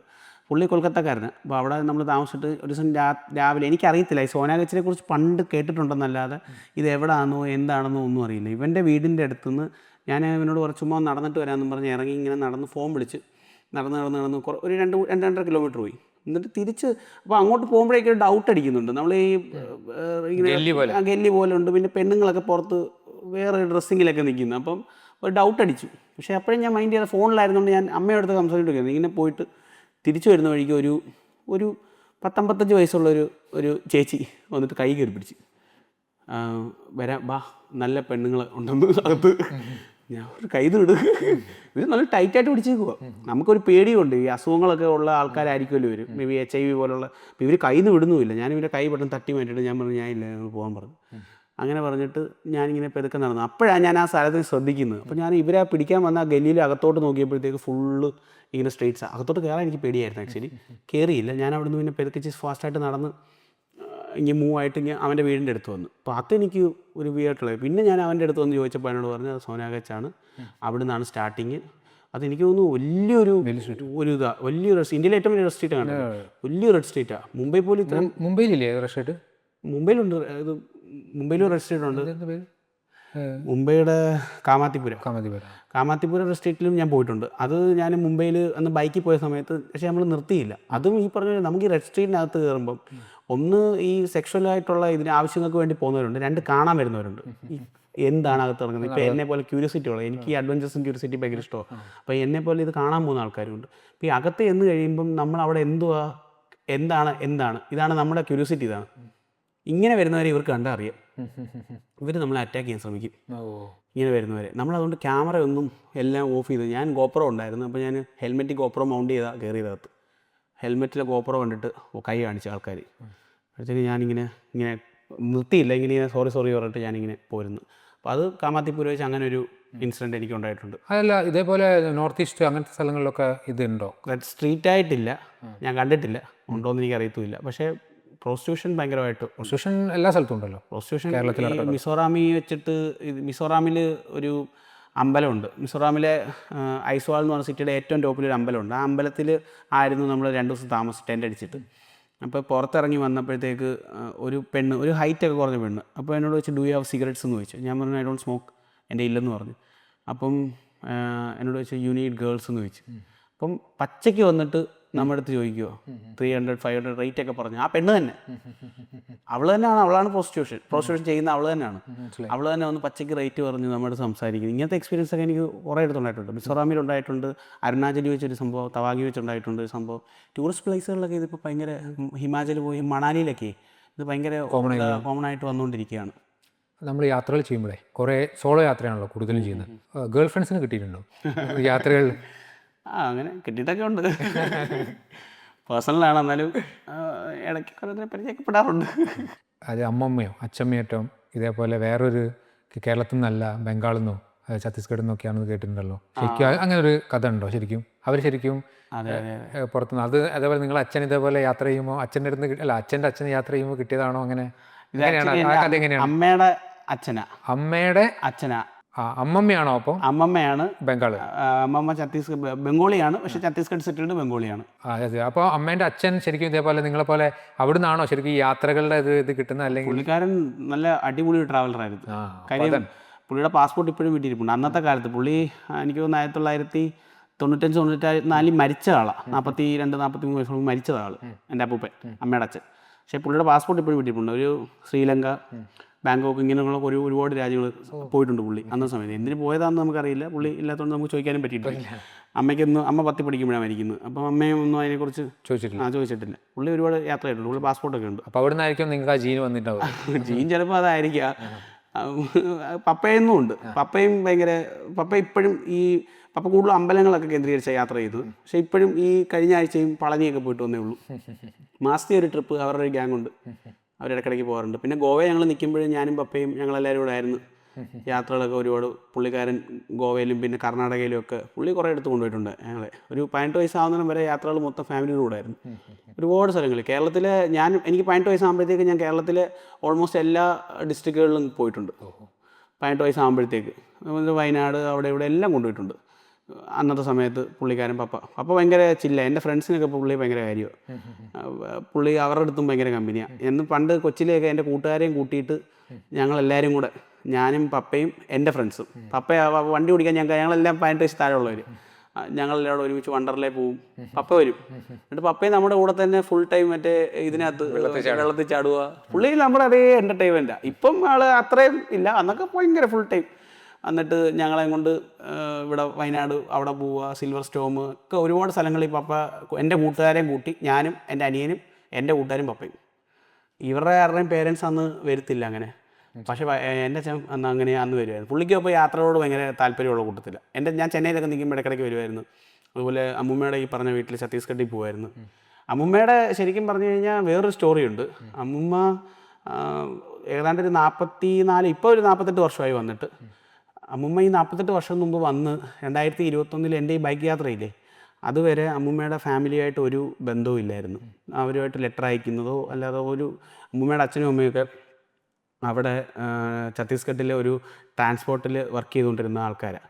അപ്പം അവരുമായിട്ടുള്ള ബന്ധമൊക്കെ നമ്മളങ്ങ് വിട്ടുപോയതാണ്. കാര്യം നമുക്ക് അന്നത്തെ സമയത്തെ ഒരു സിറ്റുവേഷൻ, അപ്പൂപ്പൻ അത് കഴിഞ്ഞ് മരിച്ചുപോയി. അപ്പം ഇങ്ങനെയൊക്കെയുള്ള പേഴ്സണൽ കാര്യങ്ങൾ കൊണ്ട് വിട്ടുപോയത് അവരുമായിട്ടുള്ള കണക്ഷൻ മൊത്തത്തിൽ. അപ്പം ഞാൻ കൊച്ചിലോട്ടെ കേൾക്കുന്നതെന്നല്ലാതെ അമ്മൂമ്മയ്ക്ക് അവിടെ ബന്ധുക്കളുള്ളതായിട്ടോ അല്ലെ അങ്ങനെയൊന്നുള്ള കാര്യങ്ങൾ എനിക്കറിയത്തില്ല. അമ്മൂമ്മയ്ക്ക് അവിടെ റിലേഷനുള്ള ഇതൊന്നും നമുക്കറിയത്തില്ല. അപ്പം ഞാൻ 21 ഈ ബൈക്ക് യാത്ര കഴിഞ്ഞ് തിരിച്ചു വരുന്ന വഴിക്ക് മഹാരാഷ്ട്ര നാഗ്പൂർ ഇന്നപ്പം അപ്പോൾ പക്കാഞ്ചൂർ എന്നാണ് അമ്മൂമ്മയുടെ താമസിക്കുന്ന സ്ഥലത്തിൻ്റെ പേര്. ചുമ്മാ ഞാൻ പക്കാഞ്ചൂർ നിന്ന് അടിച്ചു നോക്കിയപ്പം 200 കിലോമീറ്ററേ ഉള്ളൂ നാഗ്പൂരിൽ നിന്ന്. അപ്പം ഞാൻ അമ്മയെ വിളിച്ചിട്ട് പറഞ്ഞു, അമ്മ ഇതേപോലെ അവിടെ വരെ ഒന്ന് പോയി നോക്കാം, എന്തോ സംഭവം അറിയത്തില്ലല്ലോ, ഒന്ന് പോയി നോക്കാം. അമ്മ പറഞ്ഞു, നിനക്ക് ഭ്രാന്ത്, അവിടെ ഒന്നും പോകണ്ട, അവിടെ ഉള്ള പ്രശ്നങ്ങളൊക്കെ, ഛത്തീസ്ഗഡ് ഭയങ്കര ഇതാണ്. ഞാൻ പറഞ്ഞു, എന്തോ ഇവിടെ വരെ വന്നില്ലേ, നമ്മൾ ഇത്രയും 17,600 കിലോമീറ്റർ അന്ന് മൊത്തത്തിൽ ഞാൻ ബൈക്ക് ഓടിച്ചത്. അപ്പോൾ ഇത്രയും കിലോമീറ്റർ ഓടിച്ച് പോയ എന്നെ സംബന്ധിച്ച് എനിക്കൊരു 200 കിലോമീറ്റർ എന്ന് പറഞ്ഞാൽ ഒരു പ്രശ്നമല്ല. ഞാൻ പോകാമെന്നുള്ള തീരുമാനം എടുക്കുന്നു. ഞാൻ അവിടെ നിന്ന് വണ്ടി എടുത്തിറങ്ങി പോകുന്ന വഴിക്കാണ് മുമ്പ് ഞാൻ പറഞ്ഞ ചെയിൻ പൊട്ടുന്നത്. നേരത്തെ പറഞ്ഞ ചെയിൻ പൊട്ടിയ കാര്യം പറഞ്ഞു. ചെയിൻ പൊട്ടിയത് കൊണ്ട് തന്നെ അന്നത്തെ ദിവസം എനിക്ക് അവിടെ ചെല്ലാൻ പറ്റിയില്ല. പക്കാഞ്ചൂർ ഒരു ദിവസം കൊണ്ട് ചെല്ലാവുന്ന ദൂരേ ഉള്ളായിരുന്നു. അന്ന് വൈകിട്ട് ഞാൻ അതിനിടയ്ക്കൊരു സ്ഥലത്തിന് പേര് ഓർമ്മയില്ല, മഹാരാഷ്ട്ര ഗവൺമെൻറ്റിൻ്റെ ഗസ്റ്റ് ഹൗസിൽ എനിക്കൊരു റൂം കിട്ടി ഫ്രീ ആയിട്ട്. അവർ അവിടുത്തെ ലോക്കൽ പിള്ളേരെല്ലാം അവിടെ കൊണ്ട് പരിചയപ്പെടുത്തി റൂം എടുത്ത് തന്നു. അവിടെ താമസിച്ചു. എന്നിട്ട് അവരെന്നോട് അവിടെ വെച്ചൊരു മലയാളി ഒരാൾ ഇവിടെ ഉണ്ട്, പക്ഷേ ആൾ നാട്ടിലായിരുന്നു. ആളെ ഫോണിൽ എന്നെ കോൺടാക്ട് ചെയ്തു. നീ എന്തിനാ ഇവിടെ വന്നത്, അവിടെ ഒന്നും ആരും ടൂറിസം ഒന്നുമില്ല, നീ പോ എന്നൊക്കെ പറഞ്ഞു. ഞാനിങ്ങനെ പുള്ളിയുടെ അടുത്ത് പറഞ്ഞ അമ്മൂമ്മ ഇതേപോലെ വന്നത്, അമ്മയുടെ ബന്ധുക്കളുമായിട്ടൊന്നും ഒരു ബന്ധവുമില്ല, അപ്പോൾ ഞാൻ എന്തെങ്കിലും ആൾക്കാരെ ആരെങ്കിലും കിട്ടുമെങ്കിൽ ഒന്ന് നോക്കാമെന്നുള്ള രീതിയിൽ വന്നതാണെന്നുള്ള പുള്ളിയോട് ഞാൻ കാര്യം പറഞ്ഞു. പുള്ളി അപ്പോൾ എൻ്റെ കഥ കേട്ട് ഭയങ്കര എക്സൈറ്റഡ് ആയിട്ട് പുള്ളി എന്നോട് പറഞ്ഞു, നീ ഒരു കാര്യം ചെയ്യും, പക്കാഞ്ചൂർ എത്തുമ്പം കേരള ടയേഴ്സ് എന്നും പറഞ്ഞിട്ടൊരു ടയർ ഷോപ്പുണ്ട്, സുരേഷ് എന്നാ ഓണറിൻ്റെ പേര്, നീ പുള്ളിയെ പോയി കണ്ടാൽ മതി, പുള്ളി നിന്നെ ഹെൽപ്പ് ചെയ്യുമെന്ന് പറഞ്ഞു. എന്നിട്ട് ഞാൻ അവിടുന്ന് നേരെ വണ്ടിയൊക്കെ എടുത്ത് പുള്ളിയെ കാണാൻ വേണ്ടി പോന്നു. അവിടെ ചെന്നപ്പോൾ പുള്ളി അവിടെ ഇല്ല. അപ്പോൾ പുള്ളിയുടെ സ്റ്റാഫ് മലയാളിയാണ്, പുള്ളിയുടെ ഭാര്യയുണ്ട്, മക്കളുമുണ്ട്, ഇവർക്കെല്ലാം വെള്ളം അറിയാം. അപ്പോൾ ചേച്ചി എൻ്റെ അടുത്ത് വന്ന് പറഞ്ഞു, ഇതേപോലെ സുരേഷ് ഏട്ടൻ ഇവിടെ ഇല്ല, ഗുജറാത്തിൽ ഉജ്ജൻ എന്ന് പറഞ്ഞ അമ്പലമില്ലേ അവിടെ പോയിരിക്കുകയാണ്, പുള്ളി വരാൻ 2 ദിവസം എടുക്കുമെന്ന് പറഞ്ഞു. എന്തോ കാര്യമെന്ന് വെച്ചാൽ ഞാൻ അപ്പോൾ പുള്ളിയുടെ നമ്പർ മേടിച്ചു, അവിടുന്ന് നമ്പർ മേടിച്ച് പുള്ളിയെ വിളിച്ച് ഈ കാര്യം മൊത്തം ഞാൻ പറഞ്ഞപ്പോഴത്തേക്ക് പുള്ളി പറഞ്ഞു, ഇവിടുത്തെ പഞ്ചായത്ത് പ്രസിഡൻറ്റ് എൻ്റെ ഫ്രണ്ടാണ്, അവൻ അങ്ങോട്ട് വരും, അദ്ദേഹം നിന്നെ ഹെൽപ്പ് ചെയ്യുമെന്ന് പറഞ്ഞു. ഞാൻ പറഞ്ഞു ഓക്കെ എന്നാൽ. ഞാനൊരു 10 മിനിറ്റ് വെയിറ്റ് ചെയ്തപ്പോഴത്തേക്ക്, 10 കുറച്ച് നേരം വെയിറ്റ് ചെയ്തു അവിടെ, കറക്റ്റായിട്ട് ഓർമ്മയില്ല, 5 വർഷം മുമ്പാണെന്ന് കഥയാണ്. അപ്പം അവിടെ ഇരുന്നപ്പോഴത്തേക്ക് പുള്ളി വന്നിട്ട് ഞാൻ പുള്ളിയോട് ഈ കഥ ഫുള്ള് പറഞ്ഞപ്പോഴത്തേക്ക് പുള്ളി എക്സൈറ്റഡ്. 44 വർഷം മുമ്പ് നിൻ്റെ അമ്മൂമ്മ, അന്ന് 47, ഇപ്പം 48ആയി, 4-5 വർഷമായി, 43-47 വർഷമായിട്ടുള്ളൂ അന്ന്. അപ്പം അത്രയും വർഷം മുമ്പ് നിൻ്റെ അമ്മൂമ്മ ഇതേപോലെ പോയതാണോ നാട്ടിലോട്ട്, ഇപ്പോഴും ഉണ്ടോ ആളുടെ ബന്ധുക്കൾ ഇവിടെ ഉണ്ടോ, പേര് മാത്രമേ അറിയത്തുള്ളല്ലേ എന്നൊക്കെ പറഞ്ഞ് പുള്ളി ഇങ്ങനെ കഥ കേട്ടിട്ട് പുള്ളി ഒരു അരമണിക്കൂർ ഇങ്ങനെ ഒന്ന് സ്റ്റക്കായിട്ടിരിക്കുന്നു. പുള്ളി എൻ്റെ അടുത്ത് പറഞ്ഞു, ഒരു കാര്യം ചെയ്യാം, നമുക്ക് ഇവിടുത്തെ വോട്ടർ ലിസ്റ്റ് എടുക്കാം, അതിലെന്തുവായാലും ഇതിനകത്ത് ആരുടെയും പേര് കാണുമായിരിക്കും എന്നും പറഞ്ഞ് പുള്ളി പോയി പഞ്ചായത്തിൽ നിന്ന് വോട്ടർ ലിസ്റ്റൊക്കെ എടുത്തുകൊണ്ട് വന്നു കഴിഞ്ഞപ്പോഴത്തേക്ക് ഇതിൽ പേരില്ല, ഈ 3 പേരുടെയും പേരില്ല. അപ്പോൾ ഇത് കഥ പറഞ്ഞൊരു 1 മണിക്കൂർ 2 മണിക്കൂറിനകത്ത് ഇത്രയും നടന്നു. അപ്പോഴത്തേക്ക് പുള്ളി എന്നോട് പറഞ്ഞു, ഒരു കാര്യം ചെയ്യും, നമുക്ക് തപ്പാം, നാട്ടിലൊക്കെ ഒന്ന് ചോദിക്കട്ടെ ഞാൻ, നീ എന്തോ ഇവിടെ റൂം എടുത്ത് നിൽക്കാൻ പറഞ്ഞു ഒരു ദിവസം. ഞാൻ പറഞ്ഞു ഓക്കെ, ഞാൻ റൂം എടുത്ത് നിൽക്കാമെന്ന് പറഞ്ഞു. എന്നിട്ട് ഞാൻ റൂം എടുക്കുന്ന പ്ലാനൊക്കെ ആയിട്ട് ഞാൻ അവിടെ തന്നെ നിൽക്കുക. അപ്പോൾ പുള്ളി തന്നെ എനിക്ക് എന്തോ ചായയും ഒക്കെ പപ്സൊക്കെ മേടിച്ച് തന്നു, അവിടെ നിന്ന് പേട്ടീസ് എന്നായി പപ്സിന് പറയുന്നത് അവിടെ. അപ്പോൾ പേട്ടീസൊക്കെ മേടിച്ച് തന്നു, അതൊക്കെ കഴിച്ചു. അവിടെ ഇങ്ങനെ നിൽക്കുക. ഞാൻ നിൽക്കുന്ന സമയത്ത് പുള്ളി വന്നിട്ട് എന്നോട് പറഞ്ഞ്, ശങ്കർ എന്നാണ് അമ്മൂമ്മയുടെ അനിയൻ്റെ പേര്, പിന്നെ കത്തൂറായി എന്ന അനിയത്തിയുടെ പേര്, ഷിബു എന്നുള്ളത് ചേട്ടൻ്റെ പേര്. അപ്പോൾ എന്നോട് പറഞ്ഞു, ശങ്കർ എന്ന് പറഞ്ഞൊരു ഫ്രണ്ട് എനിക്കുണ്ട്, പക്ഷേ അവൻ്റെ ഒരു പെങ്ങളെ കേരളത്തിൽ കെട്ടിച്ചു വിട്ടായിട്ട് എനിക്കറിയത്തില്ല, കഥ ഞാൻ കേട്ടിട്ടില്ലെന്ന് പറഞ്ഞു. അപ്പം ഞാൻ പറഞ്ഞു, എന്തായാലും ഇവിടെ വരെ വന്നില്ലേ, നമുക്കൊന്ന് പോയി നോക്കാം. പുള്ളി മരിച്ചു പോയെന്നും പറഞ്ഞു. ഞാൻ അവിടെ ചെല്ലുമ്പം പുള്ളിയുടെ ഭാര്യയും മക്കളും ഉണ്ട് അവിടെ വീട്ടിൽ. അപ്പം ഞാൻ അവരോട് കഥയൊക്കെ പറയുന്നു. അപ്പോൾ അവർക്ക് വലിയ ഐഡിയ ഇല്ല. അപ്പോൾ അവിടുത്തെ ഈ പുള്ളിക്കാരൻ്റെ വൈഫ് എന്നോട് പറഞ്ഞു, ശങ്കറിൻ്റെ ഒരു പെങ്ങളെ കേരളത്തിൽ കെട്ടിച്ചു വിട്ടിട്ടുണ്ട്, പക്ഷേ നീ പറയുന്ന കഥയാണെന്ന് എനിക്കറിയത്തില്ല, കാര്യം ഞാൻ കണ്ടിട്ടില്ല ഞാൻ അവരെ കണ്ടിട്ടില്ല, ഞാൻ വരുന്നതിന് മുമ്പേ കല്യാണം കഴിഞ്ഞ് പോയതാണെന്ന് പറഞ്ഞു. അപ്പോഴത്തേക്ക് ഇത്രയും ഡൗട്ട് പറഞ്ഞപ്പോഴത്തേക്ക് ഞാൻ പറഞ്ഞു, അങ്ങനെയാണെങ്കിൽ ഈ പറഞ്ഞ പേരുകൾ മാച്ച് ആവുന്നുണ്ട് ചേട്ടൻ്റെയും അനിയത്തിയുടെയൊക്കെ. ഞാൻ പറഞ്ഞു അവരെ വിളിക്കണമെന്ന് പറഞ്ഞു. അങ്ങനെ അനിയത്തിയെ വിളിച്ച്, അനിയത്തിയെ വീഡിയോ കോൾ ചെയ്ത് അമ്മൂമ്മയെ കോൺഫറൻസ് കോൾ ഇട്ടപ്പോഴാണ് ഇതാണ് ആളെന്ന് മനസ്സിലാവുന്നത്. ഭയങ്കര ഇമോഷണലായിട്ടുള്ളൊരു നിമിഷമായിരുന്നു എന്നെയും എൻ്റെ ഫാമിലിയെ സംബന്ധിച്ച്. ഇത്രയും വർഷം അമ്മൂമ്മ ഇവിടെ വന്ന് താമസിച്ച്, അമ്മൂമ്മ മലയാളമൊക്കെ നല്ല അടിപൊളിയിട്ട് സംസാരിക്കും. നമ്മുടെ അവിടെയൊക്കെ പണ്ടൊക്കെ ആൾക്കാർ ഞങ്ങളുടെ അമ്മൂമ്മ ശ്രീലങ്കക്കാരിയാണെന്ന് പറഞ്ഞിരുന്നേ. അപ്പോൾ അമ്മൂമ്മ മലയാളമൊക്കെ നല്ലോണം സംസാരിക്കും, നല്ല അടിപൊളിയായിട്ട് ഇപ്പം മലയാളം സംസാരിക്കും. കേരളത്തിലെ ഒരു അമ്മയുടെ അതേ രൂപവും ഭാവവും ഒക്കെയാണ്. ഇവിടെ ഇത്രയും വർഷമായിട്ട് താമസിക്കുന്നതുകൊണ്ടുള്ളൊരിതാണ്. പക്ഷേ ബംഗാളി റോയി സർനെയിം റോയി വരുന്ന വിഭാഗത്തിൽപ്പെട്ട ആളാണ് അമ്മൂമ്മ. അങ്ങനെ കണ്ടുപിടിക്കുന്നു. ഞങ്ങളത് കഴിഞ്ഞ് ഞാനവിടെ 2 ദിവസം നിൽക്കുന്നു. അത് കഴിഞ്ഞ് അമ്മൂമ്മയുടെ ചേട്ടൻ്റെ വീട് ജഗദൽപൂർ എന്ന് പറഞ്ഞ സ്ഥലത്താണ്, ഛത്തീസ്ഗഡിൽ തന്നെ. ഈ അമ്മൂമ്മയുടെ അനിയൻ്റെ മോൻ എന്ന് പറയുമ്പോൾ എൻ്റെ മാമനാണ്. പുള്ളി എൻ്റെ കൂടെ വരുന്നു. ഞാൻ അമ്മൂമ്മയുടെ ചേട്ടൻ്റെ വീട്ടിൽ പോകുന്നു. ചേട്ടൻ സ്റ്റോപ്പ് വന്നിരിക്കുമോ, ചേട്ടൻ ഇപ്പോൾ മരിച്ചു.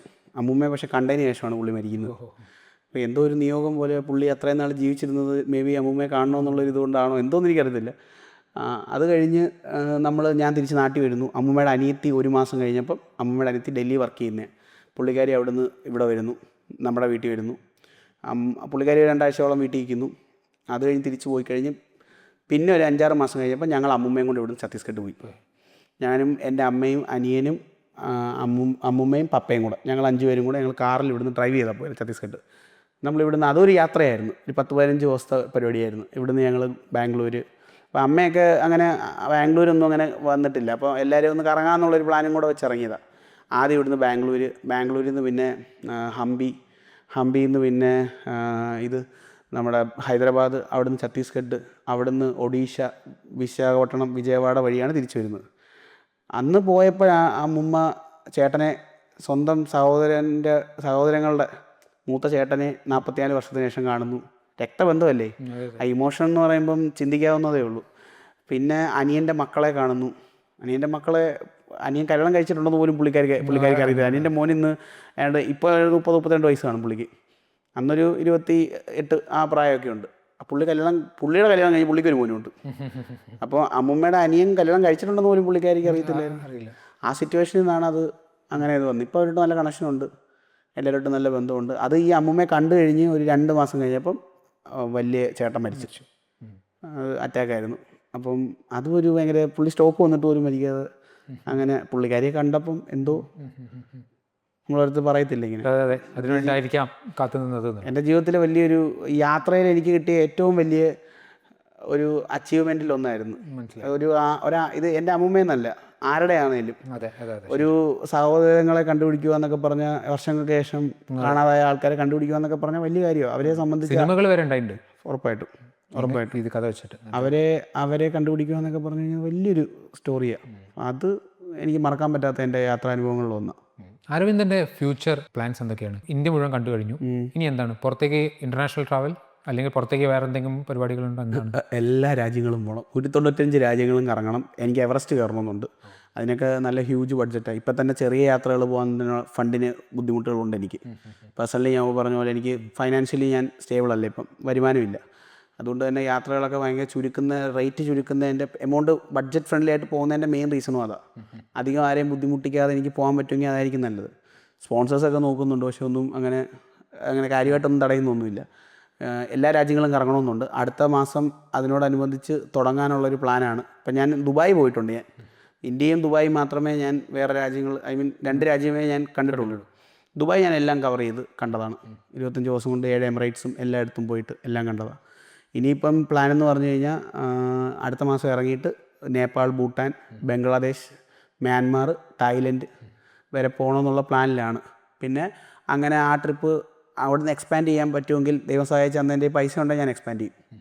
എല്ലാ രാജ്യങ്ങളും കറങ്ങണമെന്നുണ്ട്. എല്ലാ രാജ്യങ്ങളും, എസ്പെഷ്യലി ആഫ്രിക്കൻ രാജ്യങ്ങൾ മൊത്തം കവർ ചെയ്യണമെന്നുണ്ട്. അതേപോലെ ഒരുപാട് എല്ലായിടത്തും പോകണം. ഇതാണ് ആഗ്രഹം കറൻറ്റ്. ഓക്കെ, ഇതെല്ലാം ദൈവം സഹായിക്കട്ടെ. പുതിയ യാത്രകളും എല്ലാ കാര്യങ്ങളും നടത്താൻ, എന്താണോ ആഗ്രഹം അത് നടത്താൻ ദൈവം സഹായിക്കട്ടെ. വളരെ നന്ദി. Thank you very much.